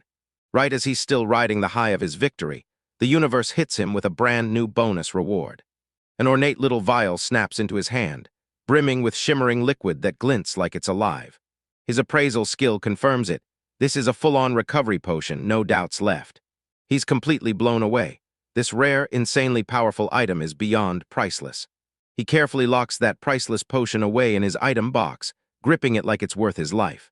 With that wild reward in his hands, pride explodes through him like he just crushed the whole challenge. Stress clung to him like grime, so he slammed purification magic on himself and washed it all away. Right after that quick breather, he strides ahead like a man on a mission, ready to kick off level 5. He strides into the 5th level's chamber, fists tight, hunting the wise man's war. As Rin steps into the 5th level, she blurts out a sharp question. Does the wise man's war quest run on intelligence or what? Feeling unstoppable in his own mind, he's convinced the moment has arrived to flex his genius for everyone to see. A shadowy figure suddenly forms on the raised deck in front of him, and it catches him completely off guard. With a brutal thud, the shadow slams into place, and out roars a massive, hulking gorilla, filling the whole scene. He snaps on his appraisal skill, and straight up can't believe what he sees, a gorilla. The appraisal lights up and screams the truth. This creature is a brutal level 10,000 gorilla, and its eyes burn with glowing fury. A sleek system box flashes the creature's name, and slams the power level straight into view at 10,000. With a sweat drop, he smirks, and sarcastically ties the gorilla to the wise man of the jungle.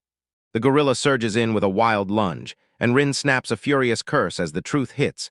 This quest is nothing but a brutal fistfight. He gets launched through the air by a brutal punch, and he can't stop himself from screaming, "Why am I in this mess?" A sneaky system prompt spills a secret bonus reward for taking down the target with 0 weapons.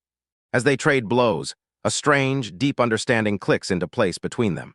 Panting beside the fallen beast, he shrugs like it's nothing and admits, straight-faced, that he finished it for good. System notifications blared his win, and in one insane pop, It shoved him up a staggering 250 levels. Then they drop a bonus reward that crowns him with the title of the Wise. Yeah, the Wise Man. His status screen blasts the new title in bold. And once he's unarmed, that boost hits him with a huge 50% stat jump. He keeps replaying the level 6 quest, Ultra Evasion, where he dodged magic for a full 3 hours straight.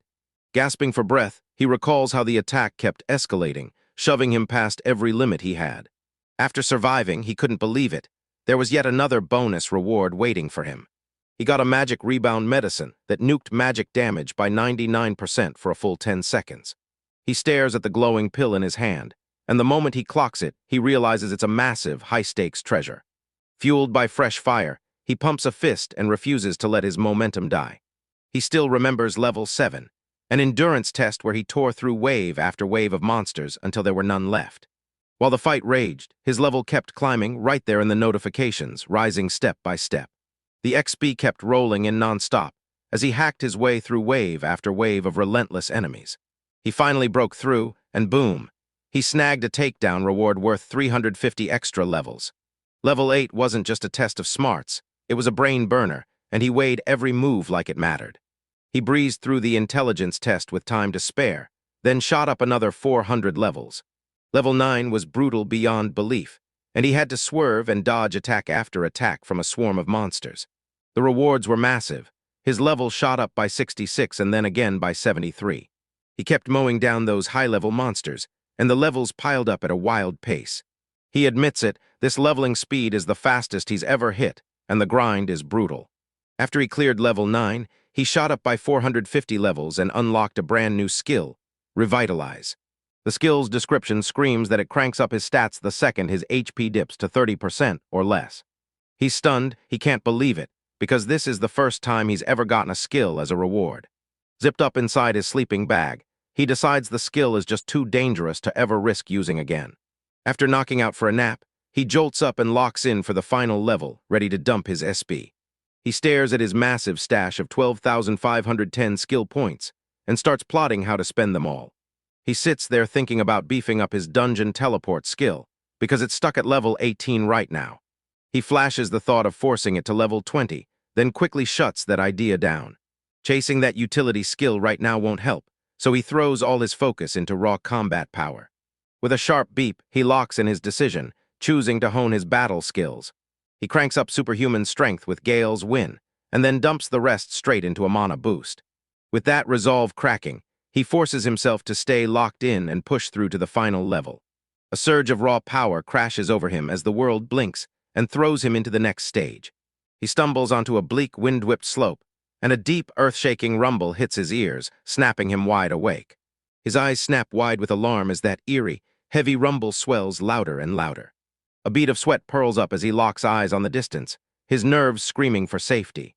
A massive horned demonic beast, bristling with razor crystal spikes, charges up the hill straight toward him. Its eye burns with menace, and it growls deep in its throat, dark and guttural. It flings its head back and unleashes a terrifying, world-rattling roar with its jaws stretched wide. Lightning snaps and dances across its body as it blasts out its full, crushing power. A quest notification flashes on screen, and boom, his challenge is crowned as the King of Lightning. The system flashes that his mission is crystal clear: smash the level 20,000 lightning beast. A bead of sweat pops onto his face as he realizes just how terrifyingly huge the power level really is. He scans the empty battlefield and it hits him. There's no escape unless he fights. With pure determination burning in his eyes, he clamps his fist around the hilt of his ornate sword. Blade raised, he roars that he's ready, because the final battle starts now. He yells for his nameless sword, claiming this is the final fight. At the tower's final doorstep, he clenches his fists and charges into a showdown with the lightning beast. He clocks how massive the beast is, and realizes he can't risk aiming for its vital organs. He locks in his strategy, then uses his speed to smash at its legs and throw it off balance. The beast's eye burns into him as he closes in, then it's go time because he's about to strike. He whips his sword through the air in a brutal arc, driving straight for the creature's massive leg. His attack slams into a deafening clang. Right away, the beast's blistering speed shuts it down cold. He snarls with rage, getting slammed backward by Perry's sudden, unexpected attack. He springs back, and the shock hits hard as that massive beast moves faster than anyone could believe. The beast lunges again, and with its abdomen left wide open, it sets itself up for a brutal counter. He's completely stunned, something that huge can still fire off a follow-up attack. With the opening in hand, he explodes forward, shouting as he lunges in to hit that weak spot. He darts in like a streak of lightning, his sword locked onto the creature's exposed belly. His face tightens with total focus as he slices forward with razor-precise control. His sword slammed to a halt midair with a brutal clang, like it just struck something nobody could see. He's completely stunned, staring at what just happened to his attack like it shouldn't be possible. The beast rises, lightning curling around it, already certain that a level 20,000 monster won't go down without a fight. He snaps backward, eyes wide, trying to figure out why his blade got stopped just a second ago. He keeps rewinding that scene, and it finally hits him. His blade slammed into something that wasn't there, an invisible barrier that stopped it cold. His eyes blow wide with shock as he demands answers, because something invisible is blocking his way. A wild theory sparks in his head, and he braces to put it to the test. He hurls a sharp slash into the empty air ahead of the beast, eyes locked on every tiny sound as he listens hard. He blurts out when it hits him, then he hears that faint snap from where the impact landed. As he twists out of the beast's next stomp, his mind instantly starts racing with this game-changing info. He locks in on that moment, certain he caught the faintest little cracking noise coming from his test. He's convinced that creature's trapped behind an invisible protective barrier, like something shielding it from the world. Then it hits him. If he keeps striking it over and over, it'll finally give and shatter. His confidence snaps back into place, and he declares, clear as day, that his plan hasn't changed. Then he's ready to slice it all up. Right as he's about to jump back in, he freezes, totally thrown off by how weird this beast is acting. The beast staggers and lets out a raw, low-pain growl, its posture crumpling as it shifts. That growl swells into a full-throated, agonized roar that rattles the air like it's about to split. He stumbles a step back, and a sudden shiver wrecks through him as he stares, utterly lost, completely dumbfounded. The beast slams its foot down, and the space between them hums with crackling power. A violent burst of raw energy erupts from the ground, blasting out in a massive shockwave that rips across everything. Debris erupts through the air as a brutal vortex of wind, and dust whips up around the beast. Smoke billows from a scorched crater, and the crackling energy still snaps in the air. He turns pale on the spot, sweating buckets in full-blown terror after witnessing that impossible power. Staring at the ruined ground, he realizes that if he hadn't dodged, he'd be dead right now. He admits his survival was nothing but raw instinct, because he can't bank on luck alone. Once it clicks, he realizes he has to flip his whole game plan. He locks in every sense and zeroes in on the flow of mankind itself. He kicks on his enemy sensor, locks onto the beast's exact spot, and readies himself to strike again. A giant armored monster with crystal horns blasts out a jaw-shaking, guttural roar that rattles everything around it. In the desolate wasteland, Amani Rin surges forward at an impossible speed, slipping past the beast's ground-shattering blows. He realizes if he blasts his enemy detection skills this hard, his foe's about to get swallowed fast, MP and all. With that cost locked in, he snaps, screams that it's his turn, and unleashes a brutal counterattack. The monstrous lightning beast roars with pure frustration, snapping at how its nimble opponent just won't get hit. Rin turns into a blur, slipping between the monster's crashing, towering limbs with ruthless, practiced precision. With slick, dancer-like moves, he spots the beast's tail whipping in and slips out of the strike before it can land. Bracing himself, he stands firm and whips his sword to deflect a brutal claw strike meant to tear him apart. The beast's claw gets deflected at the last second, then slams into the ground, splitting the stone beneath it with a brutal crack. Rin clenched his courage tight, jaw set in a grim mask as the monster's crushing power slammed down on him. The beast's deflected attack slams down with an earth-rending impact, shattering the ground beneath it. Spotting a tiny crack in the defense, he blurts out that he just needs one more hit. He lunges and slams his blade deep into the beast's leg, cracking its crystal armor to pieces. A triumphant yes bursts from his lips as his crushing attack lands dead on target. With a cocky smirk, he's convinced the fight's already done, and that the victory is slipping right into his hands. The beast's eye glares straight ahead, boiling with unfiltered rage, no sign of defeat. It explodes with a world-shaking roar, as a brutal new aura surges out of its body. Rin snaps to it at once. Another lightning strike is seconds away, and she braces for the next hit. His enemy detection skill goes totally blank, and he's left staring around in pure confusion, desperate to figure out where that mana is coming from. He snaps his eyes upward, and pure alarm slams across his face the moment he spots the new threat. A huge, swirling burst of pure energy tears open in the sky right above their heads. He spots the beast's suicide move and bolts, tearing out of the blast zone before it detonates. The beast bares its fangs and charges headfirst into its last, ruinous act. Rin bets that putting space between them will shut the attack down, then sets himself up for a lethal finishing strike. A blinding flash detonates from the beast's spot, swallowing the whole area in instant light. He can only freeze in stunned horror as this massive power gets unleashed right in front of him. A gigantic pillar of fire and lightning blasts out of the ground, rattling the entire world. Taking in the wreckage, he sneers at the flashy way his opponent went down. He's sure the beast is finished, after his brutal strike and the hit it dealt back. A sudden flicker through the smoke stuns him to complete confusion.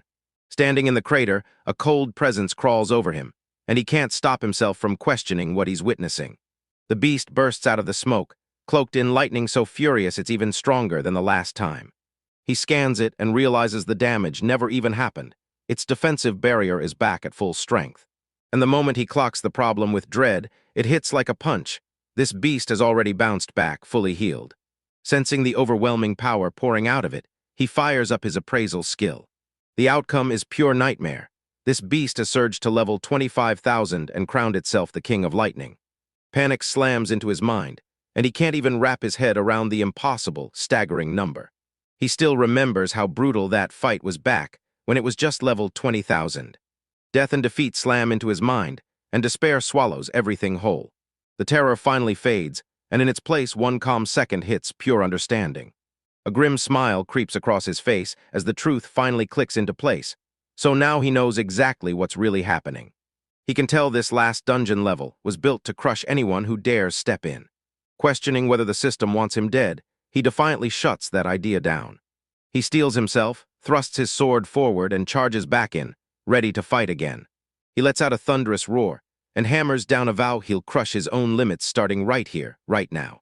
What came next was a brutal, desperate slaughter, one-sided, with survival hanging by a thread. He finally admits to himself, he's totally, completely overwhelmed. The beast's claws nick him with a brutal swipe, and a flash of pure agony tears through his arm. He realizes even the tiniest graze hits like a truck, shaving nearly 1,000 HP off him in seconds. The beast darts so fast it cuts off every chance to strike back. He drops the idea of dungeon teleportation. He knows the activation time is far too slow. Knowing he has to flip the whole game, he tears through every idea, hunting desperately for a brand new strategy. He yells to get his attention, then launches a whip-crack electric blast. His attack rips through the earth and charges straight for the King of Lightning. The sparks snap to life, and that beast turns into a living cable, swallowing and channeling every last jolt of power. The attack backfires instantly, blasting straight through him and tearing his own body apart with brutal pain. He gasps in disbelief as the blow hits. Another 3,000 GP is gone, and it's catastrophic. The beast towers over him, and when its massive paw drops, he erupts in a scream. He gets launched across the shattered ground by the sheer force of that brutal blow. Pain surges through him as his HP bar hits the red. He's in a full-on critical state. He jolts as he realizes he just got annihilated. Over half his total HP is gone. That brutal throbbing in his hand screams that he's just suffered yet another, even worse defeat. Maru's mighty ring, the real one, shattered into a million pieces right inside his glove. He clenches his teeth through the agony, realizing his body is riddled with broken bones. The beast lunges once more and panic spikes. There's no way he can dodge this one.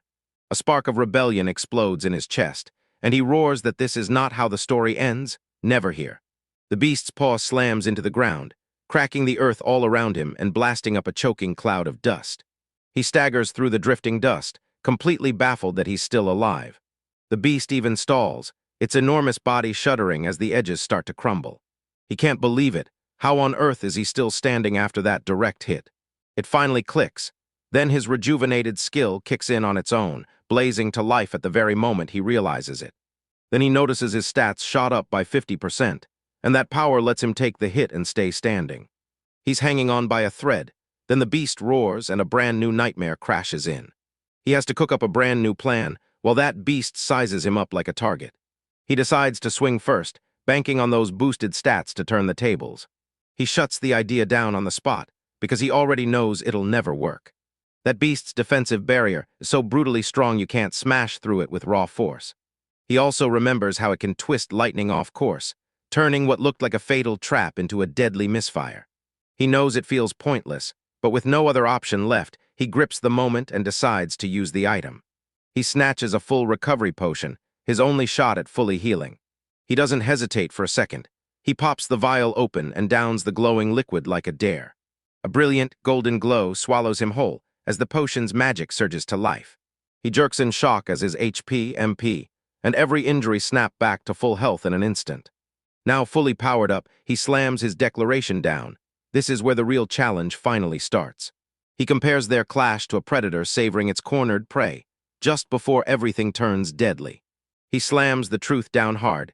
Every weapon in his arsenal hits the same wall, and the beast's defenses won't let a single one through.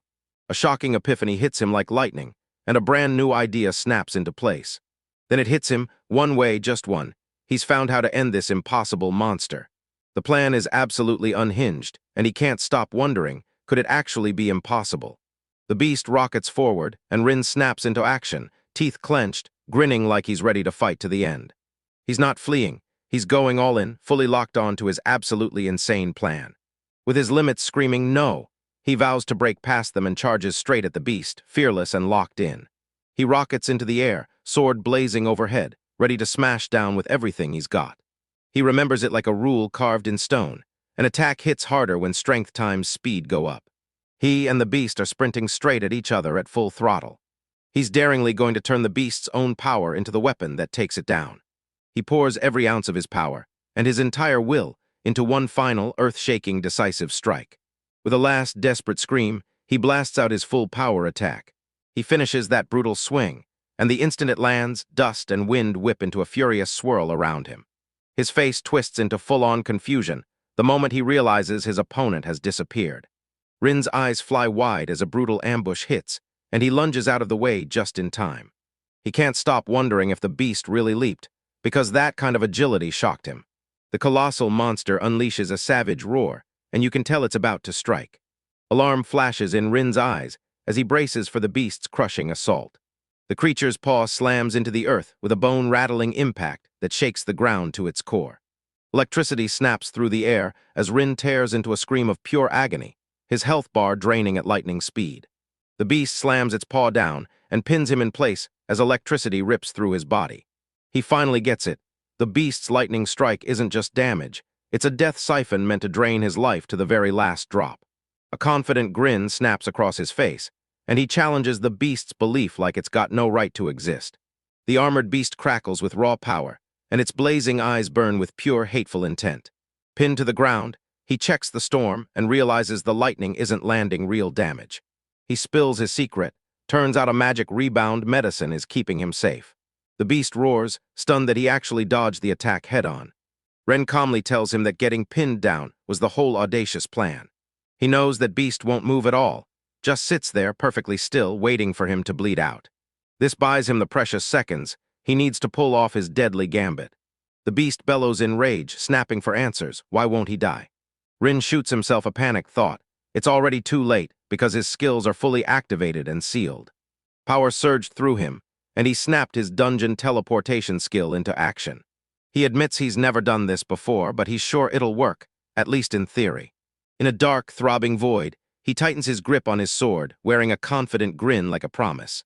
With a sly grin, he leans in and confirms this place is still locked inside the dungeon. With one sharp thought, he confirms, without hesitation, that his teleportation worked. The beast unleashes a thunderous roar, and Rin shouts that he's finally inside its body. Several hours earlier, Hannah bursts out in sheer frustration, yelling at her brother to come home. She shrieks in pure frustration, railing about how her dungeon practice day got completely wrecked. Glancing at her phone, she mutters that he's a total piece of work. She decides she can't wait, then fires off a quick text to him. Snatching her bag, she double-checks her choice and decides, no turning back, she's leaving. She snaps her shoes on in a flash, and now she's ready to head out all by herself. With the door swinging open, she declares, I'm headed straight for the Sumafuku dungeon. As she turns away, she vows that when she comes back, he's gonna get an earful, no excuses. A towering colossus of a tower looms on the horizon, silently daring her resolve to break. Right now, the beast convulses as a blinding light blasts out from deep within. Rin grins as his wild, bright idea hits, teleport inside and strike from the inside. He tests the beast's defensive barrier and confirms it's useless against what's going on inside. Its internal organs are exposed. With a battle cry tearing out of his throat, he unleashes a relentless storm of slashes, dead set on ending it right now. His blade slices straight into the monster's vital organs, carving a lethal root from inside out. He carves out a crack of freedom, then spots the outside world for one wild, electrifying second. His face snaps to shock when he spots an unexpected, but way too familiar person. Electricity rips through him. His magic rebound medicine has completely burned out. The beast's rage builds inside him. Then bam, violently blasts him out, sending him crashing through the air. As he gets hurled backward, the beast snarls, then charges in with a roaring lunge to finish him off. He slams his sword up to jam the creature's huge jaws, and he staggers from the brutal impact. With a shout that drips with defiance, he snaps that the beast's attack was just a nice try. He smashes his foot into the beast's snout, then rockets onto its armored back. The beast bellows in raw agony while Rin sprints along its spine, hacking and slashing non-stop. He erupts with a battle cry and drives himself past every limit he has. The monster snarls with pure fury, thrashing like a storm as it tries to shake him off. The constant damage finally catches up, and it starts to drag, slowing down for real. Rin feels his revived skill kick in, and his speed rockets through the roof. The beast's eye glares pure hatred, and it's tightening its grip for the final, no-turning-back attack. It clings to every scrap of strength and goes for one final, desperate lunge. Ren steadies himself, sensing the final charge is coming, and he knows it'll crack the beast wide open. He digs his foot into the ground, bracing himself for the monster's final, desperate strike.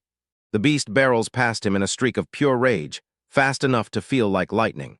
Rin explodes upward, launching herself high into the air above the beast the moment the opening hits. He hoists his sword high, ready to strike the final, game-ending blow. With a bone-rattling scream, he swings the glowing sword down with all his might. His blade drives deep into the beast's neck from behind. The monster wheezes a dying groan, and its hulking body wobbles as its life slips away. Its eyes bulge in pure shock from the deadly hit as it staggers, seconds from collapse. The monstrous titan slams down onto the ruined earth with a deafening final thud. Rin drops to one knee, gasping hard after that brutal, monumental fight. A system notification flashes. He's just jumped a mind-blowing 1232 levels. Fresh rewards burst onto the screen, proving the quest is finally done, and leveling you up again and again. He gasps for air, cheeks blazing, riding the high of victory like it drained him dry. He towers over his defeated foe and lets out a quiet breath, confirming to himself that he won. A full status screen lays out his insane power and the exact level gains that push him to the finish line. The screen flashes his power level, 13,212, and it just screams he's climbed way higher.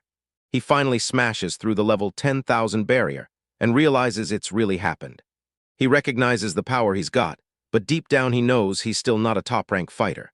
He's convinced the clock is his deadliest enemy, because real power only shows up when time lets him breathe. Staring at that far-off peak, he's sure every step is dragging him closer to the prize. With his hands planted on his hips, he stares ahead, trying to figure out what fate has in store for him next. He darts his eyes everywhere, praying there's one last shot at a final level-up reward. He can't stand the thought of walking away with nothing else to win, because that would feel brutally disappointing. A notification flashes 3 conquest rewards, and pure excitement hits him like a burst of lightning. The first reward hands him a skill named *** battle barrier ***, and it leaves him absolutely baffled. A blazing screen shows his skill, and the mount snaps up a barrier with a brutal 60-second cooldown. It hits him like a shock. This is exactly the lightning beast skill. A huge, electrified grin spreads across the Grinch's face at this totally awesome get.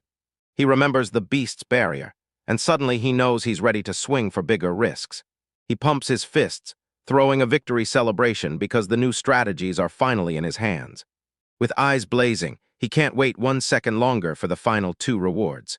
The system blares out that the second reward will be an item tailored to his exact stats. A thunderous wave of power crashes over Rin as the system starts sizing him up. The breakdown's finished. Now the author grants the terrifying rare stamp, Bloodlust Eater. He cracks that the title Bloodlust Eater feels brutally dark and downright unsettling. A brilliant burst of light explodes in front of him as the new item finally comes into existence. He shields his eyes, staring into the light like, is this really the second reward? A weird buzzing slices through the air as he braces himself to fire off an appraisal. He jerks back at the sudden sound and shockwave of sensation that hits him out of nowhere. The system blares an error, basically saying, "You didn't hit every condition you needed." His expression twists into pure shock as the system flat out declares the reward can't be given. He screams in pure outrage, furious that he busted his ass for all of this. He theatrically pleads with the system, cracking a joke as he begs, "Did you really bend the rules on me?" Instead, they toss over a consolation prize, real intel about the dungeon. Based on his data, this is the most valuable information he's ever gotten. He stares at this crazy twist, totally thrown off, because that weird prize doesn't make any sense. Rin stared into the dungeon world, wrestling with secrets only he even knew existed. He can't stop staring into the biggest mysteries, where dungeons even come from. Reaching for the glowing orb, he pleads for answers, like this is the moment everything finally clicks. The system snaps, analysis complete, and then drops a consolation prize like it's earned. Rin locks eyes on a screen that just popped into existence, and her mind immediately screams, "Is this even real or a hologram?" Seeing it might spill pictures, he can't wait. He fires off a bold challenge, daring it to unveil all its secrets. With a thunderous hum, the holographic screen flickers to life. Rin's expression snaps into an absolutely ruthless shock, like her face is trapped behind a mask. A mysterious woman's silhouette locks eyes on a matching screen, and she can't stop questioning what she's seeing. The story rips over to the E-rank Sumafuku dungeon by that mysterious tower. Adventurers buzz with talk about how close the tower is, but none of them have a clue what's inside. Young Hannah snatches her courage at the last second and bolts into her second dungeon dive. A guy steps up to say hello, and she instantly clocks that the crowd's gone. There are way fewer people around now. Hana spots the man, realizes it's Yanagi-san, and shoots him a warm, friendly greeting right back. He asks her straight up if she's out adventuring solo, and she nods. Her brother's gone. Yanagi's face hardens as he mutters that her situation is downright tragic. Hannah's face crumples with confusion as his ominous words throw her completely off balance. An instructor leans in and reassures the trainees, warning them what lurks in the deeper levels before it can get them. He yells for the whole party to fall in line and march straight into the dungeon. Standing there by himself, Yanagi keeps whispering to his own heart that it's honestly a real tragedy. Inside, the instructor lays out their very first moves to smash skeletons. Hannah jumps into a crew of 3 determined fighters and vows to give it everything she's got. With one fierce swing of her blade, she's shocked by how light it feels now that her stats have finally leveled up. She remembers picking the perfect weapon to conceal her deadly secret stock skill. The moment her group is called, she surges ahead with a fierce, determined shout. The trainees crash into the skeletons for a wild mock battle that turns into pure chaos. Hannah unleashes a clean, thunderous slash that smashes the skeleton's skull to pieces. The instructor throws them high praise, certain they're battle-ready and ready to crush anything that comes. His lecture snaps to a stop as a blood-curdling scream tears through the room, panic hitting everyone at once. Hannah recoils hard, snapping her head toward the shadows as that sudden, bone-chilling noise erupts out of nowhere. She whips around in sheer shock, her mind screaming, "What the heck is going on?" Her eyes went wide, brimming with pure terror at whatever she couldn't see. A twisted, shadowy shape crawls out of the dark, rustling like danger is breathing right behind you. A monstrous trant with a twisted, malevolent face looms right over the trainees. The instructor's face drains of color as horror hits. He can't stop himself from shouting, "Why is a monster this high level here?" The trainees feel their blood run cold when they realize, with pure terror, this isn't part of the exercise at all. The instructor hurls a scorching fire spear spell, and the adventurer twists out of the way just in time. The spell slams into the train and detonates in a colossal, fiery explosion. Flames swallowed the monstrous tree hole, roaring like a living inferno. The trainees stare on, and for a split second, hope flares in their hearts. The smoke finally fades, and there it is. The trant is wobbling in the aftermath, but it's totally unhurt. The instructor gapes in disbelief, convinced that fire like this should be pathetic. Panic detonates through the trainees as they realize they might die. Katajiri, a different instructor, screams for an instant evacuation while he stands his ground, holding the monster back himself. He snaps at Yanagi, swearing he won't abandon him just so Yanagi has to fight that battle alone. Yanagi and the CIS team rush off with the others, guarding them against whatever other threats are coming. He vanishes in a blink, then reappears in front of the Treant just to buy the entire group precious time. Hana's jaw drops when he vanishes out of nowhere, sudden, impossible, and terrifyingly real. Yanagi whips out of the way of the Treant's brutal attacks with insane agility. He declares that this speed-fueled adventure won't beat him. He can hold it off. Katajiri's grim face tightens as he wrestles with a plan that could blow up everything. He clenches his teeth and, against his will, grudgingly accepts the proposal. He agrees to hand Yanagi 10 minutes, just enough time to break free and claw their way up to the surface. Katajiri charges ahead with the panicked trainees, shouting that he'll stand between them and the danger no matter what happens during the emergency. The terrified crew bolts into a pitch-black, skinny tunnel, desperate to disappear. Hana freezes for a heartbeat, glancing back at Yanagi, then steels herself to face the monster solo. She snaps back to reality, turns around, and races to help him in the fight. A sudden hand yanks her ankle out from under her, and she topples mid-stride. She gasps in shock, pain ripping through her the moment the attack hits. She got slammed down hard onto the dusty cavern floor. She snaps her head around, staring at her attacker like her brain just short-circuited. She realizes it wasn't an enemy at all. Another trainee, Ivy, was the one who tripped her. She snaps at the others to hold up while they all bolt through the tunnel. A brutal hand slams over her mouth, choking off her frantic screams. She jerks in panic, then realizes someone is trying to silence her for real. She watches, eyes wide with terror, as everyone marches off, and leaves her standing there alone. Her hand slips away, and another girl hushes her in a soft, secretive whisper. The girl in bunny ears jolts forward and shoves his back with a sharp gasp. The girl explains that this treant switched targets, and she snapped into action so fast you barely had time to blink.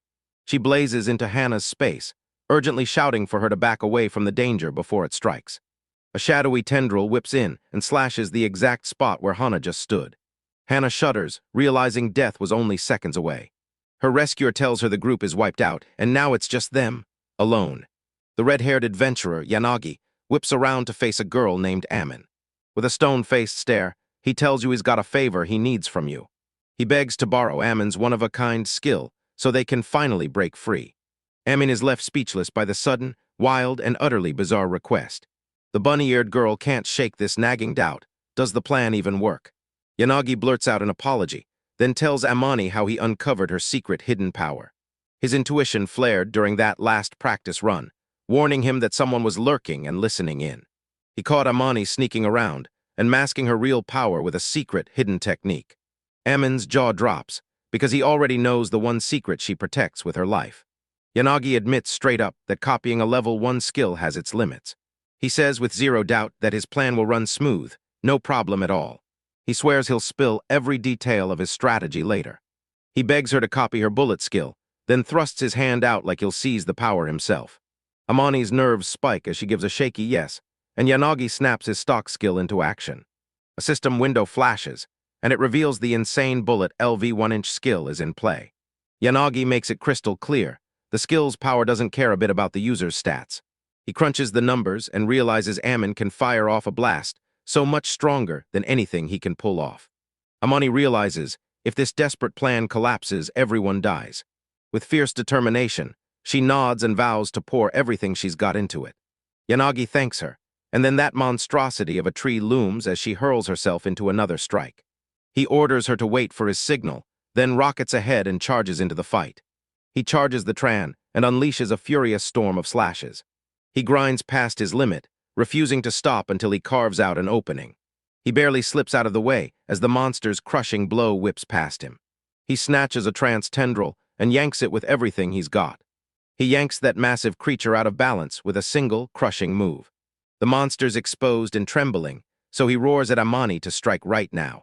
With a battle cry that shakes the air, Hana blasts out a brutal wave of dark energy. The colossal treant monster gets swallowed whole, then starts cracking and crumbling to pieces. Its severed appendage slaps down onto the cavern floor, limp and lifeless. Hana looms triumphant over the fading wreckage of her overwhelming foe. A system notification flashes, and her level jumps an insane 452 points. She blurts out, "Did I really beat it?" and realizes the win feels weirdly flat, like the final hit never quite landed. A voice blares out to her companion, Yanagi, celebrating the win they just crushed. Hana whips around to face Yanagi, who stands there cool as ice amid the smoking wreckage. Yanagi's lips curl into a sharp, predatory grin as she watches everything unfold. With pure joy in their chest, HANA beams as they celebrate their teamwork with Yanagi. Yanagi coldly admits that setting the whole thing in motion was totally worth it. Victory hits Hana like a jolt. Confusion and unease crash over her all at once. Yanagi flashes a sweet smile, acts totally innocent, and insists it's nothing at all. She straight up credits the whole victory to Hana's power. Hana's left completely stunned, scrambling to figure out whether that creepy comment actually happened, or if she imagined it. Yanagi flashes a calm, serene smile and walks off at a steady, unhurried pace.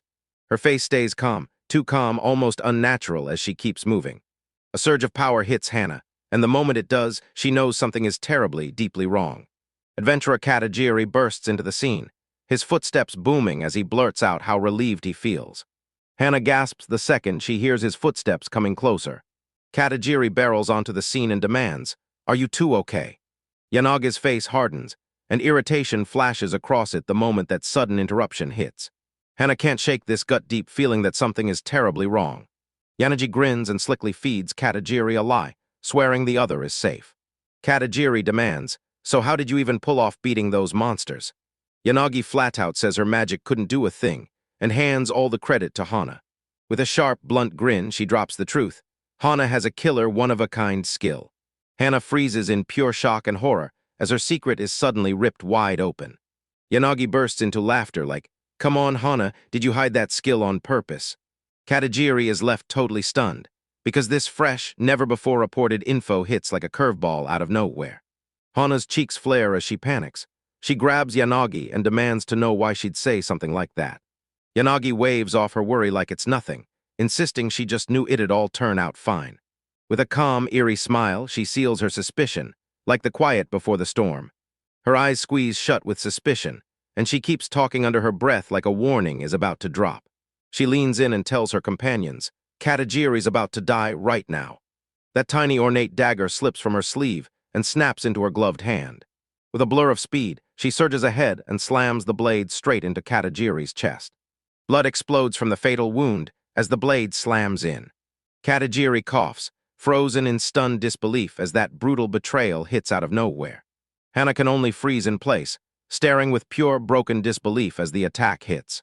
Yanagi flashes a cruel grin and smugly says, "That's why I figured it was fine."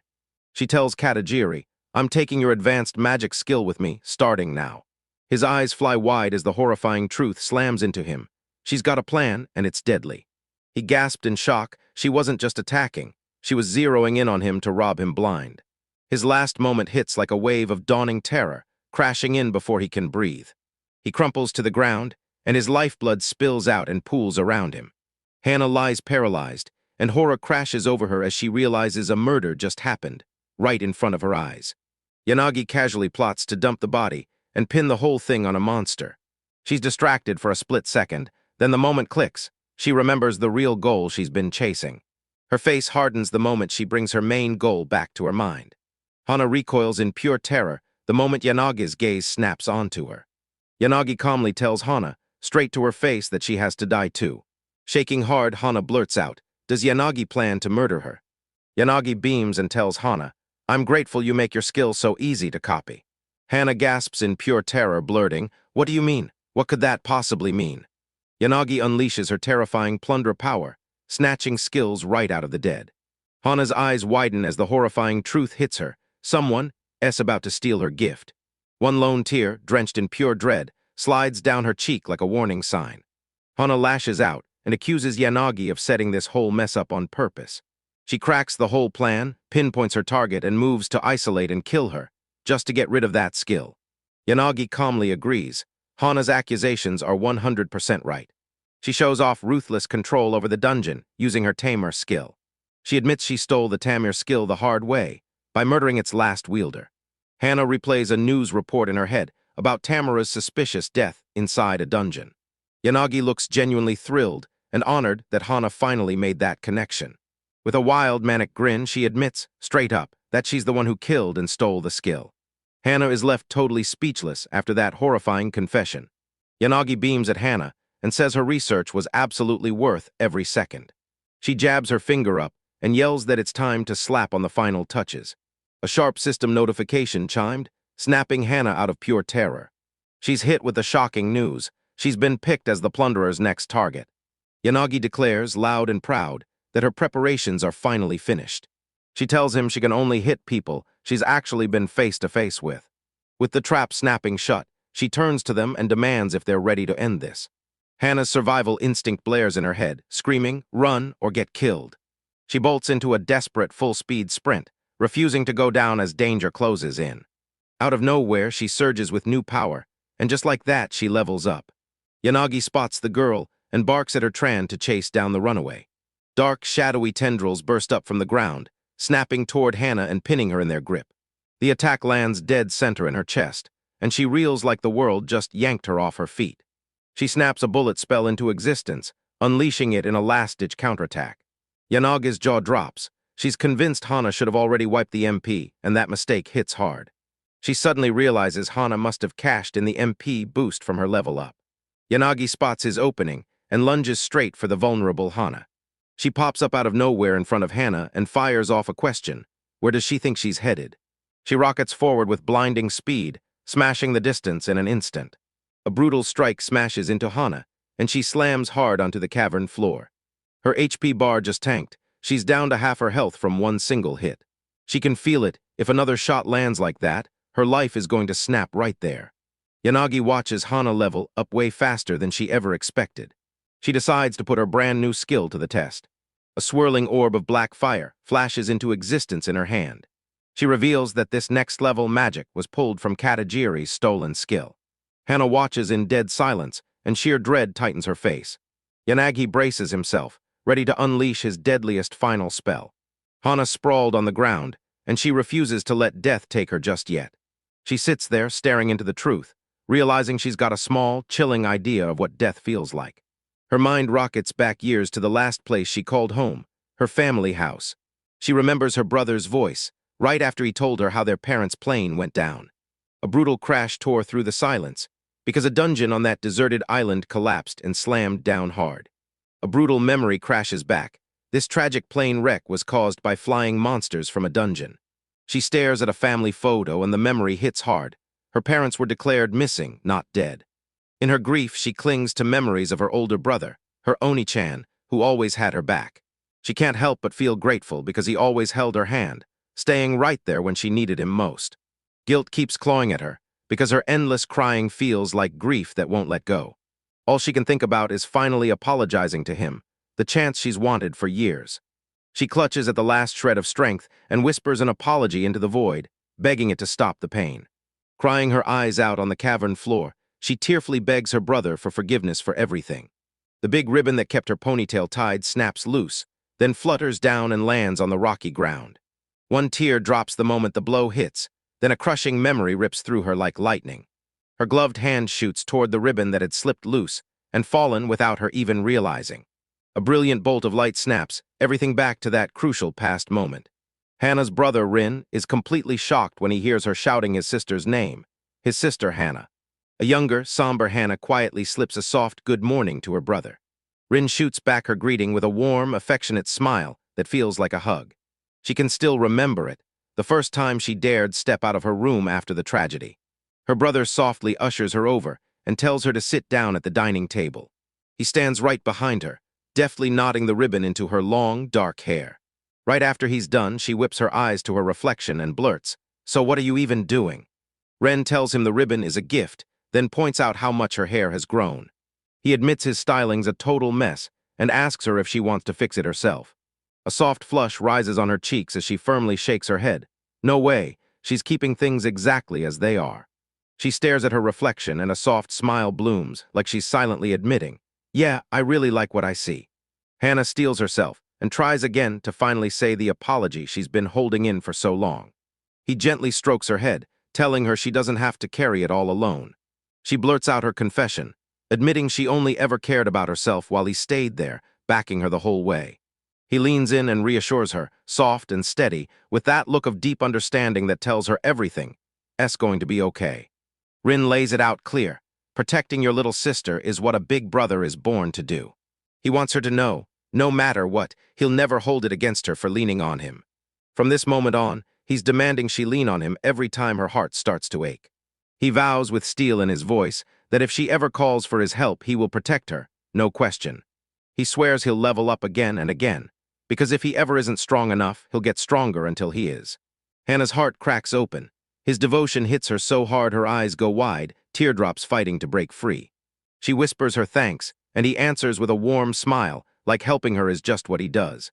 He gently pats her shoulder, and that sweet, tender moment fades away in the warm, sunlit kitchen. Right here and now, her fingers clamp onto the ribbon. The second memory finally crashes back in. A gut-punch realization hits her. Her brother will never beg for her apology. She finally gets it. Her apology wasn't kindness at all, it was selfish, just a way to dump her guilt. Across from her, Yanagi raises a dark energy blast, itching to end this fight for good. He unleashes a raging torrent of energy, forcing it straight toward her. Hannah jerks her head up in pure terror, instantly realizing there's no way she could survive a hit that powerful. She swears she'll trust her brother's promise all the way to the very last second.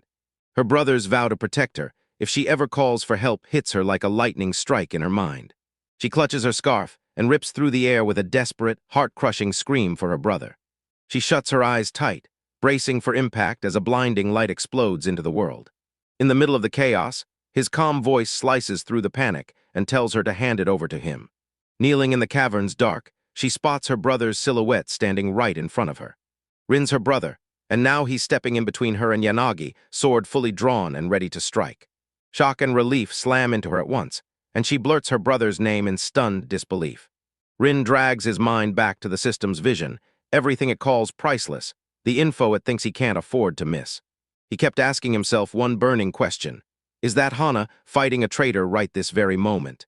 Panic slammed into him, and his mind screamed denial, refusing to accept that the horrifying scene was real. He studied the whole scene, and the moment he clocked a level 10,000 variant, he knew something was massively, dangerously off. That terrifying truth hit like a punch.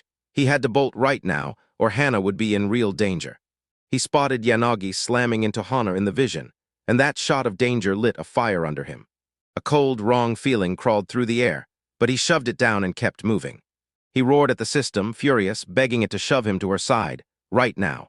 The system read his intentions, and boom, he got teleported straight out of the tower. A brilliant burst of light ignites, blasting him off into the emptiness beyond the isolated space. He storms back into a dark forest and stands right in front of a colossal, remote magic tower. He stares up with a stone-cold face, processing the strange, urgent chaos unfolding in real time. He planted himself at the tower's base, hemmed in by towering trees and a small crowd of watchful people. Rin stared at the weird dungeon and the strange vision he got as a consolation prize, like the game was mocking him. That ordeal shredded every answer he had, and now his only mission was surviving the crisis right in front of him. He gritted his teeth, unleashed his evasion skill, and sprinted straight for Hana, rules be damned. With a determined yell, he launched out of the tower and tore down the path at breakneck speed. An unseen voice cut through the chaos, cheering him on and swearing he could pull it off. A grim, unbreakable resolve hardens his face as he tears through the thick forest at full speed. He rockets through the trees, a black-clad blur slicing across the sky. He storms into the cavern with his sword bared, locking himself between Yanagi and the fallen Hana. Hana snaps her gaze up at him, her face locked in total, jaw-dropping shock. Rin meets your eyes with a soft, calming smile, and his timing couldn't be more perfect. He calmly slides his sword back into its sheath, while Yanagi and Hana keep their eyes glued to every move. He drops to his knees in front of his sister, and all she can choke out is his name. He yanks her into a crushing hug as she sobs, and she gasps that he actually showed up. Rin wraps her arms around him, her voice warm as she tells him, "Of course I knew you'd show up, because you're my brother." He slowly pulls back, offers her a recovery potion, and urges her to drink it.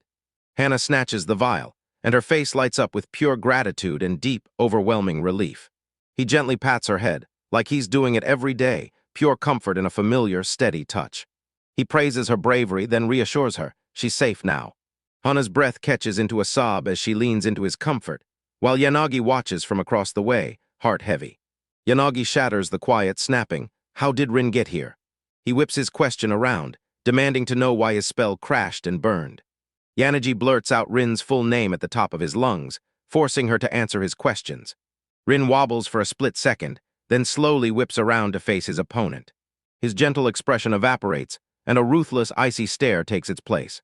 With chilling intensity, he demanded to know if Yanagi was trying to kill Hana. Yenage flashes a smug smirk, pride blazing as he admits, straight up, that he was absolutely trying to kill her. He lays it all out. He claims he had to murder her to rip her skill away for himself. Rin's face slips into shadow as he nods and confirms, every word perfectly understood. A crushing, suffocating silence slams into the cavern, three locked in a tense standoff. Yanagi taunts Rin for ignoring him, then fires up again and swings right back into an attack. He shoots up a hand and orders the battered Trent to get back on his feet. Hana stares in pure shock, eyes bulging as the monster comes crawling back into view. The monstrous shadowy trance jerks back to life, its body reforming out of nothing, and it's primed to go to war. Hana snaps to the truth. Her attack missed the mark because she never brought it to full power. Yanagi jabs a finger at Rin and barks an order, attack him right now. A dark, whip-fast tendril snaps out from the Trent and lashes forward with terrifying speed. A shadowy appendage rockets toward Rin and he doesn't flinch. He stands his ground, steady as stone. Hana shrieks a warning to her brother, convinced he's moments away from getting killed. Hana watches in sheer terror, convinced the ruthless Treant is about to smash her brother, Rin. Guilt gnaws at her, and she's convinced he's about to die because she begged for his help. Rin's face stays unnervingly calm, and his eyes lock onto the oncoming threat. He shoots his hand up and gives the monster a calm, commanding order to back off. A wild flash of chaotic motion lines tears across the page, like an overwhelming force hits the world in an instant. A colossal blast of raw power rips through the scene, completely wiping out that terrifying trend in an instant. Yanagi and Hana lock eyes, totally stunned, and can't stop asking themselves what on earth just happened. Rin stands right amid the smoke and rubble, untouched by the blast. His eyes clamp onto his opponent, and when he says his name, the low, dangerous tone makes it feel like a warning from the shadows. A sudden blank transition panel slams the scene, flipping the power dynamic mid-confrontation with a punch. Yanagi stared on in total shock, then grit set hard in his face. Rin declares, ice-cold and unshakable, that he's taking Yanagi down, right here, right now. From her high perch, Hana can barely breathe as her brother's insane power just explodes into the room. She grills herself about whether the fighter was really her Oni-chan, because it's completely wild. How could that even happen? A sudden realization slams into her, and as the pieces click into place, she uncovers the hidden truth. She remembers how he never once told her why he had that concealed skill in the first place, the one he lent her. The truth hardens in her mind, and it hits her. He'd been hiding his real power on purpose. Yanagi shatters the tense silence with a wild burst of manic, mocking laughter. A screen tone panel slams the scene with the raw intensity of his deranged, unsettling amusement. He's totally stunned by Rin's insane display of strength. Yanagi mocks the thought that a measly level 5,000 adventure could break a trance that easily. Rin's eye twitches with pure irritation as he shoots back, basically asking, "Did I ever say I wanted that level?" Yanagi unveils his insane plunderer ability, touch someone, and he can instantly read exactly where their power level sits. When he remembers their first meeting, he drops the one vital detail he learned back then. He says he always knew Rin was hiding his real power because it's just like him. Rin's silence hits like a verdict, and he takes it as a straight-up yes. From across the cavern, he finally admits the gut punch. When he first looked out, all he saw was Hana. Hana watches with a heavy heart as Yanagi laughs, treating Rin's arrival like pure luck. Raising his sword, he declares he'll take down Rin first, because he can't let him get in the way. Hana's eyes bulge with raw terror as Yanagi declares his skill wishes, then dares them to shift the target. He explains his power only locks onto one person, then demands she gives consent for the change. Hana screams her refusal, and Rin stays icy calm as she orders her to do it. When she protests, he just flashes a calm smile and tells her he'll be totally fine. He locks eyes with her and hits her with total confidence, daring her to trust him. After a brutal second of doubt, she finally trusts her brother, and that choice wins her over. With cheeks burning, she bows her head and whispers her quiet consent. A system notification flashes. HANA is suddenly off the plunderer's target list. Another message hits Rin. Now he's marked as the target and there's no turning back. Rin processes it all, and with a sharp jolt of realization, he decides this fight just got way easier for him. He's counting on one thing. Yanagi won't lift a finger against Hana as long as she stays inside the assigned target zone. Now it's crystal clear. He just has one job: beat Yanagi. Yanagi lets out a smug scoff at their so-called family bond and taunts Rin for clinging to his sister instead of walking away. With full confidence, he flat-out rejects the idea that Rin could ever beat him. He barks a single arrogant word and dares his opponent to step forward. Rin stays frozen, but a jolt of fear rips through him the moment he feels a threat lurking just out of sight. Yanagi snaps his fingers and summons a brutal army of top-tier monsters, and they materialize all around him like they were waiting for his call. With a jolt of appraisal, Rin stares in total shock, because every last one of them is above level 10,000. He realizes, once Yanagi tames those monsters, his own level is going to skyrocket even higher. Rin remembers Yanagi was level 5,000, and now it feels flat-out impossible to believe. He nails it. Yanagi has to have a conceal skill, because there's no other way to hide power like that. Yanagi's face twists into a sinister grin as he confirms Rin's deduction. He brags that his real power level cracks 10,000, and that he's stolen deadly skills to back it up. Ringed by his beast, he sneers and declares that there's zero chance Rin can ever beat him. With a thunderous stomp, Yanagi lifts his sword high and swears he'll kill Rin for real. No more games. One of his monstrous summons, an electrified wreath steed, unleashes a brutal lightning blast. Yanagi jabs his sword toward the enemy and roars at Rin to die. Then his beasts surge ahead like a wave. A fiery, lion-like monster lunges into the attack too, its eyes blazing with raw magical power. Ren stays ice calm, summons his powers nameless and greedy, and readies himself for what's coming. He lifts two ornate blades and snaps them into power, and they scream with raw menace. He streaks forward and unleashes a brutal whirlwind of slashes, wiping everything in his path. Yanagi stares at the blast, convinced that even a level 10,000 run couldn't possibly live through it. His confidence cracks wide open as he gapes into the clearing smoke, utterly stunned. Rin stands in the heart of the blast radius, and every magical attack crashes around her, because not a single spark dares touch her. Yanagi's stomach drops as she realizes, horror-struck, that Rin wiped out every single spell somehow.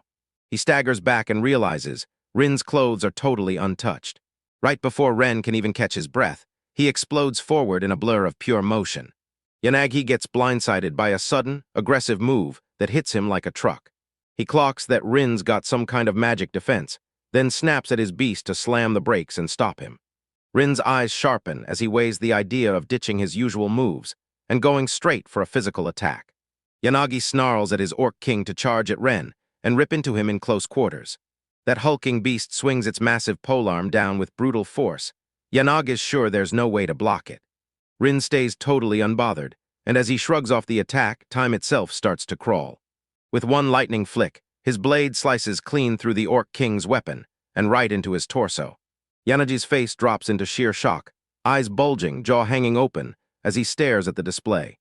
Rin rockets into the air, a whirlwind of deadly grace slicing through the last of the beast. The monstrous summons screamed in raw pain and terror as they got cut down. A dragon-like beast screams in its last breath, then vanishes into nothingness. Rin touches down softly on the ground, right where the monstrous army's horrors are finally running out of steam. Yanagi is stuck like a statue, screaming at the top of her lungs as rage and terror crash over her all at once. Rin surges forward again, eyes locked on his goal with ice-cold, unshakable focus. Yanagi just barely snaps up a parry in time, gritting his teeth as the impact hammers him. He braces for the next strike, muscles tensing as his body immediately gears up to defend. Rage and disbelief flare in his eyes as Rin's free hand starts to glow. Rin yanks his sword back, and it suddenly flares to life with a wild, multicolored aura. Yanagi spots 4 distinct shades: crimson, peach, sky blue, and yellow. Rin's eyes turn ice gold as she fires off one final command: release. Yanagi gets blasted backward by a violent surge of magic, his arms sizzling as the flames bite deep. Rin's sword tears open the air with a torrent of raw power, swallowing his opponent whole. Yanagi is left reeling. Rin, who looked totally magic-proof, is now turning it right around and using it on him. As the power fades, Yanagi spots it. One of the 4 colors has vanished from Rin's blade. He snaps the erased spells back into place, and they awaken the huge magic that just tore into the world. His face twists into full-blown terror the moment he finally grasps the truth. He gasps in sheer horror, and his voice shatters as he finally faces the impossible truth. He and Rin lock onto the blade's real truth. This weapon is a plunderer's sword, not just any steel. From across the way, Hana locks in on what they found, then points at Rin and calls it out, a plunderer user. Rin thrusts his blazing blade toward greed at Yanagi, ready to strike again. He swings his sword's power into the spotlight and vows to take everything, while the panel reveals exactly how it steals magic. The two fighters slam into each other again, their blades flashing so fast they turn into a blur. Yanagi snaps his two swords together in a tight defensive guard, eyes locked on Rin, ready to smash whatever she throws next. Rin blurts out one sharp command, switch, as he gears up to swap weapons and flip his whole strategy. Rin snaps into a new weapon mid-fight and draws a razor-fast speed sword packed with insane stats. Yanagi looks back on an old showdown and instantly guesses Rin's power is somewhere between 10,000 and 13,000. Yanagi swats aside Ren's last weapon, grinning like he already knows his speed will be the difference maker. Yanagi's convinced speed is the only way to win, so he launches a blinding, high-velocity duel against Rin. Rage no, pure shock, hits him instantly as Rin's counters slam in with terrifying speed and overwhelming weight. With every savage clang of their blades, a terrifying truth starts to slam into him. Yanagi recoils in sheer disbelief, staring at how Rin's physical power blows his out of the water. He can't believe it.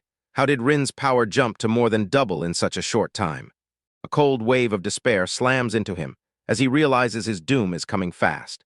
Rin feels the opening and realizes he can't finish this the old way. He's got to switch tactics right now. Yanagi spits out a curse at Rin's tiny short sword, because that blade completely shuts down everything he can do. A nasty memory claws its way back as he groans that half the skills he's stolen are pure magic. He's got Rin's magic-stealing blade figured out. It's going to rip apart his spells and hurl them right back in his face. Ready for a brutal clash, he locks in on straight-up swordsmanship and decides to fight. He's banking on a brand new plan, stay locked down, stay calm, and then pounce the instant one opening shows up. Rin has his own master plan. He lifts his glowing dagger, then unleashes the stored energy like a fuse finally catching. A gigantic magical blast detonates from the blade, and Yanagi gets caught totally off guard. Yanagi's expression twists into pure shock as the sudden attack slams into him. The blow ripped a brutal gash across his torso, yanking a raw, pained grunt out of him. Dread hits him the moment he realizes his counterattack won't land in time. Rin drives the momentum, launching through the air to smash in a follow-up right after his hit lands. Even with the wound still burning, Yanagi bares his teeth and declares, "I'm not done yet." His injured body starts to betray him, and he can't pull off the counter before it's too late. Rin clenches his fist and unleashes his wise man's skill, smashing forward with an unarmed strike.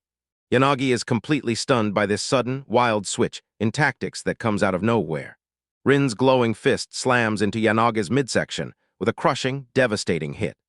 Yanagi's punched hard, and the impact slams him backward, rocketing him straight into the cavern wall.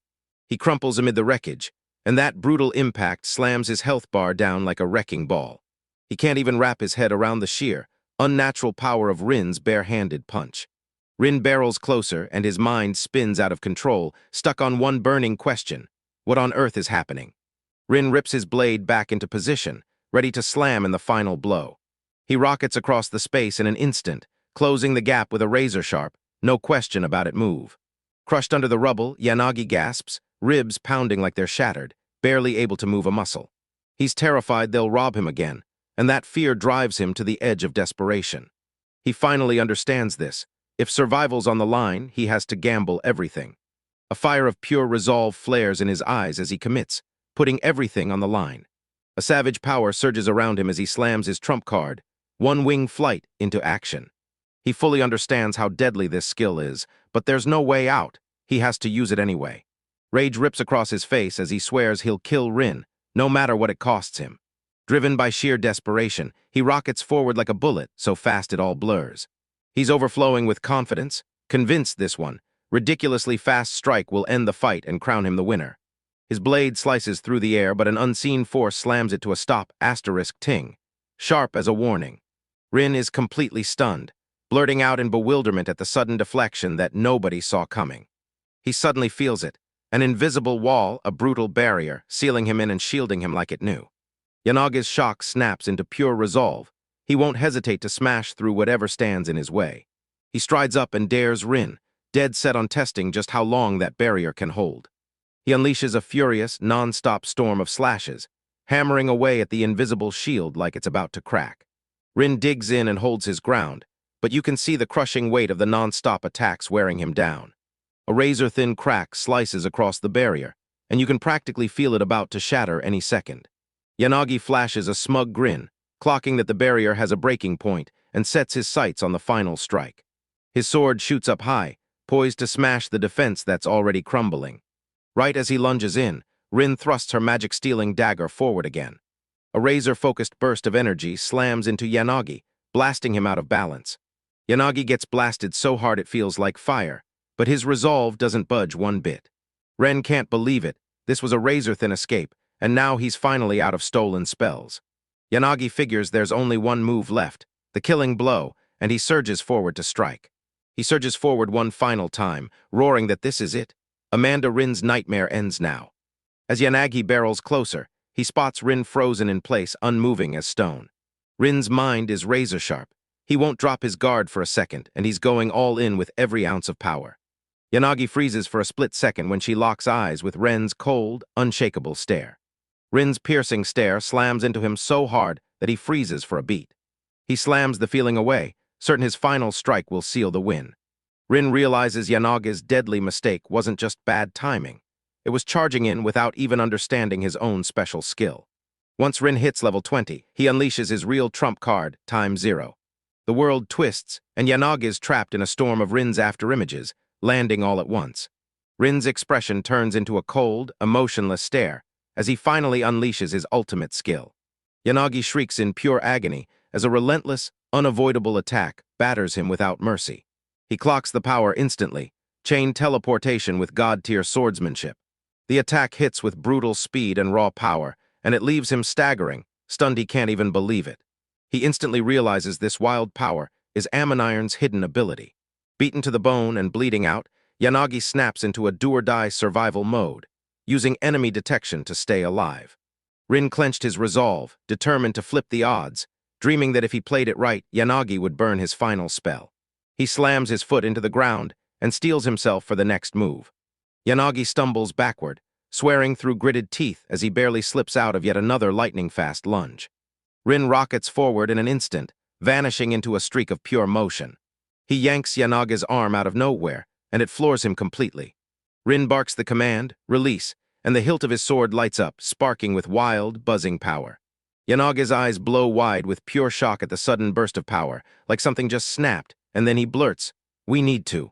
A brilliant burst of lighters, flame blasts them forward, and Yanagi gets slammed backward, sent skidding through the air. Ren stands tall and fearless, grinning as he declares his opponent totally fell for the trap. Yanagi skids over the shattered ground, and pure momentum hurls him way past where he should have gone. He clocks it, those last blows were a feint, baiting his enemy until the moment he unleashes his final spell. As he activates Time Zero, he smirks and laughs at Rin's one-trick pony skill. He whips around and swings his sword hard, trying to cut off Rin the moment she teleports in. His confident grin flips into pure confusion, because Rin isn't anywhere near where he thought she'd be. Rin digs his heels in, clutching a glowing, card-shaped power in his hand, and he shouts, "Release." With eyes locked in calm focus, he blasts out the magic he's been holding back. A blinding flash erupts from the object, streaking straight at the charging opponent. Yanagi gets blasted by a wall of electricity, and his HP plummets fast. He crumples to the ground, smoke curling from his wounds, utterly crushed. Then he can't stop himself from asking how Rin is still pulling off magic. A gut-churning realization starts to creep into his mind, and it's getting worse by the second. He realizes Ren didn't just strike back. Ren swallowed the spell he'd been tricked into casting right back into himself. Locked on his opponent, Yanagi can only think one thing: monster. He admits it, Rin has him beat in literally every way that matters. Runes reign supreme, crushing it in raw physical power, weapon mastery, slick skills, and even the way they think. Even after getting wrecked, Yanagi fights through the pain, scrambles back up, and admits Rin is just stronger. A fierce spark of defiance ignites in his eyes as he roars his refusal to give up. With nothing left to lose, he launches one of his swords straight at Rin. Rin gets completely blindsided by this shocking move. His surprise snaps into pure horror when he realizes the blade isn't going for him at all. It's locked on Hana. Amano, Rin stares at his opponent's desperate gambit, eyes wide with pure shock. A blood-curdling scream of terror rips through the cavern, echoing off the walls. His sister Hana throws her eyes up in pure, shaking terror. Rin's face twists with pure disbelief as the trap snaps shut around the moment. Yanagi declares the winner. Survival is the only prize. He shuts down everything, plans, priorities, just to hunt Rin first, leaving Hana's skill behind in the dust. Yanagi flings a sword straight at Rin, betting she'll teleport right into his finishing strike. With calm resolve burning in his eyes, Ren activates his own time zero power. Yanagi gasps in total shock as Rin pulls off that sudden, jaw-dropping move. Rin suddenly materializes right in front of Yanagi, slamming into his charge and cutting him off. Yanagi snaps, demanding why Rin lunged in front of him just as the sword screamed toward Hana. A hidden, invisible shield slams into the thrown blade and deflects it, saving her. Yanagi's eyes flare wide as the truth finally clicks in. He finally realizes Rin didn't just stop the threat. She'd been using that barrier to shield his sister the whole time. Yanagi clocked that Rin's earlier shock wasn't real at all. She used it like a mask to fool him. Rin stares down at his outmaneuvered opponent, ice-cold and unshakable. His eyes burn with a chilling, unshakable resolve. Enraged, Yanagi tears through the silence, screaming Rin's name as he charges straight at him. Rin stays calm and tells him straight up that he made the wrong choice. With one swift slash, Rin cut through Yanagi's wrist and severed his hand. Yanagi freezes in total disbelief, staring at his own severed limb. Rin tears him apart for daring to touch someone he never had the right to. He grips his ornate sword with both hands and channels a crushing two-handed strike. His face contorts with rage, and he blurts that Yanagi's actions are unforgivable. Yanagi freezes in pure terror as that massive blade crashes down toward him. The punch slams in with a savage rip, and blood bursts out like a geyser. A brutal gash rips open across Yanagi's chest, and he howls in pure, bone-deep agony. His body crumples forward, collapsing right by Hana's feet. He slams into the barren ground with one last, crushing thud. Yanagi goes still, drowning in a spreading pool of his own blood. Rin's fist clamps down on his sword's hilt, and the whole battlefield's tension starts to drain away. Towering over his defeated opponent, Rin calmly proclaims, "I've won." From the dirt, Yanagi cranes his neck upward, his face wearing a tired, resigned surrender. His breath steadies as his defeat finally crushes him. With grim irony, he realizes the whole time he's been sitting right in Rin's palm. He remembers how Rin's unstoppable skill sealed the whole fight with that brutal final blow. With his last breath, he hammers Ren with one question: "Have you ever killed before?" Rin gives a chilling smile and says Yanagi is going down as his very first target. With a chilling grin, Yanagi leans in and calls him a real monster. Ren can't shake the memory of his first kill, his hands trembling like they knew they'd done something unforgivable. He still feels the crushing weight of that moment, taking a life even when it was self-defense. He admits that the version of him back then didn't have this icy resolve at all. Yanagi swears he'll keep a close watch on how Rin wields his unreal power. As his opponent crumples and dies, Rin rockets up by 121 levels in the blink of an eye. He scores the Plunderer skill, then the game slams it back down to level 1. He gets it, this skill won't work unless the target fully gives their consent to have it stripped away.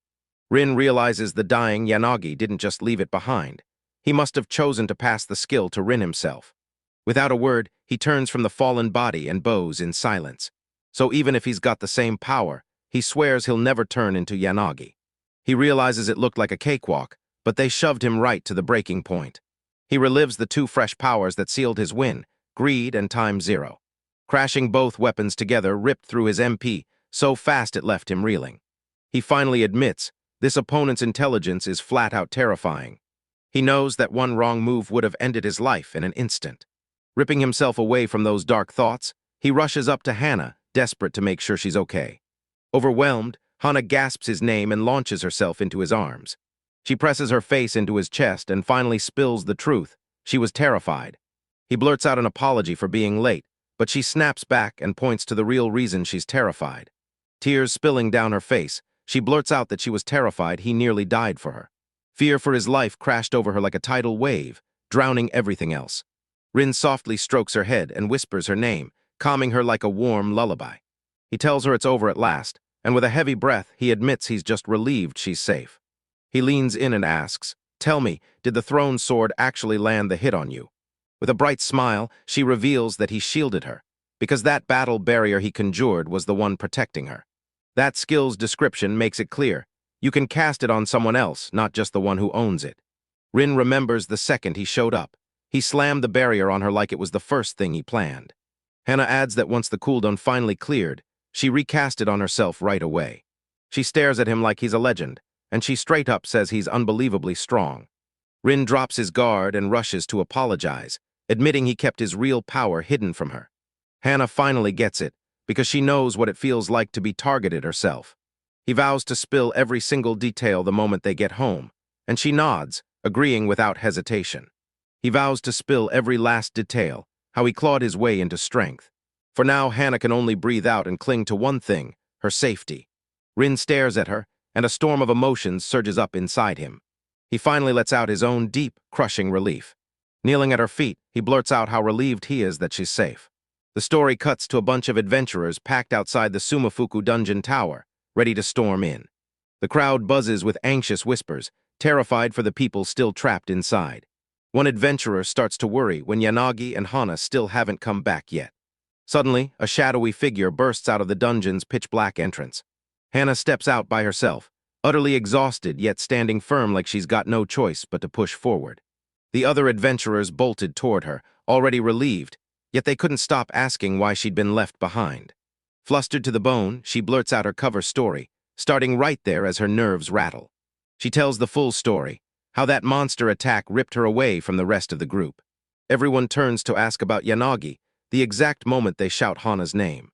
Rin barrels toward the group, timing his arrival like it's straight out of a perfect plan. He gasps out a rushed apology, begging her to forgive him for showing up late to practice. He let his inner thoughts slip that he'd teleported in just to dodge any suspicion. He lays out the whole game plan, sneak out unnoticed and cook up the perfect alibi. A dungeon association member strides up and screams that backup is already on its way. Just 20 minutes later, the grim word hits. Yanagi and Katajiri are dead, and it spreads like wildfire. An adventurer discovers a magic stone slab right by the bodies, and hauls it up like it's about to change everything. Ren and Hannah lean in as the big discovery finally lands. The slab's message spills the truth. Yanagi murdered Katajiri. An adventurer can't buy it. He's desperate to get proof and verify every word himself. Then they link Yanagi's plunderous skill to yet another baffling death. The association's leader slams their hand down and declares they have to reopen the old case, no matter what. Ren listens in shock as the others rally together and agree to kick off the investigation. He drops the truth. He was the one who prepped the slab, and he leaves out that he and Hannah were there. He couldn't stand by and let Yanagi's crimes stay buried, but he had to keep his own secret locked down tight. A young woman from the Dungeon Association stares at an anonymous magic slab left behind, utterly baffled as questions hit her like bricks. Her superior orders them to investigate, even though she begs to stay anonymous. He barks at her to interrogate the other adventurers and find out if they spotted anything suspicious. Facing the group, she swallowed her pride, apologized for the mess, and begged for their cooperation. Ren and Hannah are back in that interrogation room, replaying every question they got about the monsters and how the victims acted. In the end, their part stayed hidden, and they finally got permission to slip out and disappear. That evening, the people of Aman lay in calm silence beneath a sky packed with stars. A brutal knock on the door jolts Ren awake as he sprawled in his room, minding his own business. He swings the door open and catches his sister, Hannah, sneaking a peek inside. Clutching a pillow to her chest, she nervously asks, "Can I sleep with you tonight?" He nods back with a warm smile, and you can tell he gets it. She's terrified. Cuddled up in bed together, Hannah can't help but wonder how long it's been since they last felt this close. She whirls to her brother, and with tears in her voice, thanks him for coming to rescue her. He gently pats her head, murmuring that, yeah, of course he'd do it. Moonlight spills across the room, and she finally admits. Her chest feels a little heavy, and sadness creeps in. Her smile fades fast, and when she starts talking, seriousness hits her face as she lays out exactly how she feels. She drops the truth. She wanted to be an adventurer so she could protect herself. With a heavy heart, she admits he still had to keep her safe, no matter what. Rin gasped at herself. She never thought she'd spill her real reason this soon. He can't shake the fear that brutal trauma shredded her willpower to pieces. Hannah's face hardens with fierce determination, like she just made up her mind. She clenches her fist so tight it could snap, swearing she'll grow strong enough to protect everyone who needs her. Moved by her, Rin knows his strong-willed sister can conquer anything. He leans in and tells her with total honesty that he gets exactly how she feels. He reminds her she doesn't have to chase her goals by herself. With a mischievous wink, he jabs her like, "Seriously, you ditched me that fast." Hannah's flustered as his teasing hits, blush spreading fast over her face. She lets out a tiny burst of exasperation. Swamped by his endless kindness, she yanks the covers over her head to hide from it all.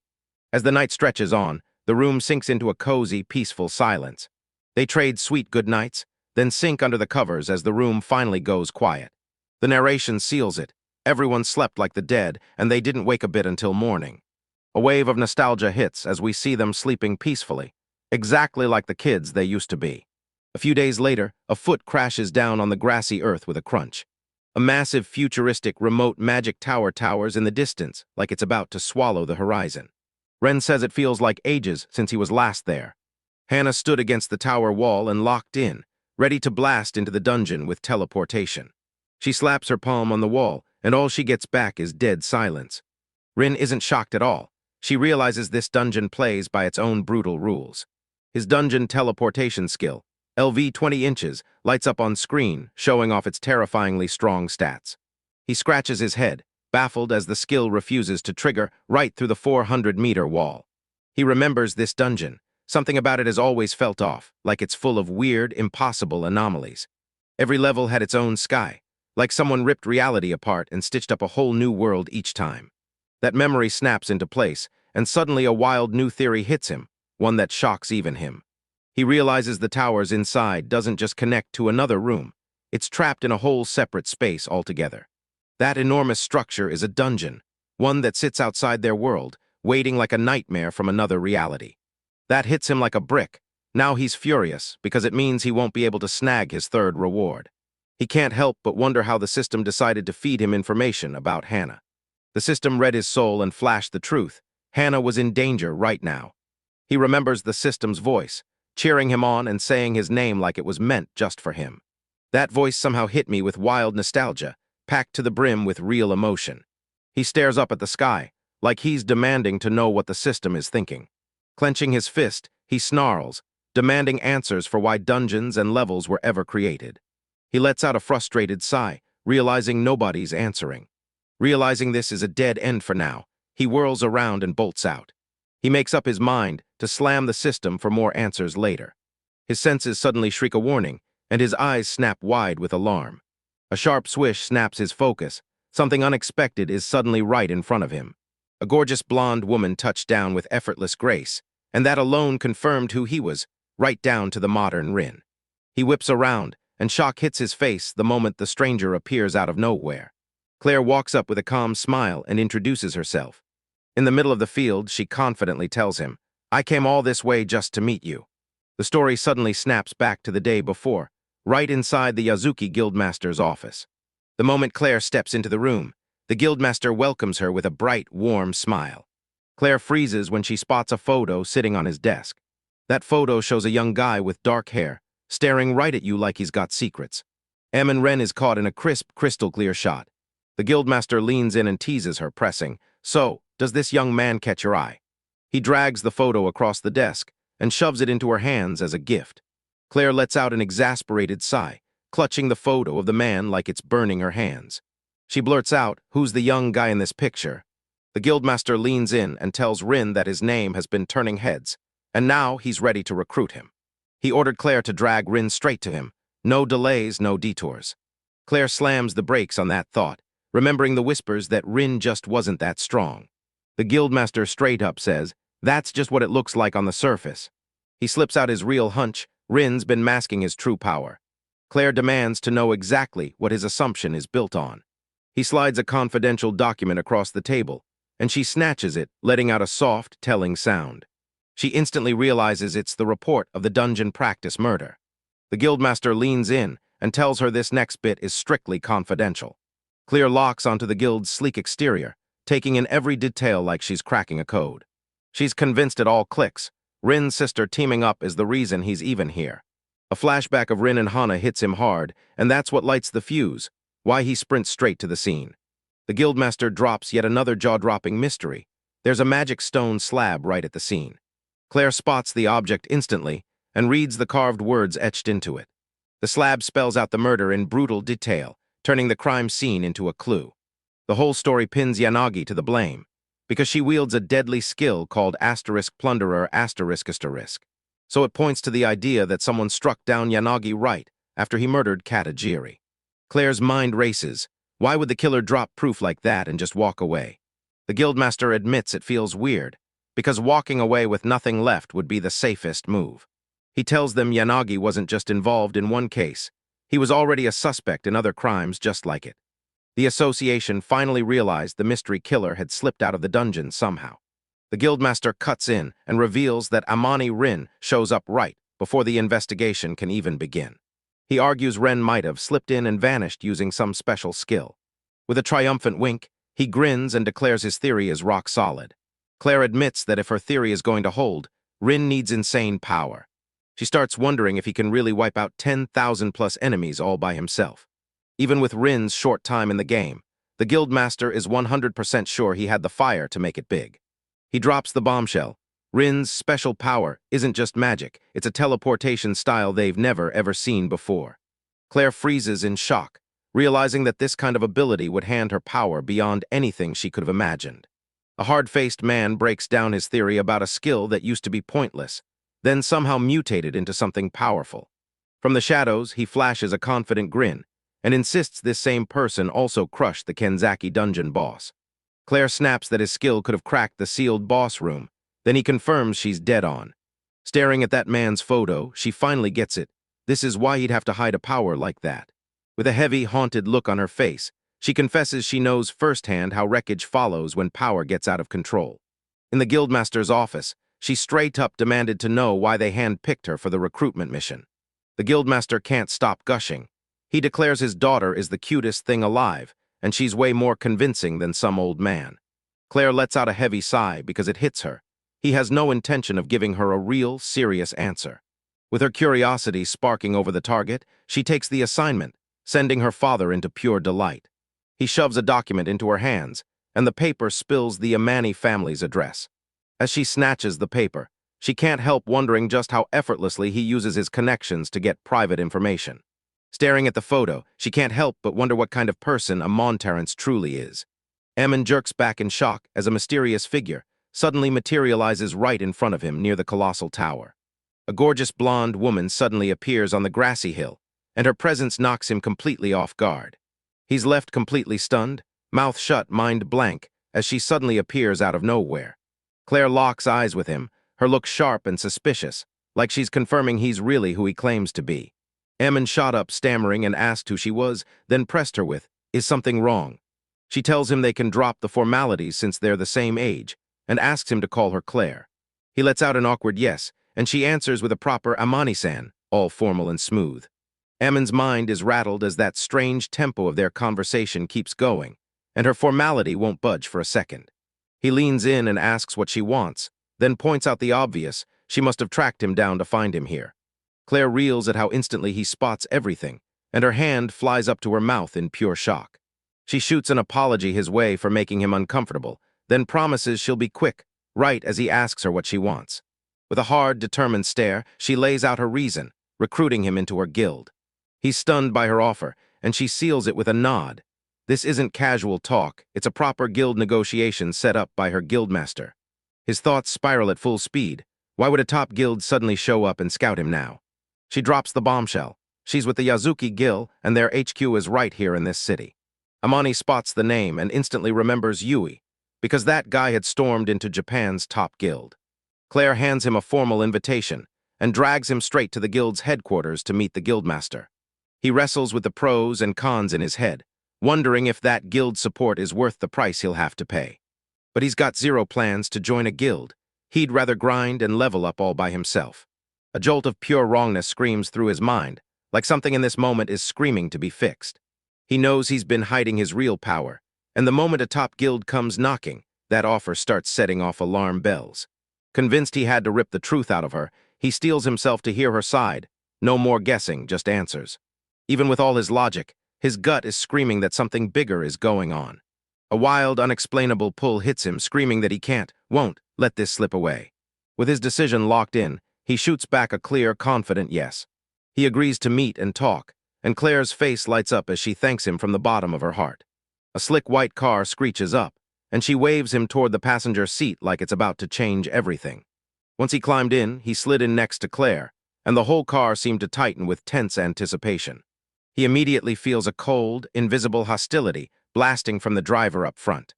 Yagami in the driver's seat snaps him a cold, dismissive look through the rearview mirror. That cold, deliberate snub lands hard on Amani's heart, and now she can't stop asking, where is all this hatred coming from? Claire stays cool and orders Yagami to drive, while Amani wrestles with the tense, hostile air.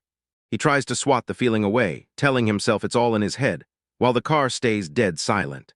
Amani leaned in and demanded to know if Claire only investigated him for one reason, this recruitment. She tells him her original plan was to head to his place, then she spots him by the tower instead. She insists the meeting is pure luck, and he just quietly goes along with it. Knowing her has his home address sends a cold shiver racing down his spine. His face twitches with raw discomfort as the shocking truth of her deep investigation hits him. Suddenly, a colossal blast of energy tears through the city streets like a living storm. Amani's eyes locked onto that insane high-density mana burst, and that's the kind of magic that only ever shows up in a dungeon. Claire's grim face tightens as she nods. Yeah, his worst fear is real. The dungeon is collapsing. Yagami snaps. As long as the final boss is still alive, the monsters keep spilling out over and over. Claire spots the right direction, and the moment they do, they realize the dungeon they're in is crumbling and collapsing. The quest starts in the B-rank Shiranui dungeon, so brutal it screams a recommended level of 15,000. A man's jaw drops in pure disbelief. This dungeon is way higher level than anything he's ever faced.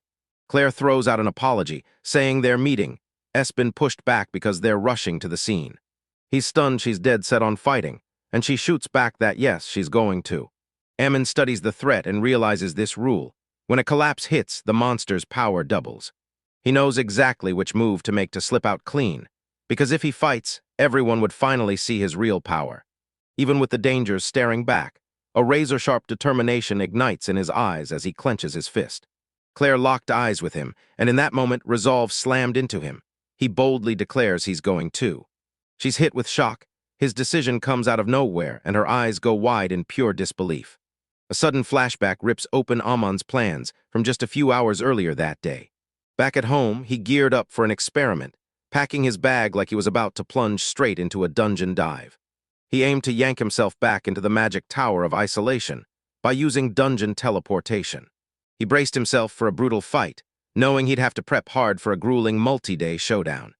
A wild news report broke that an adventurer just became the youngest person ever to smash past level 100,000. He was sick of watching the same news blow up again, and again about that record-shattering S-rank adventurer. With one sharp click of the remote, he killed the TV right then and there. He felt like there wasn't a second to spare, no time to care about what anyone else accomplished. He was desperate to get as strong as he possibly could, and he needed it right now. Locked in his full adventurer gear, he boldly announced, "I'm ready, let's go." As he trekked toward the tower, the news about that S-rank adventurer wouldn't leave his head. He couldn't explain it, but a gut-wrenching premonition told him this meeting with her was coming. The car rockets down the road, and that sudden jolt hits like a heartbeat, matching the total urgency of what's about to go down. Claire pushes back on the man's choice to head into the collapse, but he shoots back that he knows every risk waiting there. He's convinced he can do one thing right, help evacuate the citizens and actually be useful. She's about to push her protest again, but the driver cuts in fast, stepping in for Ammon. Yagami snaps that they don't get to boss him around since he's doing this all on his own. They finally reach their destination, and the moment they lay eyes on the scene, grim looks snap across their faces. The Shiranui dungeon tower is ringed by adventurers, clashing with a relentless horde of monsters.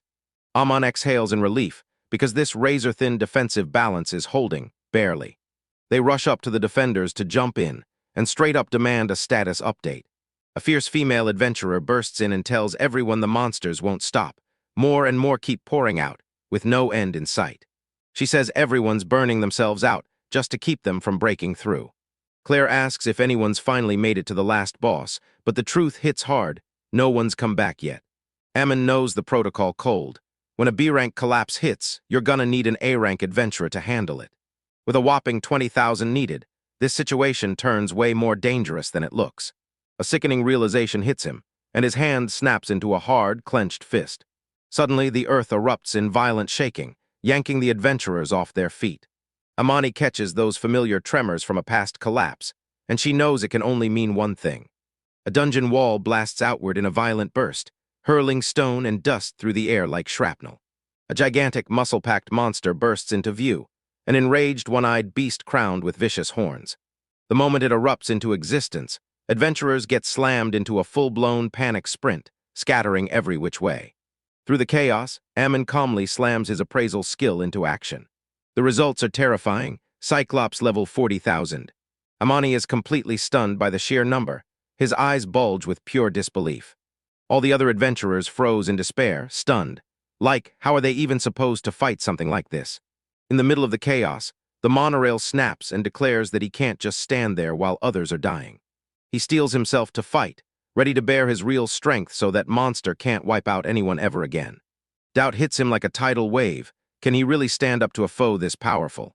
He figures that with his skills and that unnamed sword in his hands, he can match a beast from level 40,000. That grim truth crashes in. He knows one clean hit from the Cyclops would kill him instantly. He realizes the real nightmare. He's outside the dungeon, stuck with a whole crowd of other adventurers breathing down his neck. This place clamps down hard on him, shutting off his key moves. No dungeon teleportation and no time zero. With his usual tricks gone and nothing to fall back on, he swallows the fear and decides, fine, he'll fight. Right before he charges that massive Cyclops, pure determination burns bright in his eyes.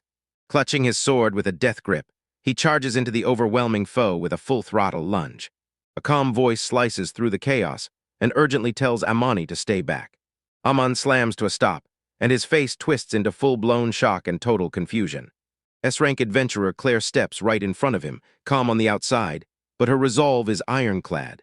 A glowing snowflake crest bursts into existence in the air right in front of her as she hones her power. She plants herself dead center between Amani and the roaring Cyclops, ready to throw down. Ammon shouts for her to stop, screaming that what she's doing is reckless and will get her killed. He stares, all flustered and wide-eyed, as she gears up to take on the monster by herself. With a cool, steady look, Claire slowly reaches out her hand toward a glowing crest. She spits out one chilling command, then slams her ability to life with a single word, cursed. Light pours in, and right before her eyes, a breathtaking slab of pure crystalline ice forms out of nothing. Amani freezes in shock, and the moment her fingers clamp onto the hilt, she realizes it's an ice sword. The world smears into a rush of horizontal lines, proving just how impossible her speed really is. Two other adventurers just stared, jaws dropped, utterly blown away by her lightning-fast moves. Claire stands ready, gripping her ice sword tight, and a pulse of unstoppable power floods the air around her. A mask of pure focus tightens on her face as she rockets forward, so fast it feels like your eyes can't even keep up. The Cyclops freezes mid-swing, club held high, while the ground suddenly bucks and throws it into confusion. Amani's jaw drops. She's staring at nothing, wondering if she straight up disappeared mid-teleport. He realizes it's not teleportation at all. It's raw, mind-melting speed, so fast the naked eye can't even track it.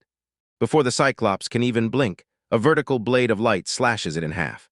Ammon and his crew just froze, their jaws dropping as the attack hit in the blink of an eye. Claire launches into the sky, gliding through the air in a clean, breathtaking arc. She whips through the monster in a clean, horizontal slash, flashing like a silver streak.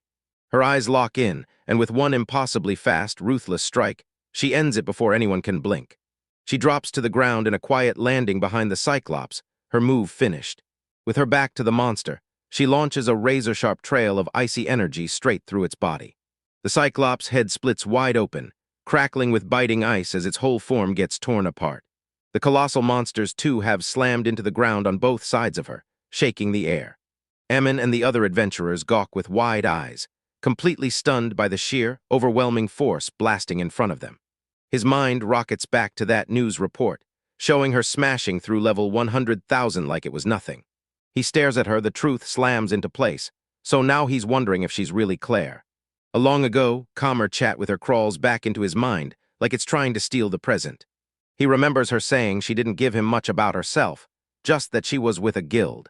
In that memory, she blew Amani's mind by revealing, right to his face, that she was a member of the Yatsuki Guild. Then she steps up and formally declares, "I'm Kisaragi Claire, Japan's very own 12th S-rank adventurer." A little while later, right after Claire's unstoppable win, The urgent crisis finally blew over. Stomping through the rubble, she declares the bombs worked. Every monster still standing on the surface is gone.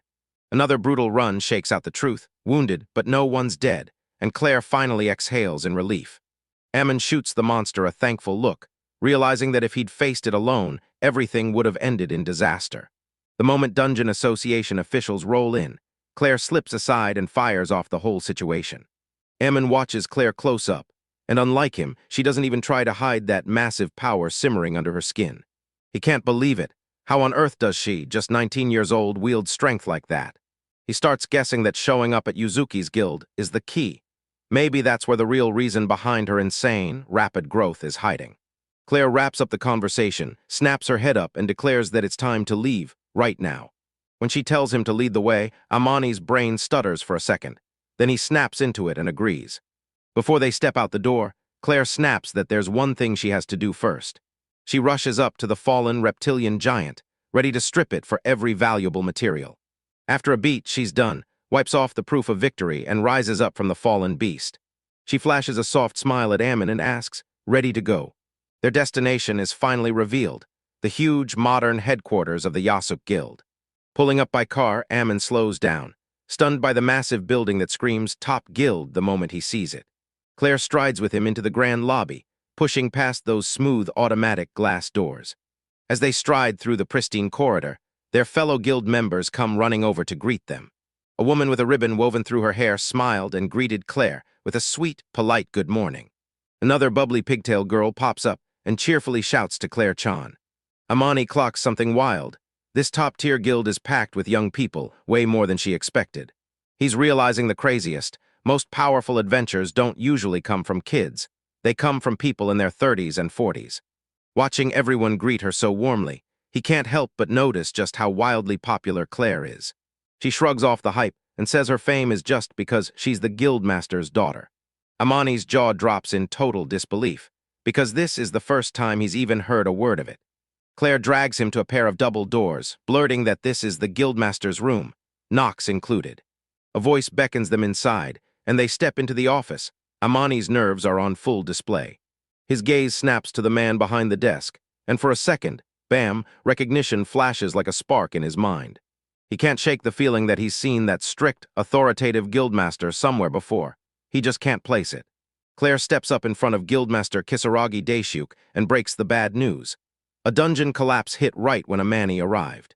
Daisuk snapped his focus to Amin, flashed a warm welcome, and introduced himself like, "Hey, I'm Daisuk."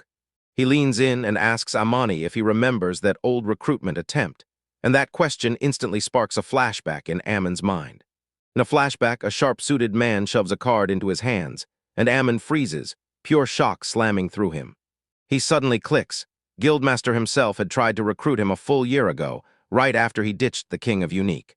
Claire can't ignore the tension anymore, so she politely slips out of the room to demand a private conversation. She shuts the door with a sharp click, trapping Amin and Daisuk in the same silence. Now they're finally face-to-face, and Daisuk wastes zero time. He gets right to the point of why they're here. Before Daisuk can even open his mouth with his offer, Amani slams in with an urgent question that won't wait. Daisuk stares him down, dead calm, and gestures for him to step up and ask. Amani demanded to know why he'd been recruited out of nowhere, convinced it was for the exact same reason as last time. He's begging for a simple yes, because anything else would only crank his nerves even higher. Daisuk grins and tells Amani her guess is partly right and partly totally off.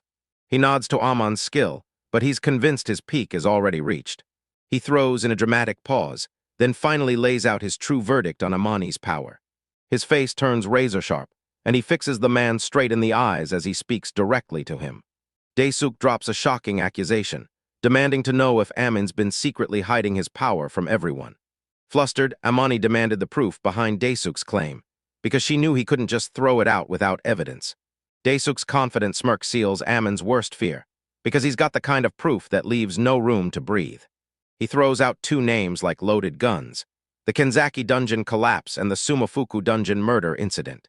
He locks eyes with Amani and asks, straight up, if that explanation really satisfies him. The truth hits Amani like a freight train. Everything about him is fully exposed. Amin demands proof, and Daisuk erupts into laughter, then nods and promises to lay out his reasoning. Amani's narration snaps into place. And yeah, turns out Daesuk's frustrating guesses were right way more often than anyone wanted to admit. Daesuk kicks off his explanation, and he admits that when it first appeared, Ammon's teleportation was treated like it wasn't worth much. He nails the theory that skills evolution could unlock insane feats, like bending items out of thin air. Ammon jolts as he realizes Daesuk has cracked the real value of his skill, then somehow dodged the dungeon cooldown. Amani Ren flashes fake shock, trying to yank the guildmaster's attention away and slip past his trail. The guildmaster shot a knowing wink, smugly certain his deduction had hit dead on. He totally gets what Rin went through, and he understands why Rin wants to bury his newfound skill. The guildmaster stares in disbelief. RINs climbed 10,000 levels in 1 year, and the sheer growth is unreal. He flat out warns, if this power ever gets discovered, chaos is guaranteed to come crashing down. The guildmaster steps up and promises full-on guild support the moment Rin can't keep dodging the truth anymore. Ren takes one look at this support and realizes it's exactly what he needs to keep Hannah safe. He puts the guildmaster on the spot, demanding to know if he really means to keep a murderer inside his own guild. The guildmaster snaps back, declaring that Yanaga's killer didn't just kill. He chased justice with a fierce, unshakable conviction. He lays out his philosophy and invites anyone ready to jump into action. No hesitation, just adventure. Rin keeps staring at the world, unraveling ever since dungeons burst into existence. The world stage has started treating the top adventurers like living military weapons. Now even the mightiest nations are being branded as enemies, and the world map is getting redrawn from the ground up. That's why he reached for help, because he had to shield himself from those deadly threats. Ren goes stone-cold quiet, absorbing every sharp word the guildmaster throws at him. A thoughtful look settles on his face as he weighs every option, like one wrong choice could cost him everything. He decides the guildmaster finally saw his real power, and he means it too. With a heavy sigh, he realizes, yeah, he's been cornered for real. He finally owns up to beating the orc general and shutting down Yanaga's rampage. The guildmaster grins, impressed by the one person who knows exactly when to throw in the towel. He stepped up and asked Rin, face to face, if she wanted to join the guild. Rin throws him a quick apology, but to the guildmaster's shock, she still turns down the offer. The guildmaster's eyes cut sharp as he demands to know why they didn't. Ren confesses he wants to keep diving alone, leaving the whole party behind. He claims his teleportation skill only works for him, because using it any other way would just be inefficient. The guildmaster finally admits with a careful nod that a party could slow him down. Then he spells it out. If he throws a party, he'll get to clash with even stronger bosses. He leans in hard, cornering Rin and demanding to know if he's really sure about letting that chance slip away. The guildmaster then throws out a fresh idea, jumping in on a temporary, provisional deal. He proposes a trial period so Rin can keep running his solo work, basically without interruption. He trades for it, then leans in and asks if Rin would plunge into the deep with a top-tier adventurer. Ren's heart slams as a fierce blonde woman's image crashes into his mind. He finally admits he's into her, desperate to uncover the secret behind her freakish strength. The guildmaster leans in and promises him a gag order will lock up his secrets tight. He makes it crystal clear, this is the last offer of trust he'll ever give. The guildmaster stepped up and demanded an answer from Samani Rin. Right then, no games. Rin measures the danger of his secret spilling out against the huge rewards waiting on the other side. With fresh determination blazing, he agrees to jump in on a temporary basis. The guildmaster throws a big celebration for the choice, while Rin just stands there, totally baffled. They huddle up and hammer out the terms for his provisional membership. After the meeting, Rin slips into fresh clothes straight from his item box, then's fully ready to head home. A voice snaps out, calling his name and demanding to know what he's doing here. He shoots a confused look straight onto his face. Two girls, Ray and Yui, just pop back up in front of him, turning a surprise reunion into pure chaos. He stammers their names, completely stunned that they're standing right here. His eyes go wide with pure shock as his mind races, screaming, how is this even happening? The story whisks us into the waiting room, and Rin can't stop staring, wondering how on earth she got tangled in this mess. Claire, golden-haired and tense, leans in and blurts out, is something wrong? Ren quickly relived the moment he bumped into his friend's right after he joined provisionally. He dropped the big news on Ray and Yui, and the two of them immediately decided to sit down and talk. Then they were hustled into a waiting room, and right there they bumped into Claire again. A waitress swoops in with their drinks just as they slide into their seats. Rin squirmed in discomfort, a faint sweat breaking out as the other guild members stared her down. He spots almost everyone staring at him, hungering for the new member like he's the hottest mystery in the room. Ray shatters the quiet, stunned that he actually joined Yuzuki. She tells him she signed up the moment she realized solo adventuring had hard limits. The guildmaster locked onto her the moment he saw her, because her unique skill was exactly what he needed. Yui brightens with genuine shock when she spots her Rin senpai right in front of her. She asked what flipped his mind, but he dodged the question and gave her a shady, unclear answer. Yui blurts out how she truly feels, and she's over the moon that he jumped in too. Together, they vow to give it their all.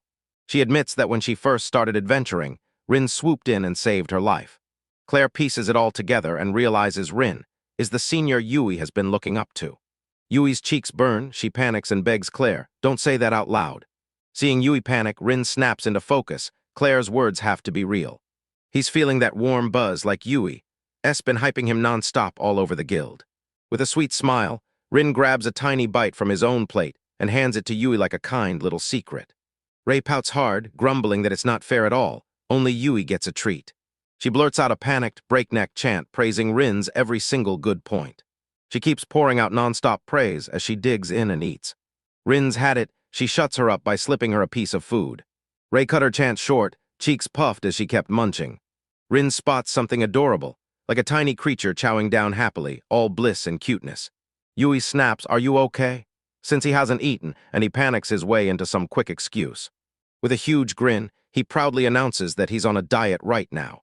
His comment instantly detonates. Every girl snaps into action with an intense reaction. The air fractures the moment that ruthless aura starts pouring out from all three of them. Rin is left absolutely dumbfounded by how fast their mood flips, like someone slammed the universe onto a new switch.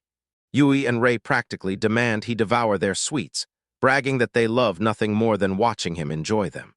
Rin's overwhelmed, and with a hesitant nod, she finally agrees to dig into their offerings.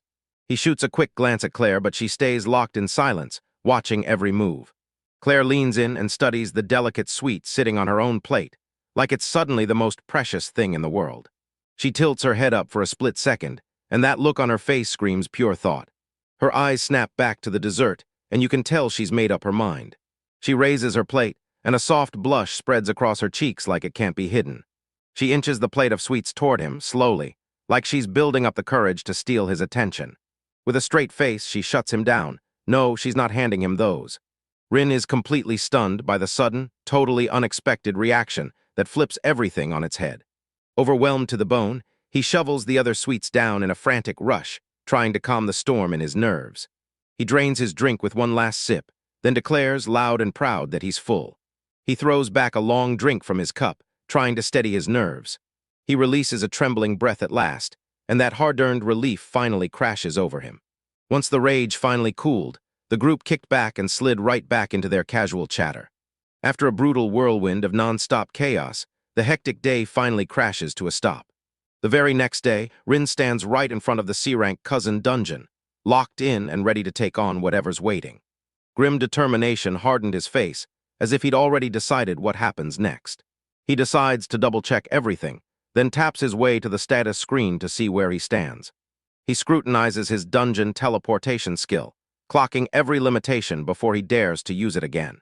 After conquering countless dungeons, he's finally here, ready to smash through the next one. With eyes set like steel, he slams the dungeon teleportation button and vanishes. He flickers into existence inside and immediately starts sizing up the challenge, measuring it against every brutal test he survived before. In the Kyuza dungeon, golems and kobolds show up everywhere like the usual monsters waiting for you. Amon looks back at how cautious he used to be, because with his power now over 13,000, that caution is suddenly pointless. He tosses caution aside, skips the safe route, and slams his dungeon teleport skill to activate it. With wild, brilliant bursts of movement, he zips through the dungeon's endless stone hallways. He shoots straight to the bottom, then immediately pauses, like, wait, is it really this smooth or is something off? He shoves his doubts aside and decides, no backing down, to face the boss hiding behind those huge doors. He storms the dungeon's last guardian, an ice golem so massive, it's reeking with raw energy and standing at level 800. With grit in his eyes, he rips forth his one-of-a-kind, unstoppable blade and shouts its name, Greed. He whips out one devastating slash, and a blazing arc of light cuts straight through the monster. Because of their crazy level gap, the bosses got wiped out on the spot, and that lands him 12 levels. Thrilled by how effortless that first round felt, he decided to keep the heat turned all the way up. After a grind that felt like forever to his 60th win, he keeps mowing down that dungeon, run after run, getting the same crushing victory again and again. A notification pops up the moment he hits the max victories, and it blasts him with a juicy 30-level bonus. He realizes he's already cleared the dungeon's full limit, and now the rewards are completely done. After smashing his way through 10 dungeon conquests, he can't stop wondering what's next for his title. That dungeon crawler title description pops up, and it straight up promises serious perks the moment you claim it. He's crushed to see the title still stuck at 1010, with 0 bonus rewards or anything special to show for it. He fumes as his dream of trying the magic tower of isolation again gets totally shattered. His status screen flashes a brand new level, 14,367, and an absolute mountain of SB just waiting to be spent. With 16,210 SB burning in his pocket, he weighs which skills will power his next big move. A menu pops up in front of him, offering 2 tempting paths: level up what he already has or grab brand new skills. He chooses to hold off on any fresh stat-boosting skills, like endurance, for now. His finger hovers over the screen, and he's weighing every other skill he could use.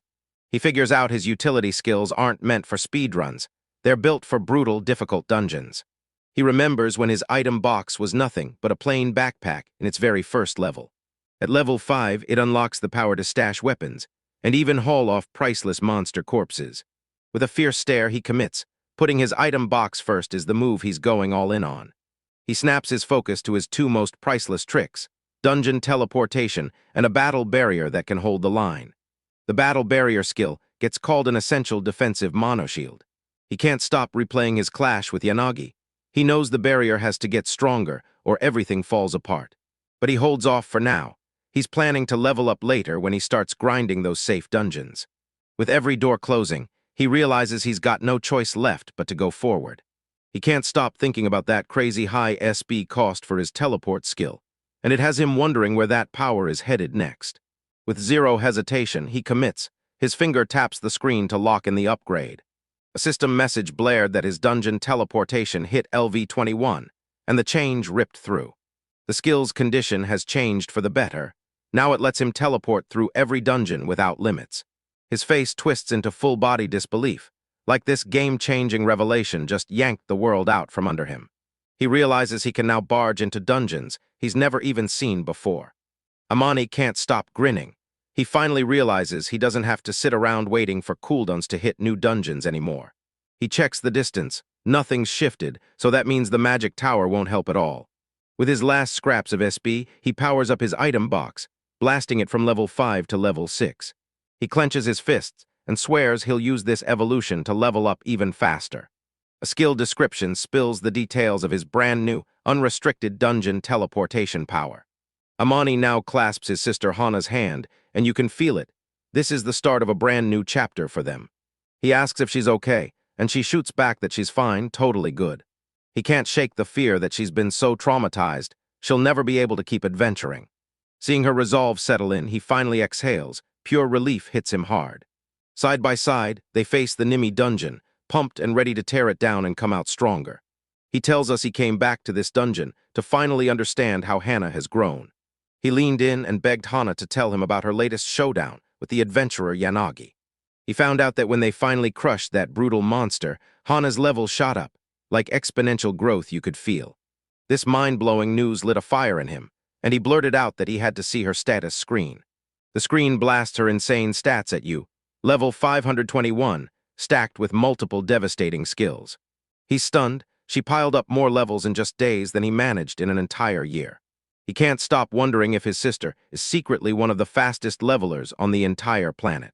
He can't forget her promise to grow strong enough to defend herself and everyone else too. Fueled by that memory, he now takes her into the dungeon and pushes her to level up under his watch. They slip into a quiet corner and start mapping out exactly how to use her level in SB. He yanks up her skill menu and tells her it's go time. Hana asks what skills matter most, and he points straight to the one with the highest peak cost. He leans in and tells her, straight up, that every single one of her skills is worth its weight in gold.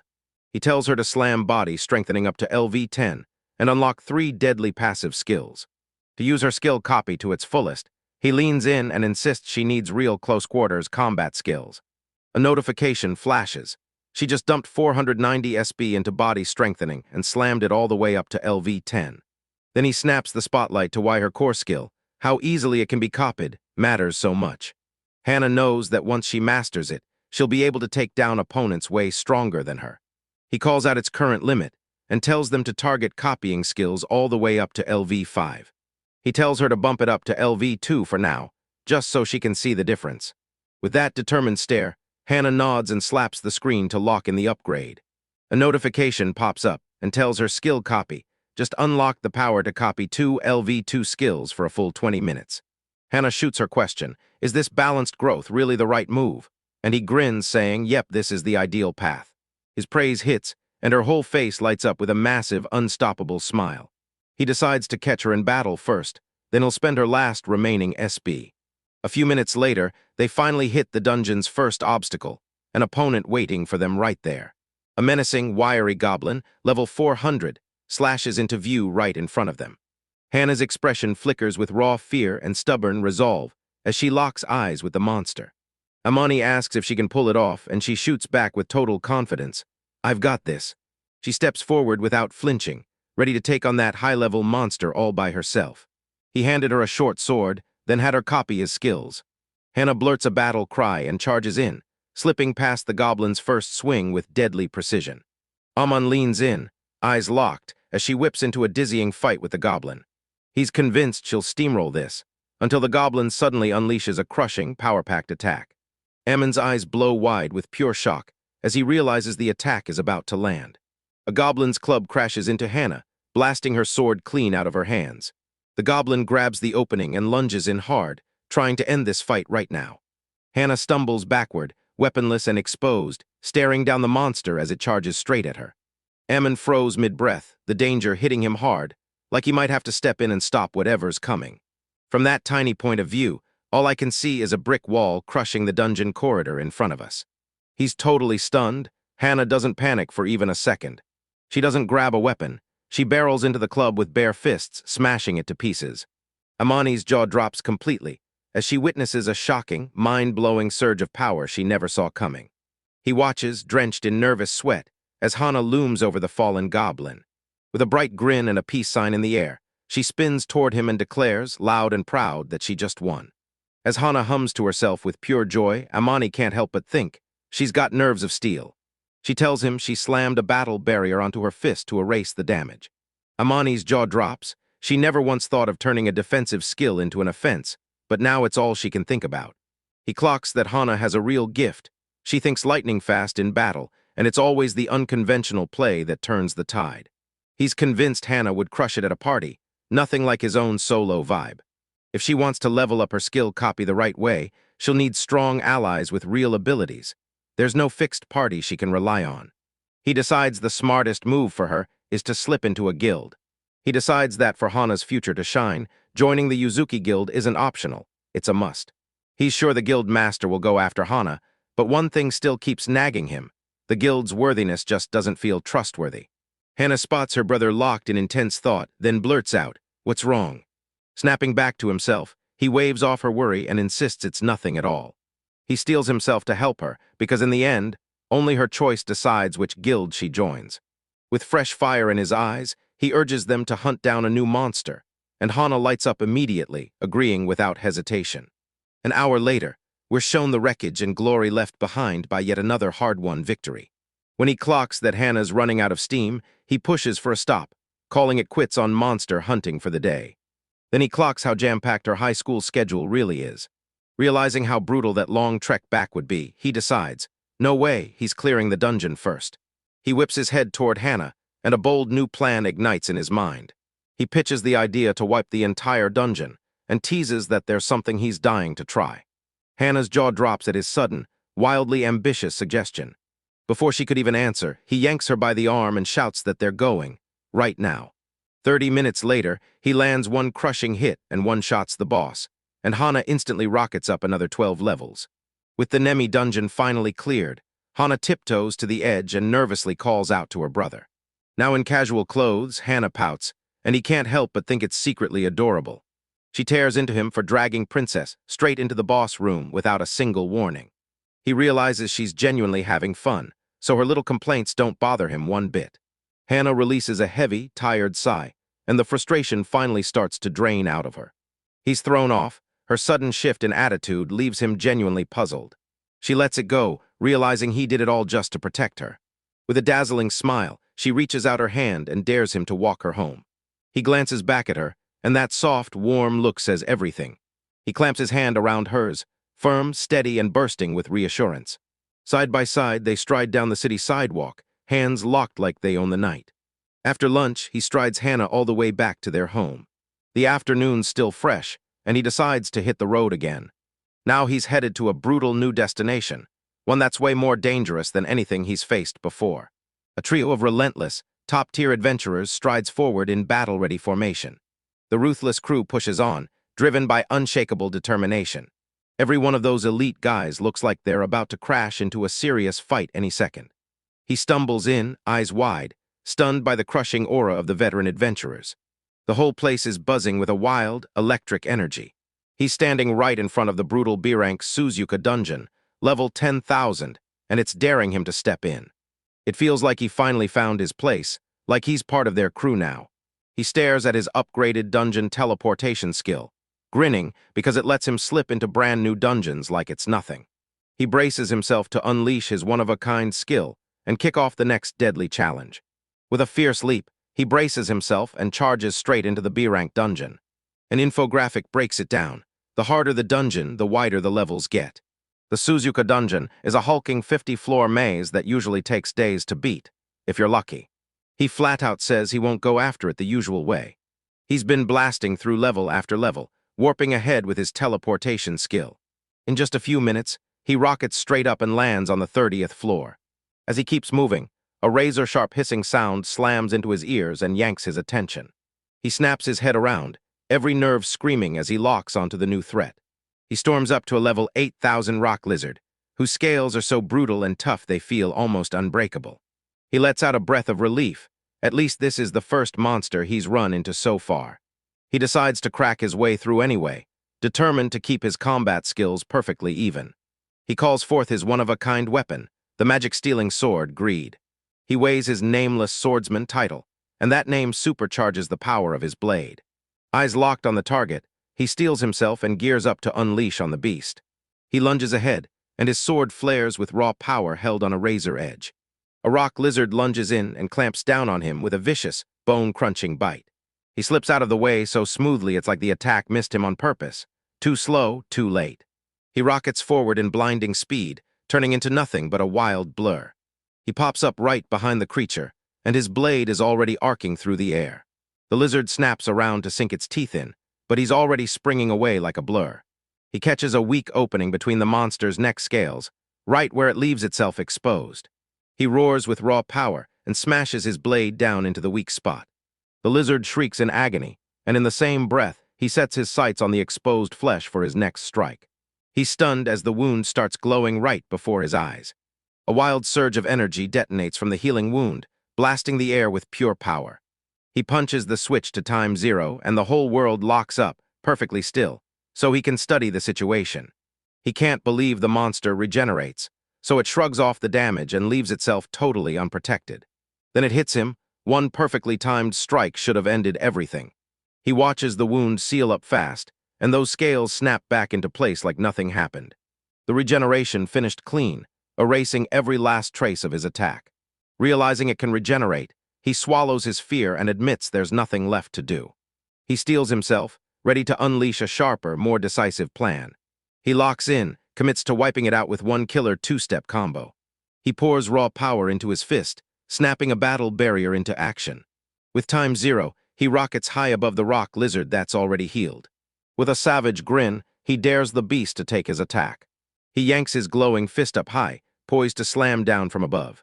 His fist slams home, charged by the power he's earned as the wise man. He stands over the fallen monster, victorious, and loudly declares that he's won. He drops to one knee, and grabs the valuable magic stone right out of its body. He barrels into the lowest floor in less than 30 minutes. He flicks a quick doubt at how easy it's going, then shrugs it off and keeps moving. He refuses to look back and shoves the last doors wide open. Shadowy, otherworldly tendrils of energy coil around his feet as he steps in. A hard focus locks onto his face as he charges straight at the final guardian. A massive level 10,000 salamander, draped in roaring flames, materializes right in front of him. He clocks the beast like he's been waiting for it, then drags his fingers over his one-of-a-kind sword. He stands tall, fully sure he'll be fine. The salamander blasts out a monstrous, roaring fireball that engulfs everything in its path. He lifts greed, grips his sword tight, and charges straight into the attack head-on. The sword drinks in the fireball in one gulp, and it disappears like it was never even there, gone without a trace.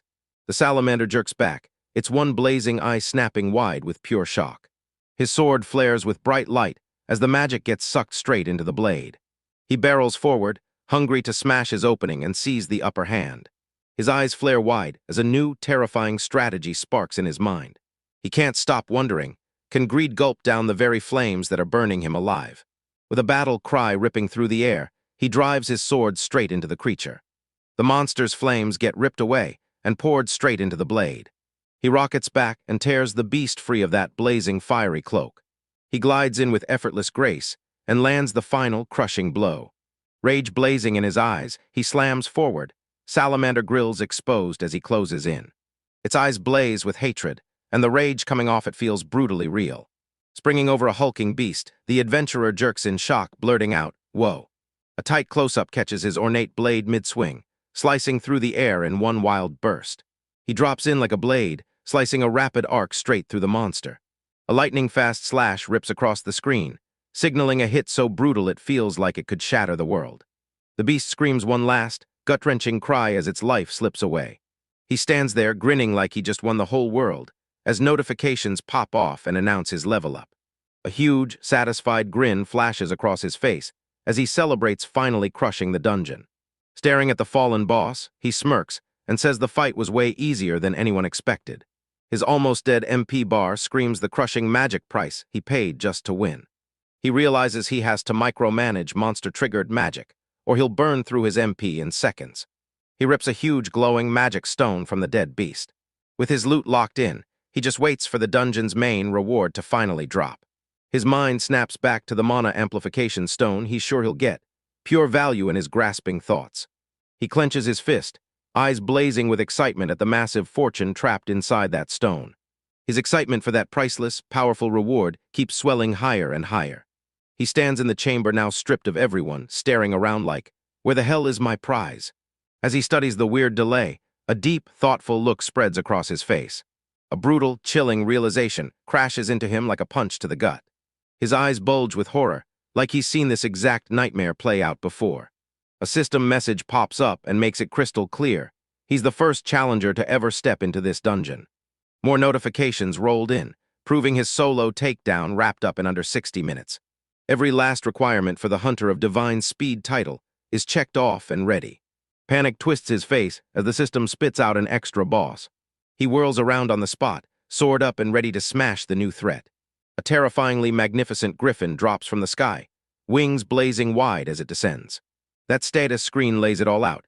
He's insanely high level, and his roster is packed with brutal, powerful skills. The level 25,000 griffin drops a cryptic bombshell about its past. Right on the screen, you see exactly what the creature is, and just how terrifyingly strong it is. Amani admits this is the toughest enemy he's ever laid eyes on.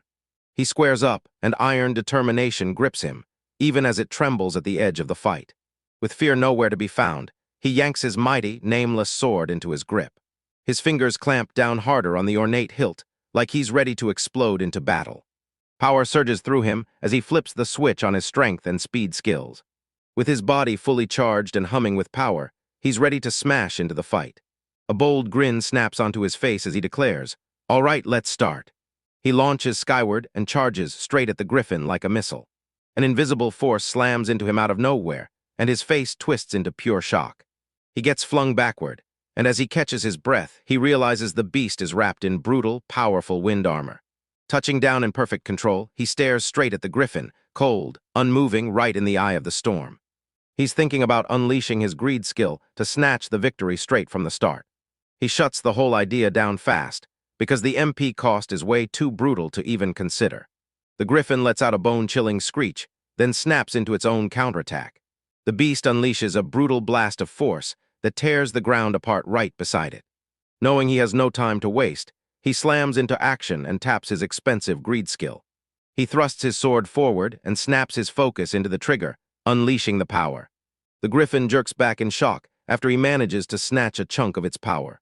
He clocks that brutal MP drain, but he's thrilled anyway because this new attack is finally here. His mind starts flipping through every skill he's got. Cold, nameless greed, the clock starting at 0 and a whole stack more. He sees his powers like a deck of cards in his palm, plotting his next move. He knows the wind armor is the only thing standing between him and his victory. He tosses the complicated plans aside and shoves forward with nothing but raw, unstoppable force. He cranks his speed to the very edge of impossible, turning into a full-on blur. The griffin stares in shock as the unbelievable speed of his approach barrels toward him. Teeth clenched, he roars at himself to go even faster. He keeps barreling forward, carving a relentless streak of motion across the stone floor. To push even harder, he fires up his ×0 skill.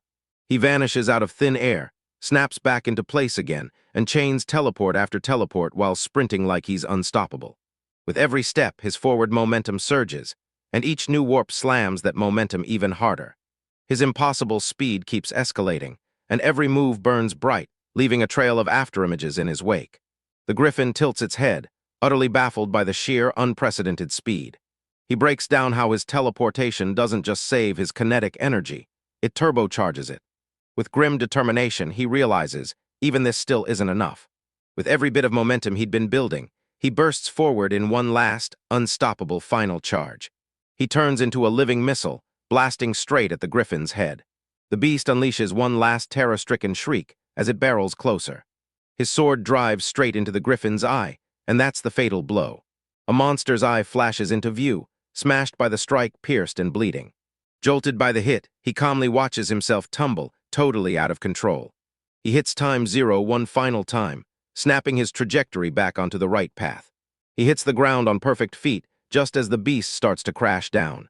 The mortally wounded griffin disintegrates in a blinding explosion of light. Breathing hard, he snatches up the notification pop-ups, and they're packed with huge level-up rewards. He lets out a breath of relief, calls his victory, and the sword in his hand is splattered with proof. His eye caught the fading glow of the defeated monster as the light died out. He checks his reserves and realizes he's still sitting on stored fire magic, plus enough resources to keep going. His status screen blazes with proof. He just hit an insane level of 14,885. He checks the results and realizes this time he didn't get a single special title. He grins ear to ear, thrilled by the huge haul of valuable loot he just scored. He pauses, weighs every angle, and figures out how to sell a rare item like that.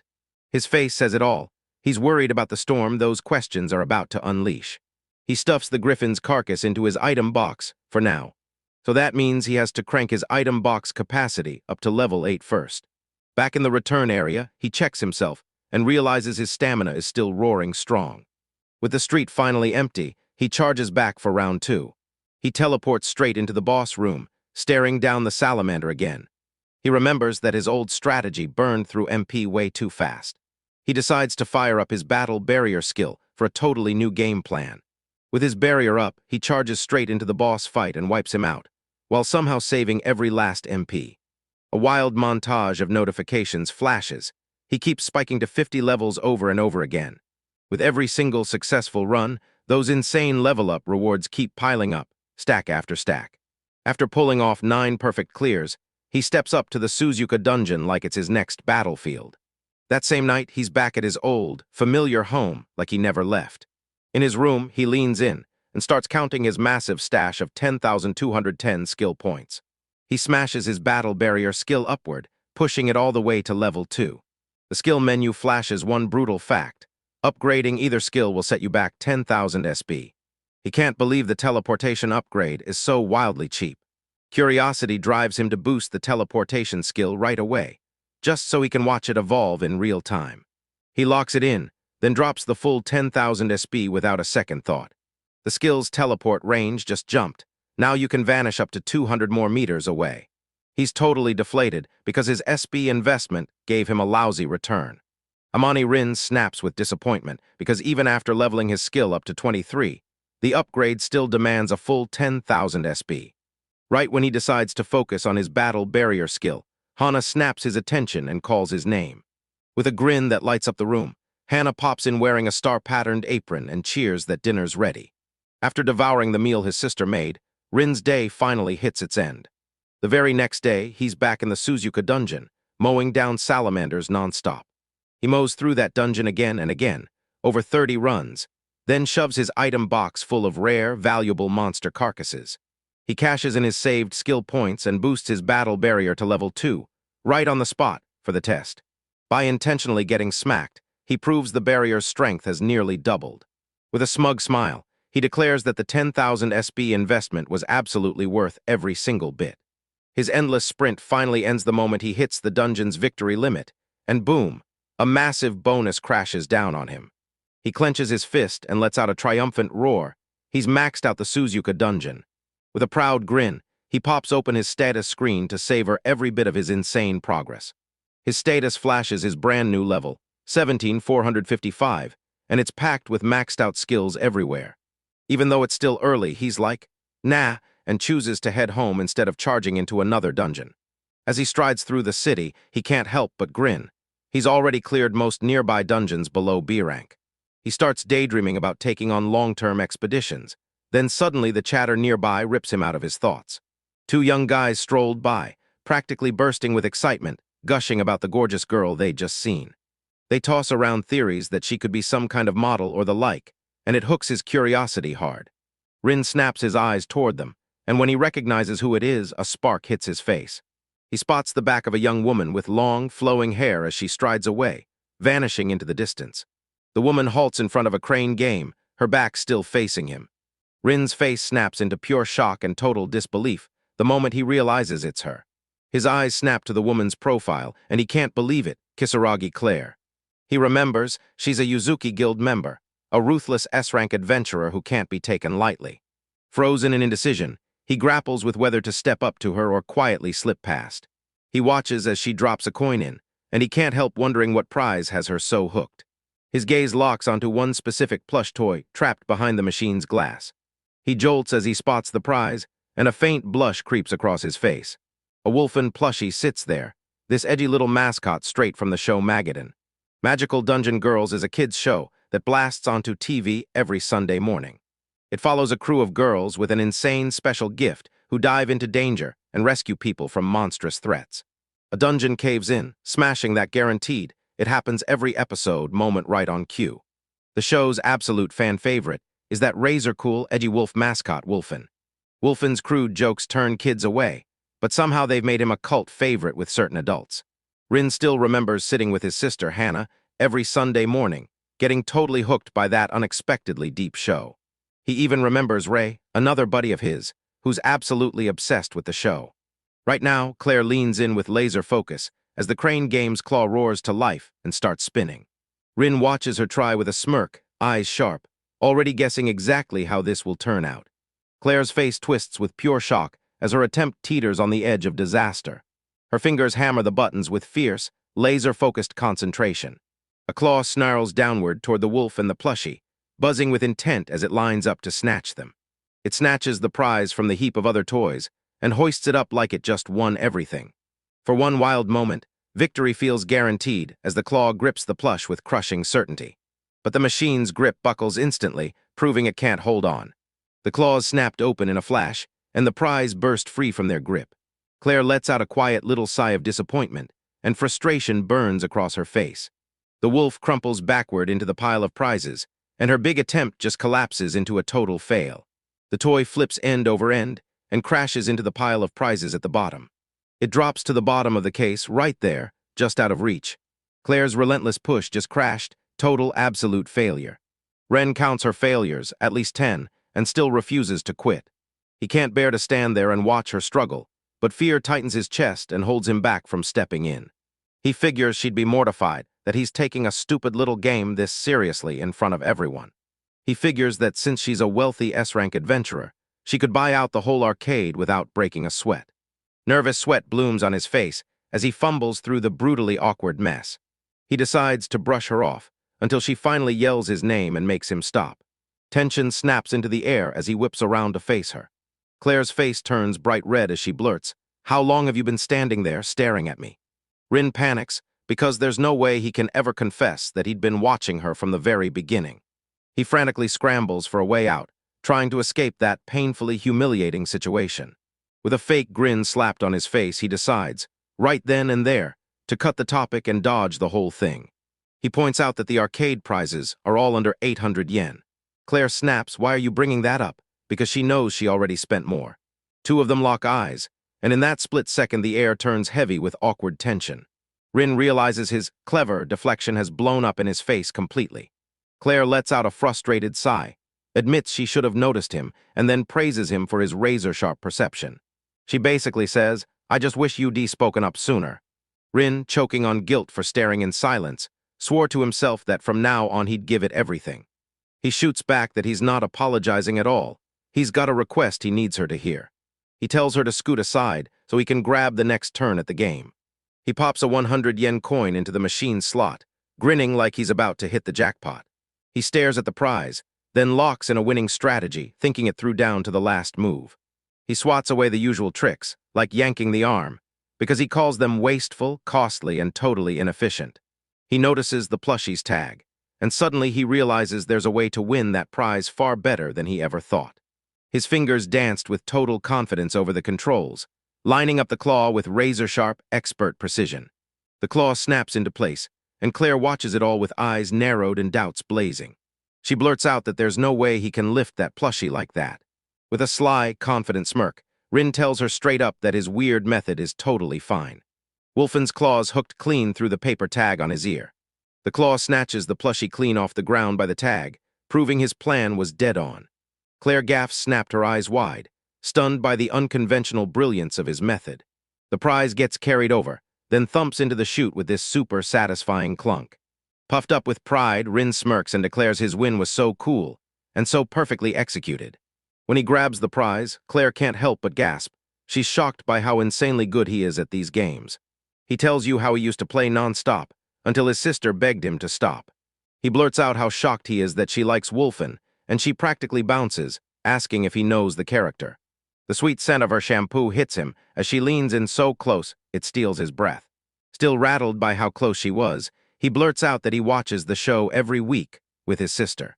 He struggles to rein in himself as her intense, surprisingly passionate gaze pins him in place. He says she's way too close, and her cheeks flare with an intense blush.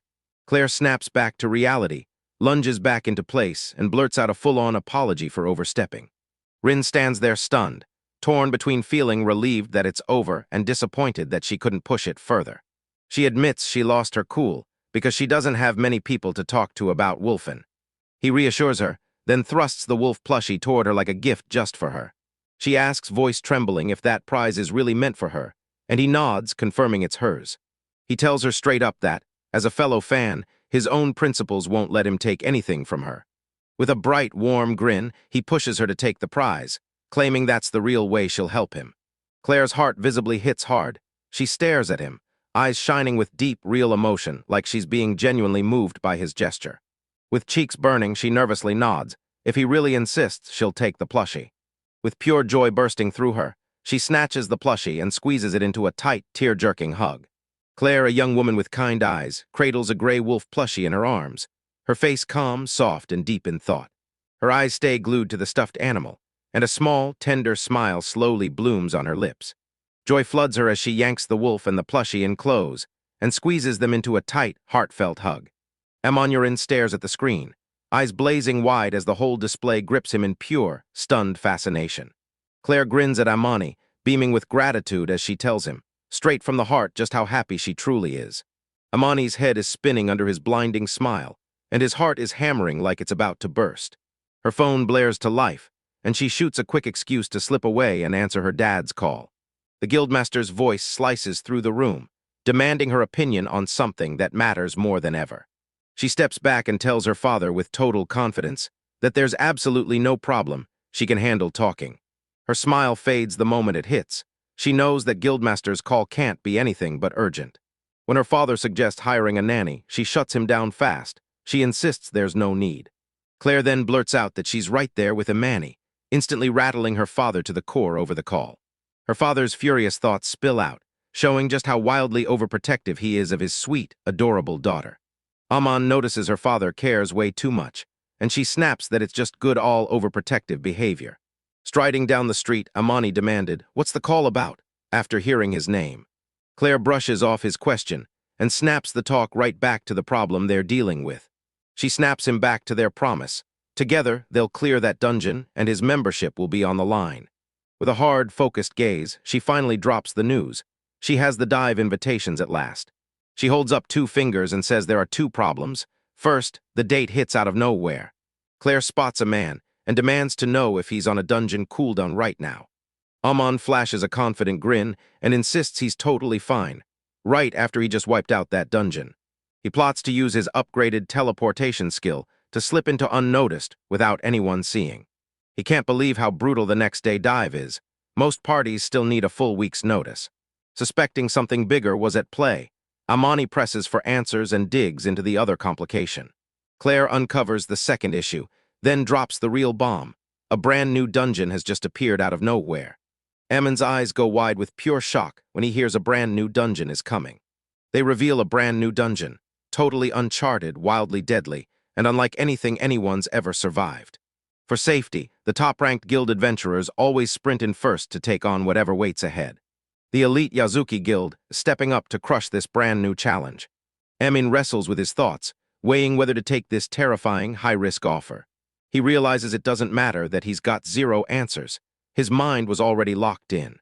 This new dungeon drops the perfect chance to see the Yazuki Guild unleash its real power. He makes that choice because he can't stop chasing the next big challenge. He realizes the only reason his power has exploded is because those life-or-death fights pushed him past his limits. When a terrifying, unknown enemy steps up, a fierce pull surges through him. He can't resist fighting. His goal is locked in, no wavering. He's driven to get stronger, period. He tells Claire, "I've already made my choice, no more questions needed." With unshakable grit, Amon declares he's diving into the team. The very next day, he hurries to the spot where that brand new dungeon suddenly appears. The whole zone is locked down for authorized staff only, and not a single civilian is anywhere in sight. He's totally blown away by how deadly competent and powerful the A-rank party feels. They break down the exact game plan for testing how brutal a brand new dungeon really is. This brand new B-rank dungeon is expected to cap your entry at about level 10,000. He can't hide his disappointment. Claire, the S-rank outlier, isn't here today. A guy admits it straight up. Out of all these top-tier adventures, he's the absolute bottom of the pack. Seeing just how outmatched he is, he clenches his jaw and forces himself to get it together. His eyes snap to a truly intimidating guy, spiky, light-colored hair and pure menace in his stance. Amani clocks the truth instantly. This driver is Yagami, the party's leader. With manners on full display, he strides up to Yagami and introduces himself for the day. Yagami snaps back instantly, his hostility blazing as he demands, cold and bitter, why Amin even bothered to show up. Amani shoots the man a glare, completely baffled by his sudden, unexplained hostility. He remembers how Yagami snapped with the same brutal hostility the very first time they met. He flicks his eyes over the other party, hunting for any sign of what they're feeling. The others eye him like he's trouble, skeptical through and through, barely pretending they care he's even here. He gets why they're doubting him. After all, he's still a mystery, and he looks like some nobody with a low rank. Yagami drops a hard rule. Amani has to stay back and is forbidden to fight. He flat-out warns that if Aman botches this one easy task, the whole party will ditch him. Amani nods with calm confidence, then swears he won't mess up their formation. Deep down, he knows he can't obey that order if he wants to properly judge what they can do. As the party barrels toward the gate, Amani can't stop wondering, how long is this dive going to take? Fresh dungeons don't play around. They're packed with deadly twists and take way longer to break through. He remembers telling his sister, Hannah, that he'd be gone for at least a whole day. Hannah's teasing about him finally having a girlfriend blasts through his mind like a flashback he can't shake. A jolt of memory hits him out of nowhere, and a cold shiver rips straight down his spine. He shakes off the feeling, then snaps to attention, because now it's his turn to step into the dungeon. He pretends to stroll through the gate, hiding that his teleportation cooldown is still ticking. The moment he crosses the threshold, this eerie, wrong feeling slams into him like a wave. He feels it, this dungeon is nothing like a normal one. Then Yagami calls his name, pulling him in. Yagami snaps that he has to run back outside, and then dive right in again for the test. Amani instantly clocks it. This whole thing is a test for the re-entry lock. Some dungeons slam the doors on adventurers and trap them inside until they finally beat the boss. Yagami hands Ammon, the fresh kid he quietly labels expendable, a terrifying job no one in their right mind would touch. Amani slams his refusal shut, because he knows the test demands a specific condition he just can't pull off. Yagami glares at him, eyes narrowed in pure fury at the defiance. Amon tells them that because he teleported, his test results can't be trusted. Yagami hears his explanation and immediately twists it into a smug challenge to prove who's better at their skills. Amon tries to explain, but Yagami slams the brakes, accusing him of being totally delusional. The leader snaps that this kind of delusion is a threat to the whole party. Amani rages with frustration, because he can't spill the real reason behind his actions without blasting his secrets wide open. Shananum, the elf-like woman, steps in like a pro, calm as can be, and volunteers to take the test herself. Yagami grits his teeth and reluctantly hands the job off to Matsumoto, who immediately feels like he's been disrespected. Shinonome strides back toward the dungeon's shimmering gate with pure confidence. She bursts out of the dungeon without a single problem, like it never even tried to stop her. She bursts right back in and confirms the gate isn't locked at all. Shanonome says there are no re-entry problems, and Yagami snaps his fingers and orders the whole party to push forward. The party pushes deeper into the sprawling, shadowy, rocky dungeon. Shanonome bursts into laughter as she thanks Ammon for rescuing her from that mind-numbing chore. She proves she gets it. She understands exactly why Yagami's words made him feel like a total liability. Amani's cheeks burn with embarrassment, but she decides to swallow her misunderstanding about his pride and move on. Shanonome grins and playfully introduces herself as Shanonome Kaori, then tosses him a bunch of nicknames like it's all part of the fun. Amani shoots back with a quick intro, telling her he's heard all about her before. He figures she only knows his name because he's the new party member. Shanonome winks casually drops that she'd known about him all along, and just like that, she admits he's officially gotten under her skin. Her bold, teasing remark blindsides Ammon and leaves him totally baffled. One of the party members leans in and says Amon's name keeps getting thrown around in Yuyin Rei's conversations. Shinonome backs it up right away, telling everyone she's training Yui, the healer. A party member gushes that Yui's healer skills are exploding. Her talent keeps growing fast, and everyone notices. Then Shinonome's mind snaps to their other shared acquaintance, Rei. She clocks that Rei's got a rare, one-of-a-kind gift, so you can't judge her by regular rules. Shanonome shuts down the whole discussion, decides to drop it for now, and moves on. Shinonome tells Ammon Rin, "You should go talk to her yourself," pointing out how close the two of them already seem. Then she makes it official, stepping up to name their crew, 8 brutally skilled fighters, all of them. Yagami, their leader, slams the truth down. This crew is the top party in the Yazuki Guild, packed with members all over level 20,000. Shinonome nods along, then whispers that Claire, yes, that woman, is sitting right at the peak of their party's power. From behind, Claire's cleared status hits you, S rank, and then the number explodes past 100,000 like it's not even real. Ammon's jaw drops. His brain spins as he can't wrap his head around how Claire somehow snagged power like this. He stopped mid-question, realized it was probably the one thing he never should have asked, and the realization hit him hard. With a heated blush, Ammon snaps out of it and decides to ask Claire something totally different, what she really does in the guild. He blurts out what he really wants to know, how the other guildmates see Claire, and whether her insane power makes everyone keep a little distance. Shanonome burst out giggling, saying the whole guild is obsessed with Claire. She's always polite, never brags, and somehow steals everyone's hearts. Her bright, happy explanation rolls on. Then she blurts out one shaky little word, like a warning sign that something's about to go terribly wrong. She leans in and tells Ammon, "Claire, S built this invisible emotional wall between me and everyone else." Shinonome breaks it down and says Claire keeps her distance from people, way more than she ever has to. A memory surges back, Claire's voice, calm and unshakable, telling Amani she'd come all this way just to meet him. Another memory snaps into view, Claire striking an almost angelic pose while a brutal battle rages all around her. A darker, sorrow-heavy memory slams in, Claire's face twisting with pain as she hard stops her refusal and won't give what someone is begging for. The last thing I ever remember is Claire's radiant, real smile, pure joy bursting out of her like it was the whole world.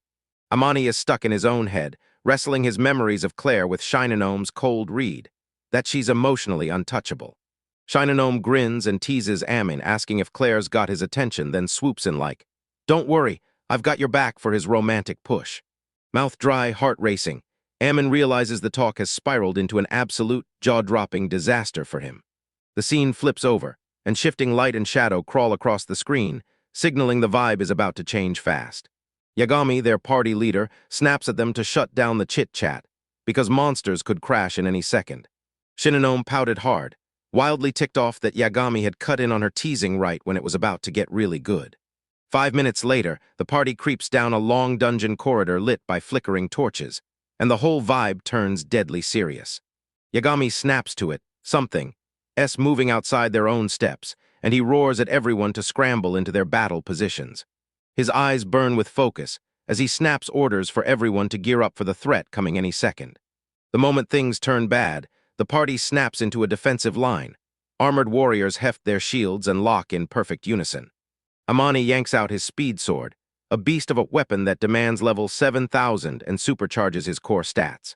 He decides this weapon will have to do for now, because he's determined to stash his deadlier, one-of-a-kind swords and keep them secret. From the shadows, a clawed, bestial foot lunges into view, announcing the monster's terrifying arrival and the enemy it came to crush.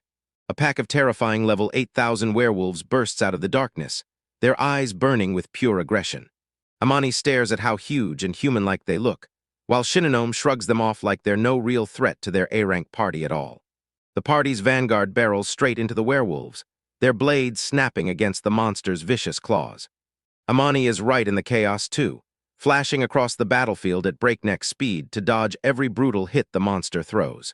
Yagami strides forward, rips out a brutal spell, and screams the name of his technique, **** fireline. A savage blast of roaring fire erupts from his hand, and it smothers every charging werewolf in an instant. The monsters get wiped out in a blink. Those dark forms crumple as the firestorm destroys everything in its wake. Amani stands there, stunned, then a little deflated, because it hits him that his own strength was totally unnecessary. One of their party mates gushes about how insanely well they're working together, throwing shade at Kazami's old crew and their showboating nonsense. Shinanome clicks in with Amin's silent thought, admitting they didn't lift a finger, and still somehow watch the victory come lightning fast. Yagami orders the team to hold their magical energy tight while they steamroll these low-level monsters. The party members immediately lock in the new, more efficient strategy and blast it out together with one fierce, determined shout. Once they lock in this new approach, their dungeon progress clicks into place, steady, smooth, and ruthlessly on track. With their search skill, they blaze through the area and spot the stairs down to the next floor in no time. They whip up a quick map to track their route, then smash every monster that pops up on the way. Their razor-sharp, data-locked method lets them push forward with barely a scratch, proof they're the real pros. After 10 grueling hours of pushing deeper into the dungeon with strategic breaks, they finally burst onto the 30th floor. Amin gets blindsided by a creepy, unsettling jolt, and alarm flashes across his face like a warning light. He instantly clocks that same dungeon buzz from the very first time he stepped in, and his stomach drops because it's getting stronger by the second. He leans in and asks Shinanome if anything feels off, but she shakes her head, clueless that something's strange at all. And once another party member shows zero reaction too, Amin's super senses start to feel like a lie. Deep down, his own inner thoughts scream one thing: his fears weren't made up nonsense. Minutes later, his premonition of a terrifying enemy hits like a freight train, and it's suddenly all too real. On the 30th floor, Yagami slams forward and leads the charge against a terrifying level 14,000 Goblin King and its swarm of minions. A female party member tears into the fight with a brutal, earth-shaking attack, her moves whipping into blinding blur as the chaos rages around her. Another warrior lunges straight into the roaring Goblin King, trading blows in an all-out, close-quarters fight. Amani slips to the back of the fight, watching the others smash everything with ruthless efficiency, like he's only there to tag along with power that isn't his. The Goblin King and his 8 subordinate generals were the deadliest enemies they'd faced in that dungeon yet. The party members were laughing over their flawless win, bragging that with their skills, They were never once in real danger. Even after all the success, a weird, clawing frustration gnaws at Ammon from the inside, like something won't let him breathe. Suddenly, a violent jolt of alarm rips through him, and his sharpened senses blare out that something new is about to go terribly wrong. He can't shake that sudden jolt, and his face flashes between pure confusion and stunned shock as an unexpected premonition hits him. He snaps to it instantly. That gut warning, his danger-sensing instinct he sharpened in the magic tower. Shinonome can't help but wonder what danger he's supposed to watch out for, because every monster around him is already wiped out. She figures they've finally cleared the halfway point of the dungeon, guessing the absolute lowest floor they've reached is somewhere around the 60th or the 70th. Just as she fires up the team to keep pushing their best, the same terrifying jolt of danger hits her again. Ammonfeld. Yagami's face twists in panic as he blasts a desperate warning at Shinonome, screaming that something dangerous is right there. A hulking goblin-like monster bursts in right behind her, lifting a massive sword like it's about to end her life in one swing. Shinonome twists around, and in the blink before the strike hits, confusion flips into raw, dawning horror. The monster's blade crashes down with brutal force, and she erupts into a terrified scream that pierces the air. Her face is frozen in raw terror, right at that last second before the impact everyone knows is coming. Yagami snaps in rage at being helpless, panicking because he's too far to reach his comrade in time and save him. He lunges to cast a spell, but dread hits him instantly. There's no way his magic can kick in fast enough. Mysterious Time Zero force springs to life, barging in during the last make-or-break second. A wild burst of energy whips in out of nowhere, cutting straight through the monster's neck to stop its attack, too fast to even track.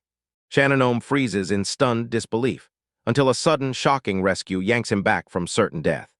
Amani finally steps into the light, and it turns out she saved them all, slicing through the massive monster with one clean, mid-air strike that leaves its head in the dust. Shinonome blurts a sharp gasp as the monster's severed head whips past her, leaving a horrifying reminder of the brutal attack.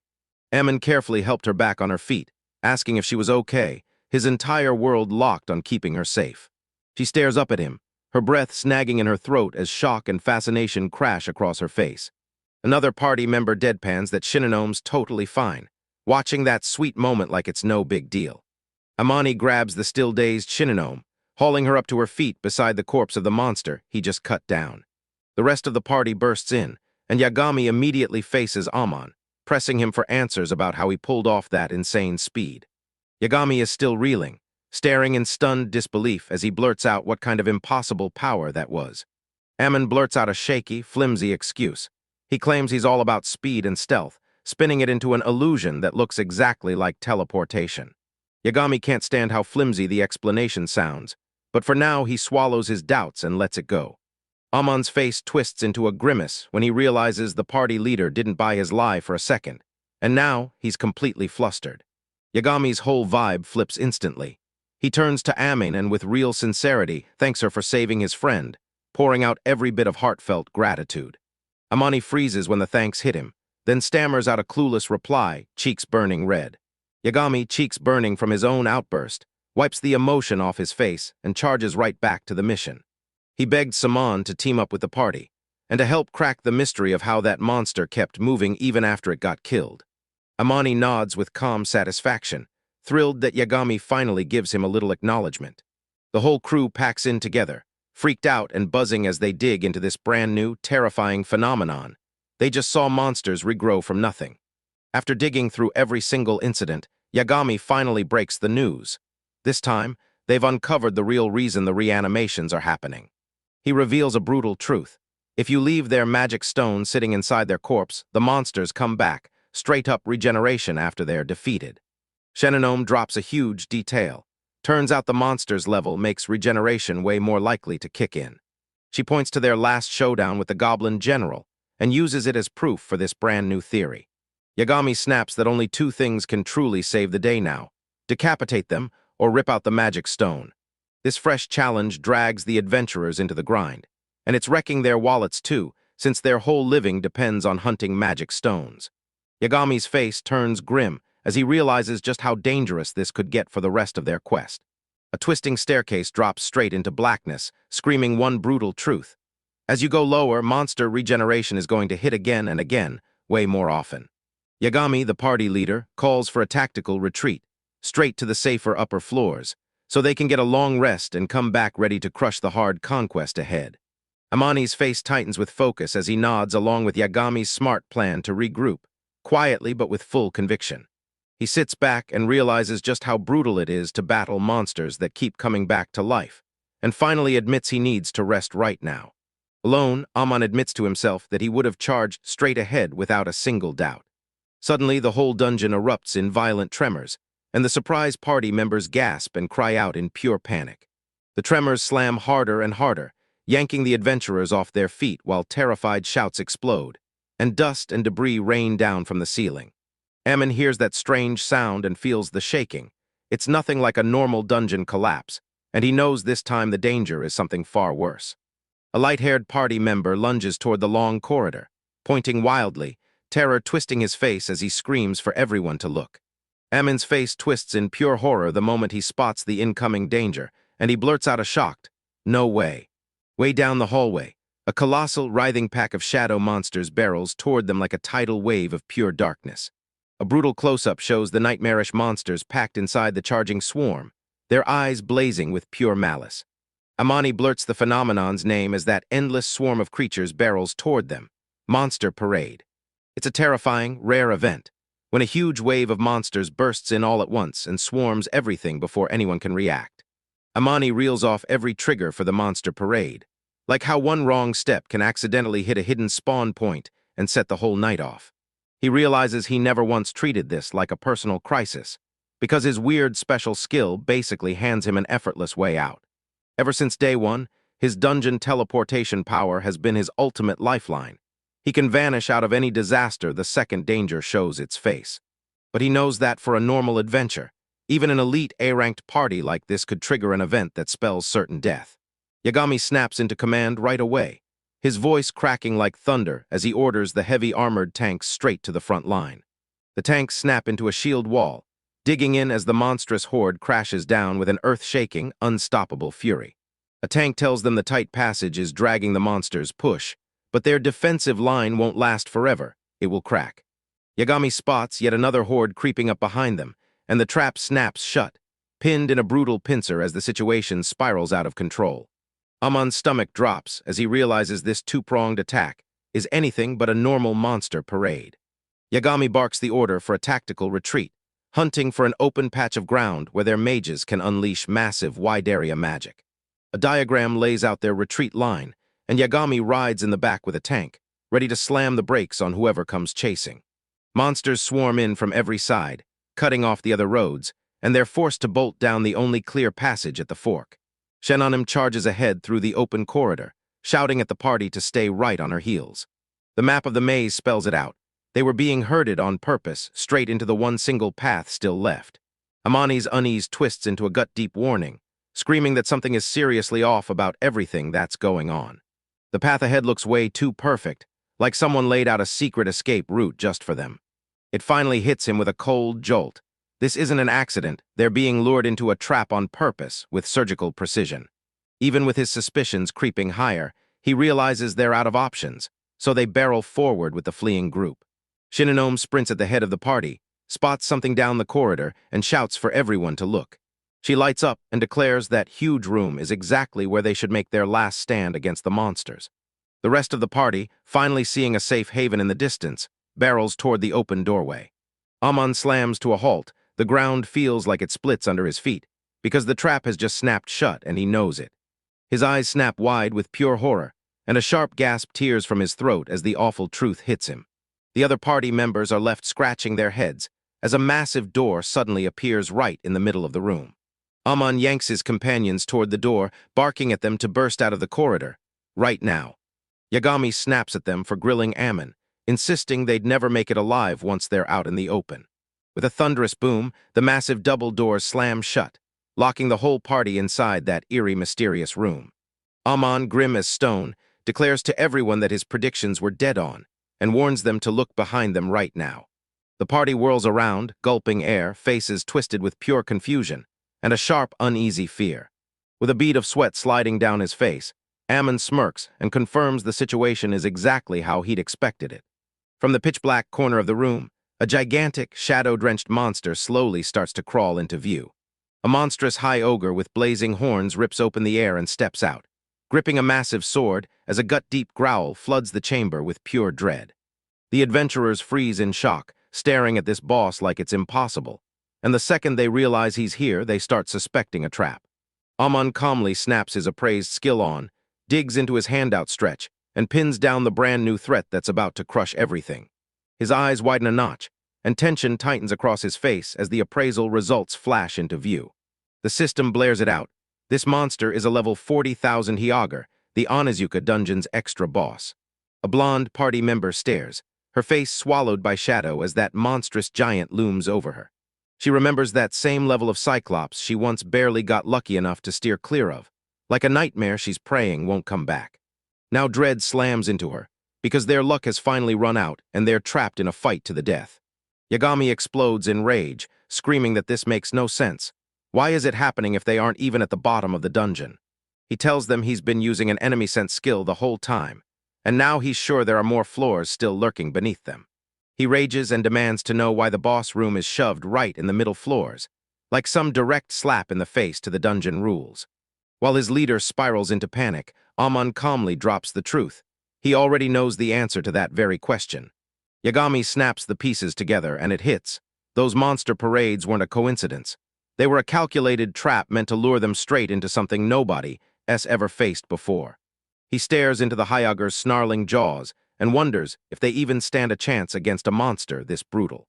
That brutal 26,000 level gap between him and their enemy crushes his confidence. Even with the odds stacked to break them, he knows they've got to fight, because it's the only shot they've got at surviving. A helmeted knight shouts his name, snapping him out of the moment and back into his job as their leader. Yagami's face tightens with pure resolve, and a bead of sweat cuts down his cheek as he steels himself for battle. He grabs command, whips his arm forward, and shouts for the whole party to lock in their battle formations.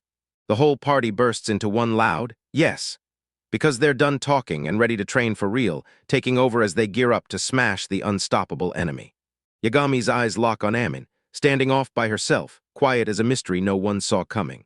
He flashes back to Amon's jaw-dropping speed, and instantly wonders if Amon could be useful after all.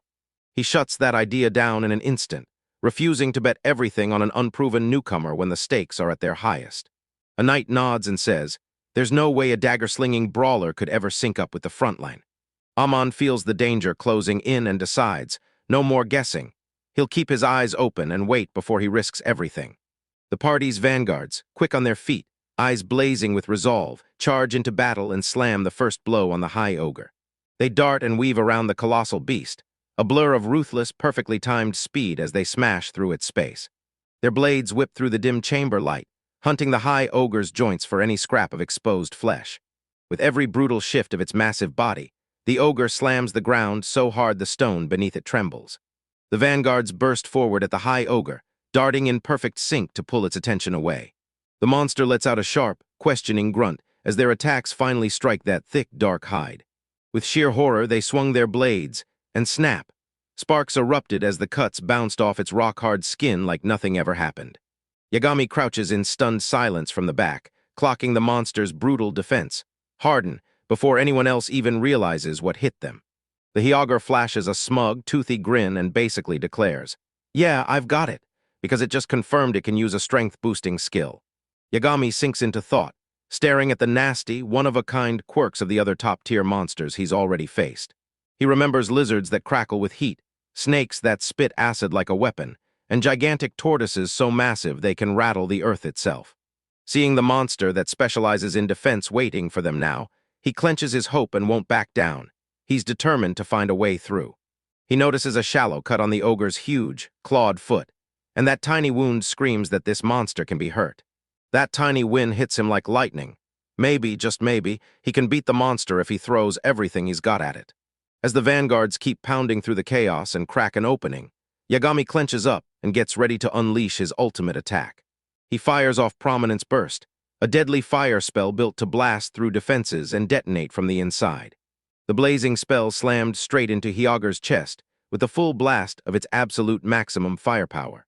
A cataclysmic blast swallows the monster whole, rattling the entire room and blasting the adventurers backward as they scramble to stay on their feet. Yagami erupts in triumphant shouts, convinced for one wild second that his devastating attack finally landed. But I widen my eyes in pure shock and disbelief as the smoke from the blast starts to thin and fade away. Hyoga bursts out of the smoke, drenched in dark energy, and the attack leaves him totally untouched. Yagami's jaw drops in pure disbelief. He's 100% sure his attack landed perfectly on the monster. He stares at the tiny burn mark on its chest, and his mind can't wrap around it. How did his ultimate attack land this little damage? He spots something weird on the monster's skin. This tiny shift throws him completely off. The spot where the magic strikes turns a darker color than the rest of its body. His face twists with dawning horror as he can't stop himself from wondering, what if this nightmare theory is actually real? He realizes the monster can tweak the hardness and muscle power of any part of its body on command. It hauled every ounce of its hardening power into one pinpoint strike, ready to defend itself with everything it had. That burn mark on its chest sizzles with steam for a split second, then seals up instantly right in front of his eyes. His eyes snap wide with pure horror as he finally understands this new, terrifying power to regenerate. That giant, high ogre looms over them with its shoulders still steaming as it heals, and Yagami locks eyes with it, realizing its deadly regenerating power is back. With grim certainty, Yagami realizes it's either this, or they're done. He has to strike and hurt the creature faster than it can harden and heal. He blurts an urgent plea to his comrades, begging them to buy him every last second so he can unleash his crushing attack. The Hyoga lunges into view, its monstrous fanged maw snarling with pure terror, like it's about to unleash carnage. Two of the party's armored vanguards are nailed to the spot, their faces hidden behind masks of pure, paralyzing terror. Yagami lets out a desperate scream, barking at his comrades to move, right now, before that charging beast tears through them. As the chaos erupts all around, Rin's face twists into grave concern and sparks with iron resolve. Another goblin-like monster flashes a sadistic grin, lifting its sword like it's about to end a helpless soldier's life. The moment the attack strikes, everything blurs into a storm of violent motion as it rockets through the air at insane speed. Yagami's expression twists into pure horror and disbelief as he watches his party get brutally attacked. With one brutal swing of its massive great sword, the high ogre batters the front line to pieces, flinging soldiers through the air and smashing their defenses wide open. Seeing his allies get knocked down one after another, Ammon freezes for a heartbeat, then hardens his resolve, shock burning in his eyes. Yagami lifts his hand in total disbelief, and shock and despair crash across his face. With a blur of motion, Amani rockets in and intercepts the smaller monster, snapping the soldier out of certain death. Yagami explodes, screaming Amani's name as he charges the Hyoga, calling it pure reckless, suicidal madness. The story snaps back a few moments, and we feel Ammon's POV as he sizes up his options from the back. He sizes up the insane gap between himself and that level 40,000 Hyoga. He remembers how he snatched that narrow win over the lightning beast, because deep down, he'd trained for that fight far more than anyone realized. Unlike the foes before, he finally gets it. This high ogre's only mission is to hunt them all down and kill every last one. He's convinced that if he unleashes his full power right now, his secret strength will get exposed to the entire party. No way around it. His original game plan was simple: hang back from the shadows and trust the battle to the seasoned adventurers. But when Yagami's strongest magic crumbled, he realized the whole party had frozen in despair. In that crushing moment, doubt hits him hard. Was hiding his secret really the smartest move? Eyes blazing with fierce resolve, he declares that staying hidden is never the right choice.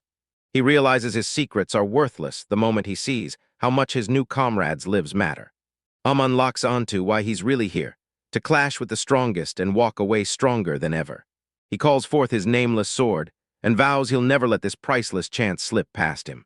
The Hyoga lifts its monstrous greatsword again, totally blind to the counterattack that's about to smash into it. Amon plants his boot hard into the stone, sending a sharp crack through the floor as he braces to unleash his assault. Right back in the present, Yagami erupts in panic, screaming Amani's name again and again. Amon keeps charging ahead, drowning out his party leader's panicked cries. Amin slams the ground, so hard the stone floor explodes beneath her, and it meets the ogre's monstrous attack head-on. His sword slams into the ogre's massive great blade, and sparks explode everywhere like a blazing storm. He erupts with a battle cry and shoves back against the monster's brutal, unstoppable strike. A blinding flash detonates where it hits, and he snaps the colossal weapon aside just in time. Yagami and the helmeted soldier lock eyes, stunned out of their minds, and they can't stop asking how he just deflected the great sword. The High Ogre blurts a stunned, puzzled grunt, suddenly rocked off balance by a man's insane strength. Ammon finally admits he's been watching from the shadows all along, clocking every move of the ogre, studying its traits and sizing up its brutal power. Now that every condition for his win is locked in, he calmly tells the beast exactly how this ends, for good. A wicked grin snaps onto his face as he vows that the ogre is finally going to be his father. With his eyes locked in, Amani erupts with his ultimate technique and screams, ×0. The Hyager's face flips in seconds, from raw aggression to full-blown alarm and pure, stunned confusion. The air erupts with insane, impossible slashes, slicing through space from every direction at once. Amon rockets through the air so fast, he turns into a streaking blur of afterimages, slamming into the bewildered Hyager until he's completely overwhelmed. He rockets forward at an impossible pace, and his sword carves a streak of light through the monster's dark, hulking mass. Right in front of the ogre, he needles it, saying it won't get its body hardened in time. Hyager's face flickers with shock, and then the realization hits. Its doom is right there, closing in.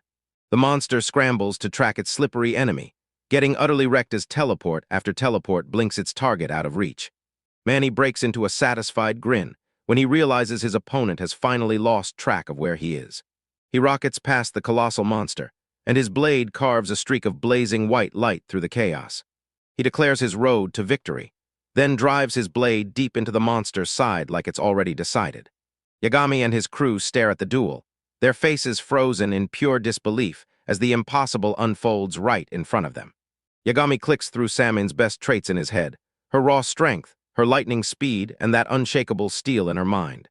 He admits it, Ammon's fighting style is on a whole other level. He finally clocks it. Amani is teleporting through the chaos, slipping every hit by popping into the ogre's blind spots and stabbing back every time. A party member blurts, "Who are you?" And Yagami's mind snaps back to the whispers that his level's gotta be over 10,000. Even knowing all that, Yagami still swears it doesn't explain how Amin moves. Perfect, unreal, like she's from another world. Yagami stared off into space, piecing together the puzzle of this mysterious newcomer like it was screaming clues.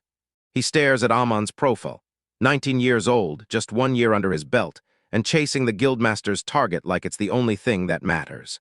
He stares as Amani vanishes and pops back into place, and you can see it click. He's really pulling off that legendary teleportation skill. A year ago, he still remembers the whispers, adventurers trading wild rumors about a skill so unique and brutal in power. He's convinced Amani really has that rumored skill, because the guildmaster's obsession isn't random, it's hungry, and it screams the truth. Radiating streaks flash across the screen, shouting just how insane the speed and raw force of this non-stop battle really are. Yagami's left completely rattled, and he can't figure out the one crucial piece of what's really going on. He's completely stunned by Amon's logic bending, break the speed limit growth. He can't wrap his head around how Amon, in just 1 year, somehow sprinted past even their strongest members. Amani strikes a bold pose like she's the impossible made real, while Yagami can't stop wrestling with the truth he can't accept. Yagami swallows his disbelief and accepts it. This battle in front of him, no matter how impossible it sounds, is the real truth. One drop of sweat slips down Yagami's temple as he locks eyes on the fight. Filled with fresh resolve, he steels himself and commits. He's finishing this unbelievable fight all the way to the bitter end. Ammon's next attack slams into the monster's hardened shoulder with a brutal clang, and does nothing. He spots it instantly. The ogre didn't just switch tactics, it slyly abandoned point defense and hardened its entire body for protection. The High Ogre bears a cruel smirk and taunts him, saying his adaptation is already way too late. Undeterred, Ammon screams greed, as strange energy surges into his magic-stealing sword. He lunges ahead, slips past the hardened armor, and hammers a precise, vulnerable spot. He's going straight for the deep wound he carved earlier, the one place the hardening technique couldn't touch. His glowing blade drives straight into the monster's chest, right into the gash that's already there. He tells everyone the last spell left in his blade, Salamander's Fire, the kind of power that burns everything. He confidently says that the leftover energy will be more than enough to power it all the way to the finish. He murmurs one quiet command, then blasts the stored magic straight into the monster's body. Ammon stands unshaken in the wreckage, as he rips open a blazing, fiery spell from the tip of his sword. A towering pillar of roaring fire swallows the creature whole, and it shrieks in sheer, unbearable agony. Ammon, staring down a monster burnt to a crisp and left barely alive, declares it's finally time to finish it. He stomps his foot, crack shattering the stone floor, then launches himself into the final assault. He turns into a blur of motion, leaping, diving, and slamming in one lightning-fast attack after another. The monster scrapes together its last scraps of power, charging into a final, desperate counterattack, and it roars like defiance itself. Right before the finishing strike lands, Ammon shouts his next move, time 0. The monster's colossal blade crashes down in a brutal arc, swinging to wipe him out for good. The weapon slams into the earth with a deafening crash, but Amani is already gone, vanished a split second before it hits. He slashes in from right behind the baffled monster, his sword already halfway through the swing. He screams with a bone-rattling war cry, then unleashes his ultimate technique, yelling, "Invisible penetrate." The world turns blinding white from the sheer punch of his final, impossible attack. He drives straight through the monster's torso, tearing open a gaping, fatal wound that follows him like a death trail. The high ogre lets out one last gurgling cry, and its life slips away from its eyes. Amon plants himself with us, backs turned to the colossal monster as it crumbles into a storm of particles. Yagami and his crew gawk with wide eyes, stunned that they actually pulled off the impossible win. Ammon stands there unshaken as the monster's essence fades away, his win already locked in, final, and impossible to deny. Yagami and the helmeted soldier are still locked in place, frozen in jaw-dropping shock, their faces shining with raw, unbeatable awe. Ammon blurts out the name of the fallen beast, Giant Eater, making it crystal clear that his insane victory was real. A system notification blares that he's crushed the extra boss for good, and he stands over its wreckage, soaking it all in. After the battle ends, system alerts slam into Amani's vision, blasting that he's gained a massive plus 1683 levels. The system checks and confirms he's a total first-timer, taking on this dungeon for the very first time. More conditions just got unlocked, and they proved the extra boss went down for real, even with his massive health. A sizzling bonus reward materializes in front of him. Boom! The legendary Great Shield of Interception. His appraisal taps into the shield's true stats, turning that powerful medicine into something that hardens and strengthens everything. He can't stop staring at the wild items, but the medicine's effects hit him hardest, so shocking it leaves him speechless. Ammon clocks how huge and advanced that shield is, and he instantly figures it's built for a professional tanker. He even thinks about handing over the shield, then stops cold when he realizes he doesn't know a single tank. A terrifying thought snaps into his mind, and his face instantly drains of color with pure panic. He jolts as it hits him. He's in the middle of a joint mission. Party leader Yagami strides in, barking for an explanation. How does he pull off something like that? Yagami sits there, completely frozen, his brain fighting to process what he just witnessed. Ammon's nerves hit the ceiling. He knows the party wasn't meant to poke around his powers. He's torn up inside, agonizing over exactly how much of his secret he dares to spill right here. With a tired sigh, Yagami blurts that today's shocks have hit him so hard it almost hurts. The leader nods and admits that even if it sounds impossible, what he saw is absolutely, undeniably real. Yagami's face tightens as he gears up to fire a blunt question at Amani. He leans in and asks Samin if he's ever dared to dive into a dungeon before he was even old enough. Amon grins and admits he cheated. He leveled up using a loophole tied to his dungeon teleportation skill. Yagami stays stone still, silent and unreadable, as the information sinks into his mind. Amani's jaw drops. Yagami buys the explanation, then flat-out promises he won't poke any deeper. Yagami tells himself that nobody in their right mind would ever post a pointless, one-of-a-kind skill for the world to see. Amon suddenly realizes his heightened senses are dialed to the max. He can hear everything, even his party's thoughts. He's still stuck on one thing. His tale never explains how he somehow crushed a level 40,000 monster. He can't shake the fear that someone with razor-sharp instincts like Ray will instantly spot the slip. Amani's torn in two. He's fighting every instinct to hide his real power for just a little longer. Yagami abruptly drops to his knees and bows so deep to Amani that it shocks everyone. The leader pulls the man close and thanks him with real, heartfelt gratitude for saving the party, not once, but twice. The whole party falls in line, bows deep, and chants his name like he's their benefactor. Hit by that gesture, Amon goes completely red-faced, stammering over himself in panic. He leans in and tells them to lift their heads, pushing hard to steer the talk toward the rewards. Yagami insists that Amani, the one who contributed the most, should get it all. Amani admits he can't use the shield, and then offers to hand it over. Yagami tells him, go ahead, sell it, because leveling up that much was more than enough for them. With their stubborn insistence, Amin reluctantly gives in and agrees to take both items. His hand ignites with light as he snatches the rewards and shoves them straight into his personal inventory. Yagami snaps, the return zone is calling, and rockets toward a massive great sword.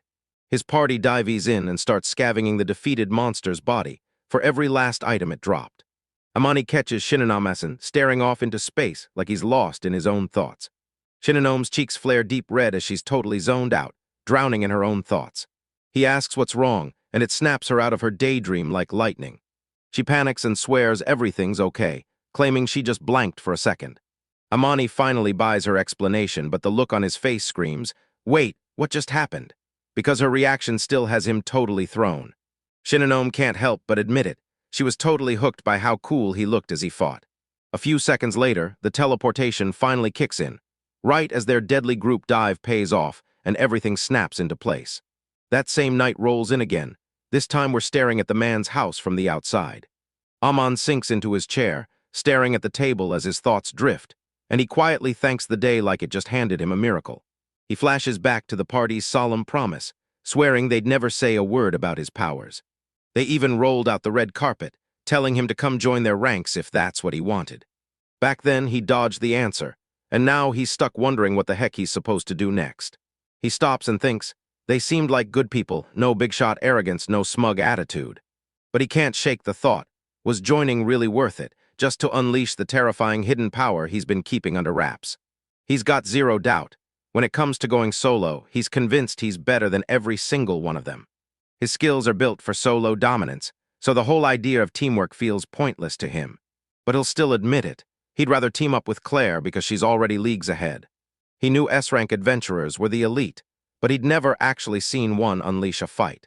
He flashes back to Claire instantly crushing a level 40,000 Cyclops with barely any effort. He decides that Claire is the one who's got his attention the most right now. At his dining table, the man clenches his jaw and mutters under his breath, vowing to lock that intense thought away where no one can ever find it. His sister Hannah leans in with wide-eyed curiosity and asks what he's been murmuring under his breath. He jolts in shock and suddenly realizes he has to plan for Hannah's future too. He straight up corners Hannah and demands to know if she's got any plans to join an adventurer guild. Her eyes widen a little. The sudden, serious question hits her like a punch out of nowhere. He leans in and waits for her answer while they sit together, mugs in hand, in the quiet room. He tells everyone the Yuzuki Guild already knows who she is, and they're coming in hot, begging to recruit her. He tells her straight up that he can't stay diving with her forever. She needs a party she can trust. He blurts out that their friends, Rei and Yui, are members of Yuzuki too. Hannah grins and nods, totally buying into his suggestion like it's the perfect move. Then she asks if he's okay with it, because it means they're about to join together. She points out that for someone who's out there alone like him, hopping into a guild barely does him any good. He shoots it down fast, saying it's way more flexible, and that he's got other goals to chase. Convinced by what she's learned, Hannah decides she can't keep ignoring her own future anymore. He tells her he'll go straight to the guildmaster and demand he explain everything to her himself. His phone sat on the table, and then it blasted to life with a violent, loud ring. He snatches it up, doesn't spot the number, and hesitates just long enough to answer the call. The caller introduces herself as Kisaragi, and Amani's jaw drops in full shock. He stammers Claire's name, then blurts out how the hell she even got his number in the first place. Over the phone, Claire stays cool and tells him her father handed it to her. He gets flustered, spiraling over what in the world she could possibly be trying to tell him. Claire's voice stays steady as she lays out, point by point, why she called him. She leans in and asks, "Can you spare a little time for me tomorrow?" Still rattled, he blurts out a yes and confirms he's got nothing scheduled.